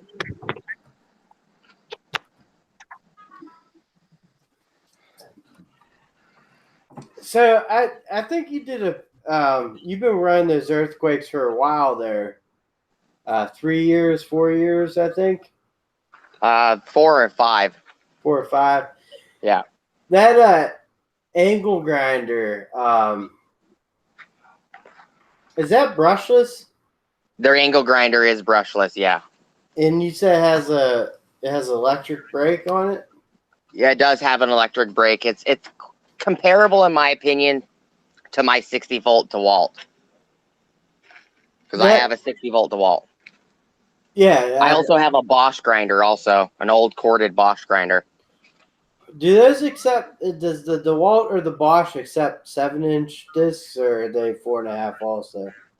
My Bosch is a 4.5, but it does take 7-inch discs. Okay. But it also is my Bosch is probably like 15 years old. It was back when Bosch had that what was it, that bluish green hue. Yeah. There's some channel on. I've run into him every once in a while, but he takes he finds old tools on work sites. He found an old fine drill, I think, and a Bosch 7 or 9-inch grinder, and he took them apart, fixed them all up, put new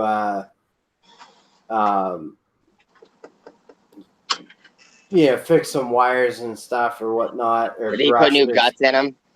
Not new guts, but like replace the brushes on one, fix the wire in the other one, and like everything worked great. But yeah, the old Bosch stuff is not a lot of people have it, and I'd like to see more Bosch stuff. They have a good 12-volt lineup, and I have a few of their corded tools, and they're awesome.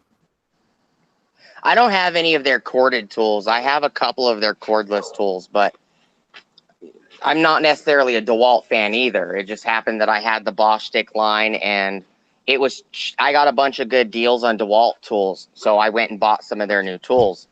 I'm actually more of a Milwaukee fan, but I'm not kind of like a fanboy. I just like their tools. But that's what most of my mechanics buy is Milwaukee. They're hard to beat. I agree with you there. Like I hate the Enigma that's attached to them. I agree. Yeah. I understand it, but I think the coolest thing about Milwaukee is whether you buy their 12 volts or 18 volts, you can have just the one charger charge both. Right. That's huge. I don't have any experience with Hercules or Bauer because I didn't buy into that line. When I bought into the Earthquake line, it was the only set of tools they had. They didn't have the Bauer yet, and the Earthquake was just coming out. It was like to be released, I think it was like 4 or 5 months later. The Earthquake has been around a lot longer than most of those. And I think they made the Bauer lineup specifically because they were trying to compete with Milwaukee. That's what I honestly believe in that. But the Hercules line isn't large enough, in my opinion, for me to even want to go into it. Because I need recip saws and I need, grinders and certain things that are they both have them, but in my opinion, the Den of Tools, he likes the recip saw from Hercules. And I haven't tested it, but I do know a couple friends that have it, and they like my Milwaukee recip better than they like the Hercules. They say the Milwaukee has more power, which I would assume it does. They made it specifically for that. Yeah. But if you're doing little household things, you're trying to make a wooden project or something, I'm sure the Hercules would hold up just fine. But I'm cutting off car frames. I'm cutting off, thick 1-inch pieces of steel, 1/2-inch, 1/4-inch pieces of steel. And it's the only reason I went into the Earthquake line was because it was $250 per tool on certain tools like the impacts, and they've gone down. and I got a battery, and I basically got a starter kit. Where in order to get a starter kit at that time from Milwaukee, it was like $400 or $500 for a starter kit just for one tool and a battery and a charger. Yeah. So it's not necessarily realistic. And it's been brought up to my attention that some people would like to see videos at my mechanic shops. There's a reason why I don't do videos at my mechanic shops. It was because I was requested by my customers not to do so. So when I do my mechanic videos, I do them in my yard as the aspect of a do-it-yourselfer. Hey, you can do this in your yard. You don't have to take it to a shop. I'm actually trying to give a perspective to people that, hey, you can do a drive shaft in your driveway if you have no choice. You can do, differentials. You can remove axles. You can remove an engine in your driveway, fix it, put it back in, and you don't have to go to a shop. And that was the only reason I started doing the videos, because there's a lot of videos that you don't see on Forerunners. I have a video that's coming out. A lot of people have an issue with the door chiming when the key's not in the ignition. There's an actual mechanical way of changing that without changing the wiring. It's you just put the key in the ignition, you do a couple tricks with it, and the door chime will turn off. But you don't see videos on Forerunners very often, especially something of my vintage year, 3rd gen or 2nd gen or 1st gen. Yeah, that's funny you mentioned that, because my brother had a 98 Forerunner, and that's a 3rd gen. Yeah. I forget what the issue was, but like if you put the key in the ignition, and there's a fob with it also, which I forget what it did, but yeah, there's like some tricks for some quirky shit in the electronics, but Yeah. Yeah, the key fobs from 96 to 2000, that's 2002 is 3rd gen. Yeah. So the key fob would basically unlock, lock, and it would roll the back window down. That's the only thing they did. Yes, that's it. Yeah.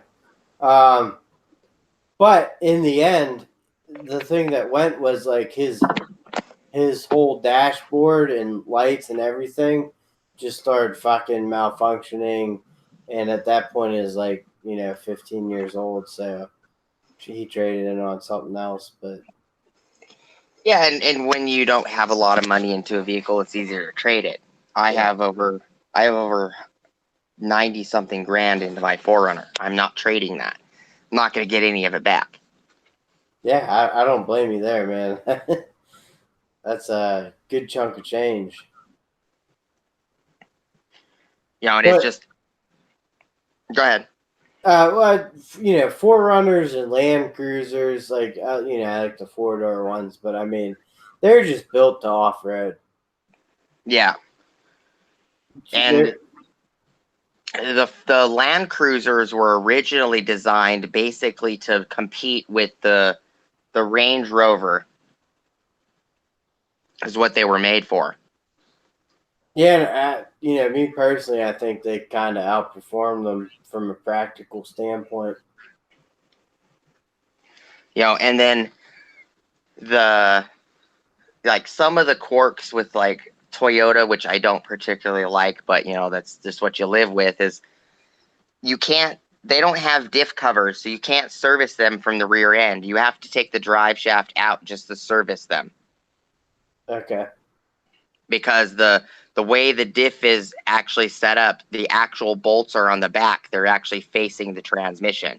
So you actually have to take the yokes off, and you have to take the actual tail off just to get to the gears, because they're actually not facing the rear of the vehicle, they're facing the front of the vehicle. So in order to service a rear diff on most Toyotas, doesn't matter if it's a pickup truck or a 4Runner or a car, you have to take the drive shaft and the yokes off just to service them, which is a pain.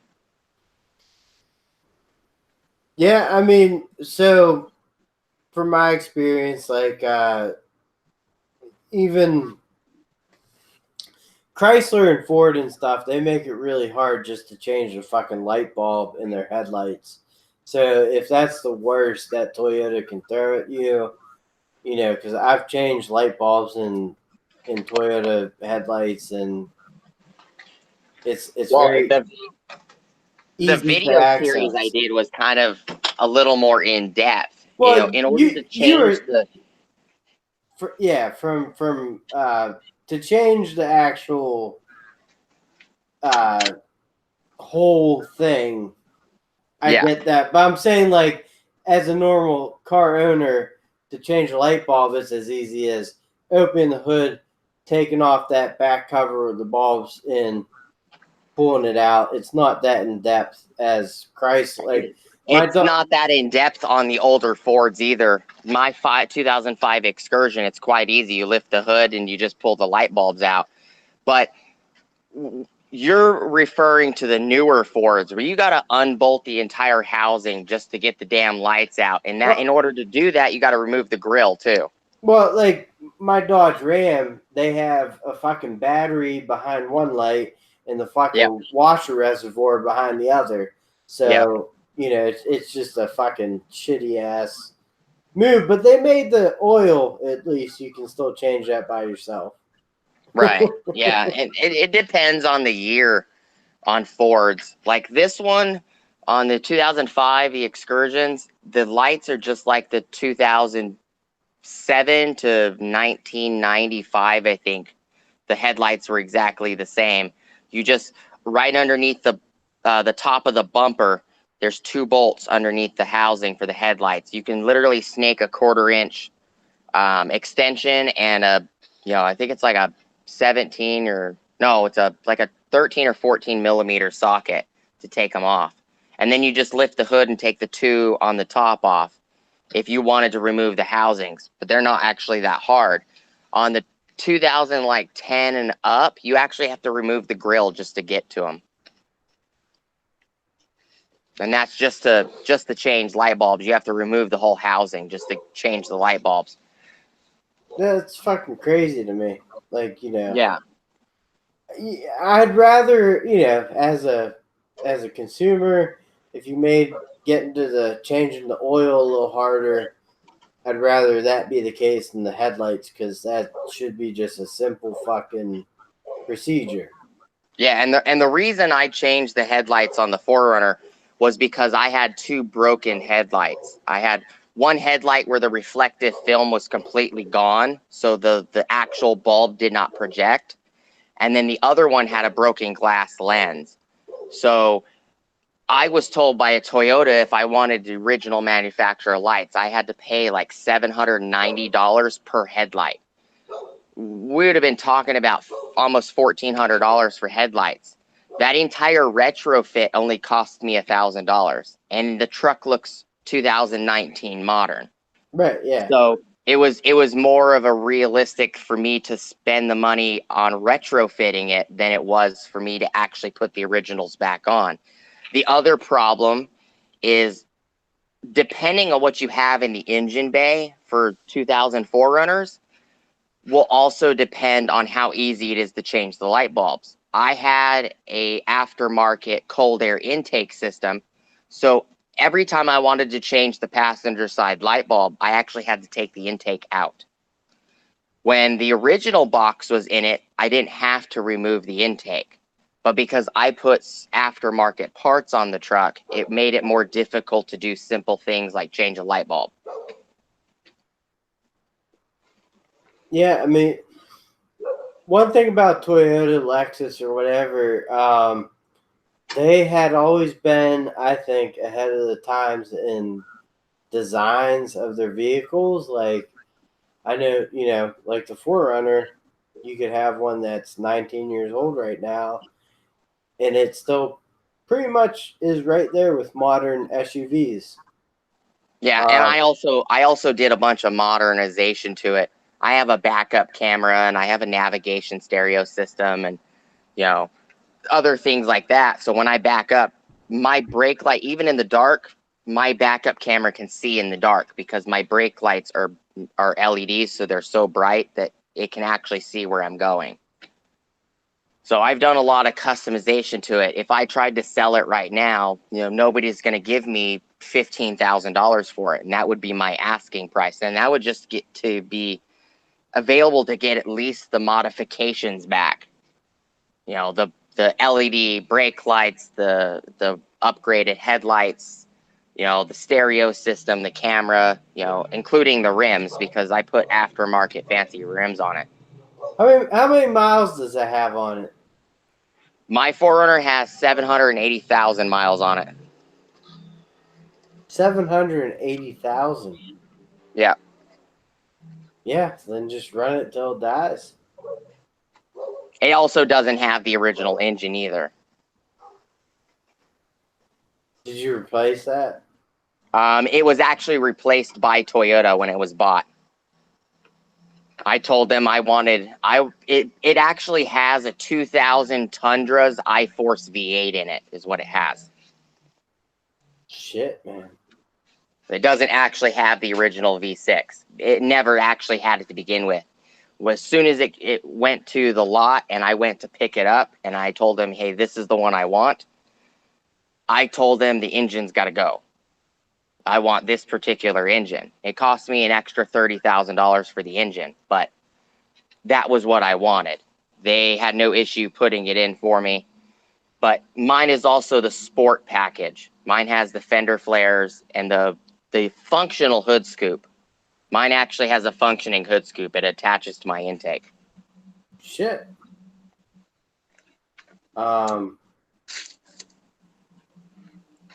And a lot of the newer ones, if you have a sport package, some of the newer 4Runners, the hood scoop isn't even functional. It's just a hood scoop. On the fourth and fifth gens, when you get to like 2013 to 2019, some of them aren't functional. It's just basically a plastic baffleting that blocks it, and you can't take it out. That's kind of so. Like one thing that kind of pisses me off on houses is when they do the like they'll make the fake windows on the upstairs. Right. There's no like, which is crazy because like how much money are you saving? Like why even put it up there? You know. And it's not even that much. You know, the fake windows are like $60-$70 cheaper than the actual freaking window. Right, and it doesn't even go into the attic. It's just a fake bump out of a window. Yep. It's like, why? Yeah, it's kind of stupid when it comes to that, you know. But people try to cut corners on all kinds of places. How many houses in the last 10 years have either burned to the ground or collapsed under, you know, its own weight because they used insufficient wood or they used insufficient brick? Well, you know, that's what kind of surprised me is look at California, man. They have like earthquakes every day, wildfires, all this stuff, and a lot of the houses are there. They're like just keep rocking, and yeah, I get on some of these building channels and stuff, and the Europeans hit us hard with the you know, you got wood fucking buildings and this and that, and right. It's a crazy conversation to have. I kind of get it, but like, you know, if you want to remodel a bunker, it's going to be a little tougher than. And the problem is modernization has gone in my opinion, it's come a long way, but it's also the humans use insufficient. You know, they know that set of, you know, 2x4s is not good 2x4, and they still stick it into that damn house. Yeah, toothpick house. Right, and you know, if you go back to the older ages, you know, the old European Gothic structures. There's a lot of houses in the East Coast in the United States that were Gothic style houses that are still standing 200 and something years after they were put up. Yeah, standing loud, proud, and tall. And those houses are actually easier to modernize than a modern home, because those houses had standard wiring back then. You know, in order to upgrade the wiring in one of those houses, it's actually not hard. A modern house is harder to upgrade wiring than, in my opinion, an older house. Yeah, I mean, you know, mine was built in the, I think, 68, and the house I'm actually at right now was built in the 50s. Yeah, and you know, I have plaster walls, and you know, it's like a no bullshit build, Right. and you know, but the other point I will make is I'm starting to see now, like the houses that were built in the 90s, late 80s, that everyone said was shit. They're still standing. So I don't know. Time will tell. I'm not 100% sure, but like I know a lot of kids now, like they want brand new. I will fucking tell anyone buying a house, buy the worst house on the street that you want to live on, if it fits your needs, bedroom wise, bathroom wise, and remodel it, and you'll be set, because you'll fucking double, if not triple, your money. Yeah. Even if you pay a contractor over time, you will still make money on that property. Yeah, and the older houses are actually their resale value goes up when you physically do remodels in them. Not only that, man, like where you live right now, you bought that house, right? Or say if you bought that today, tomorrow when it's officially in your name, it's probably $5,000, $10,000, $15,000 worth more than what was, you know, previously. Yeah. That's how the market is right now. So yeah, basically all you have to do is just invest in a property, and a lot of kids are renting now. Yeah. Because they can't change light bulbs. Right. It's true, man. As sad as that is, I mean, there's companies that or guys that are starting companies because of that. Like they're getting the easiest call outs to fix shit. It's like changing a light bulb, and they're like, oh, you know, my time's worth $50 an hour. So later, Dave. They pay it. Hey, Toolbox. Later, Dave. Have a good night. Actually, I was gonna hop off here too. I'm a little bit tired. But yeah, do you have any videos coming out this week that you want to jump on here and talk about? I have a couple vape videos that I'm going to be releasing probably tomorrow or so. And then I have, I'm actually waiting for the editing to be done for the video I'm doing for my wife. But